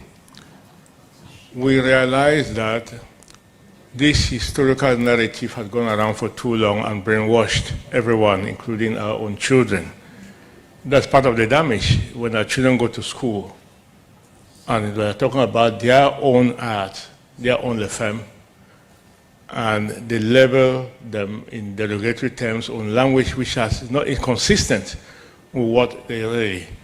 We hope and we will fight for that after, that in our own land there should be institutions where they could actually teach them the appropriate history, where the research, the new research that's coming on can be brought there, where they can review the curriculum of schools and put in the curriculum issues that concern the humanity of them. One of the things that we ask about the question of technological advancement in Africa and the creative ingenuity we was interrupted is simply the fact that these were taken away, as she said. If the creative ingenuity that produced dresses like these continued, were not interrupted, and the people who made them probably killed in the collective punishment, they will pass them down to the different generation, and the creative African technology and development will have been different. But when this comes back, we'll make sure that we have institutions and the curriculum, and we'll make sure that not all our children have seen many young Germans. He is here, he has a school, and he knows many young Germans come, and some have come right to Akino, that they heard about this, only to say that no, those artifacts were cut away in Germany, they're not here, they want to see the natural environment. And I think our own contribution to civilization, that's why I call this the conscience of African civilization. And that's why, of course, my distinguished elder sister, Her Royal Highness, in very forceful terms, said that part of our humanity is gone. We need to start rebuilding. We need to regain it in order to be considered as such. So you see a whole system of learning, of knowledge, that was brought out, and the sheer level of brainwashing of the literature. There's something in law that we call fair labeling. If you do not give the appropriate label to a solution, you cannot solve it. But when you give the wrong label to it, you get the wrong solution. That's why His Majesty and the Royal Highnesses here will give the appropriate label, and the director and the representative mayor, they said looting. What if they adopted the language of Stompo and said, for Ambazonia, we fully gave him this? Which is too humiliating even. It goes beyond denying, committing a crime and denying. But it was good research And this research came from where? From the Germans, from the researchers in the museum in Germany. And there are very few. I've dictated only about 2 or 3 for all these years in Germany. I've not seen any other in any other place. Maybe there are others. As we are looking for more in France, in Holland, and Germany, that we'll have a list now. Maybe I may find researchers there, but I didn't see them before. I met the 2 researchers, one in Brunswick and one here, and probably there may be others out there. Thanks. Just the last intervention. The 120 years sounds a long time, but I'm lucky to have just 1 generation.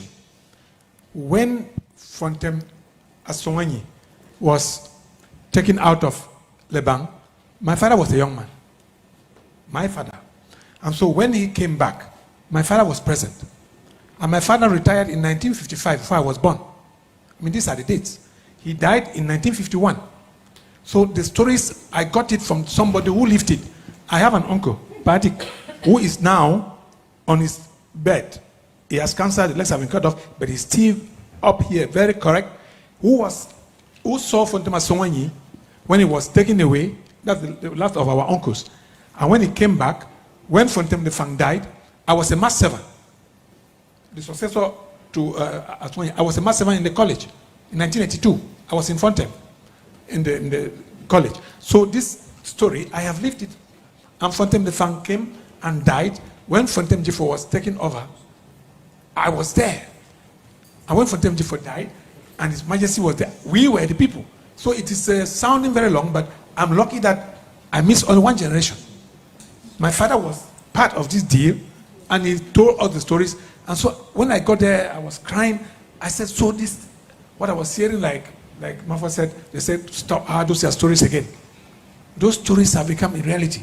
And my son is outside here.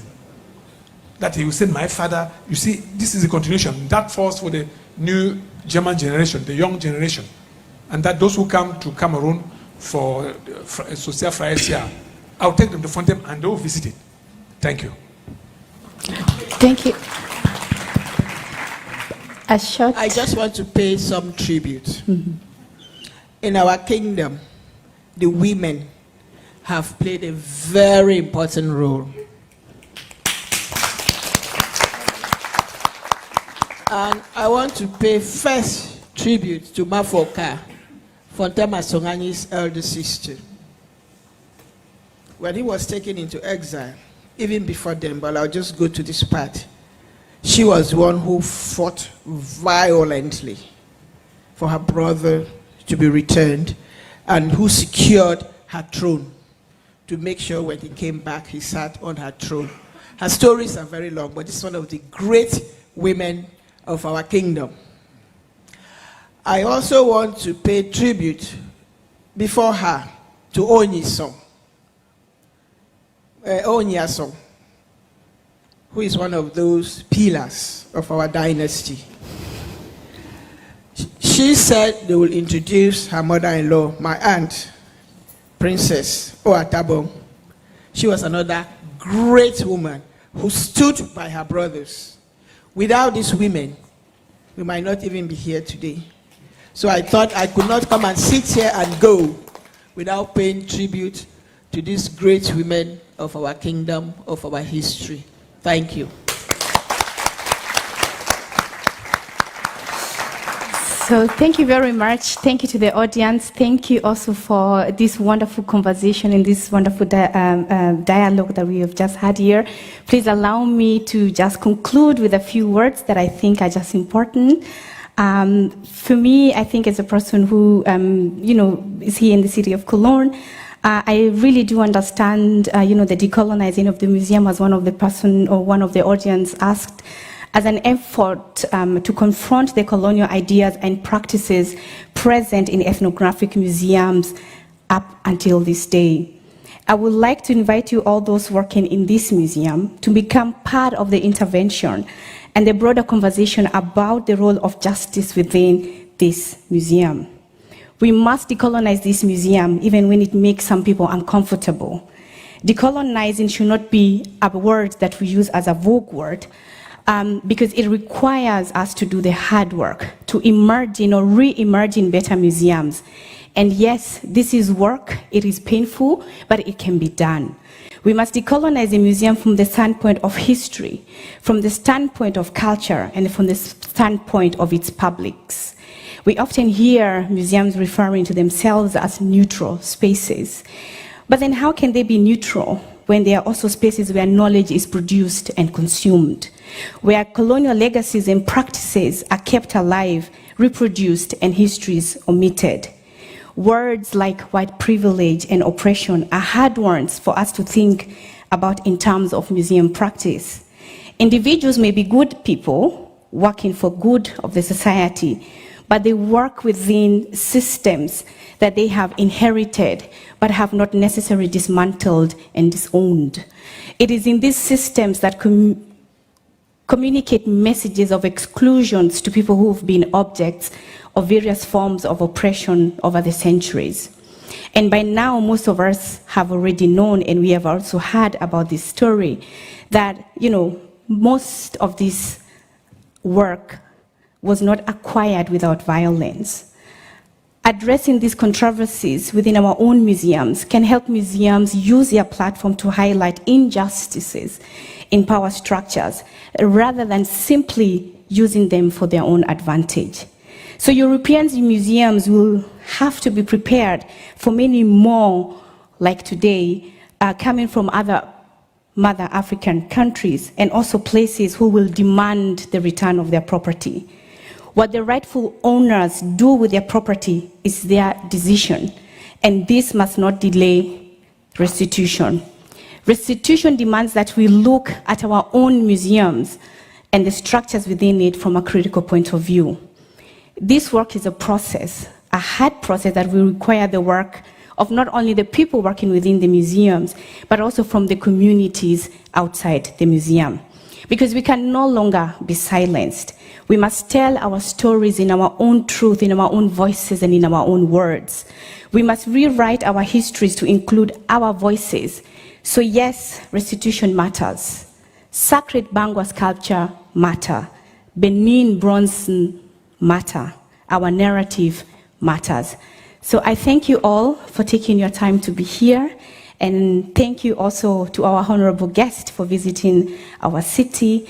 Thank you also for re-educating us about this sculpture. And now I would like to hand over to Ricardo, who is going to finish up for 1 minute, and then we can all go eat, drink, and dance.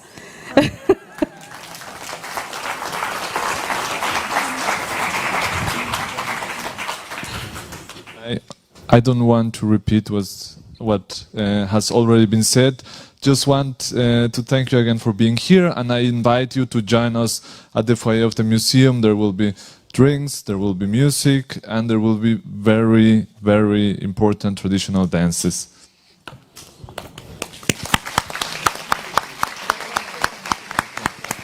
And 1 second, please, everyone, please stand up. And the delegation is going to leave the room first.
Did he switch it off? Oh yeah, he switched it off.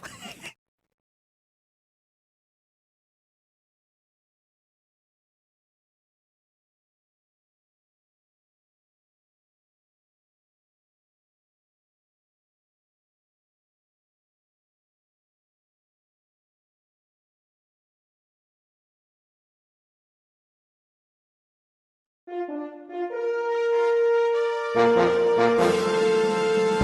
Cameroon, thou cradle of my fathers, holy shrine wherein our lips then now repose. Their tears and blood and sweet eyes soiled in water, on thy hills and valleys once their tears flows.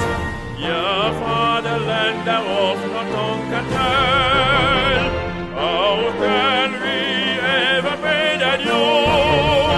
The welfare we will win in joy and love and peace will be through thy name ever true.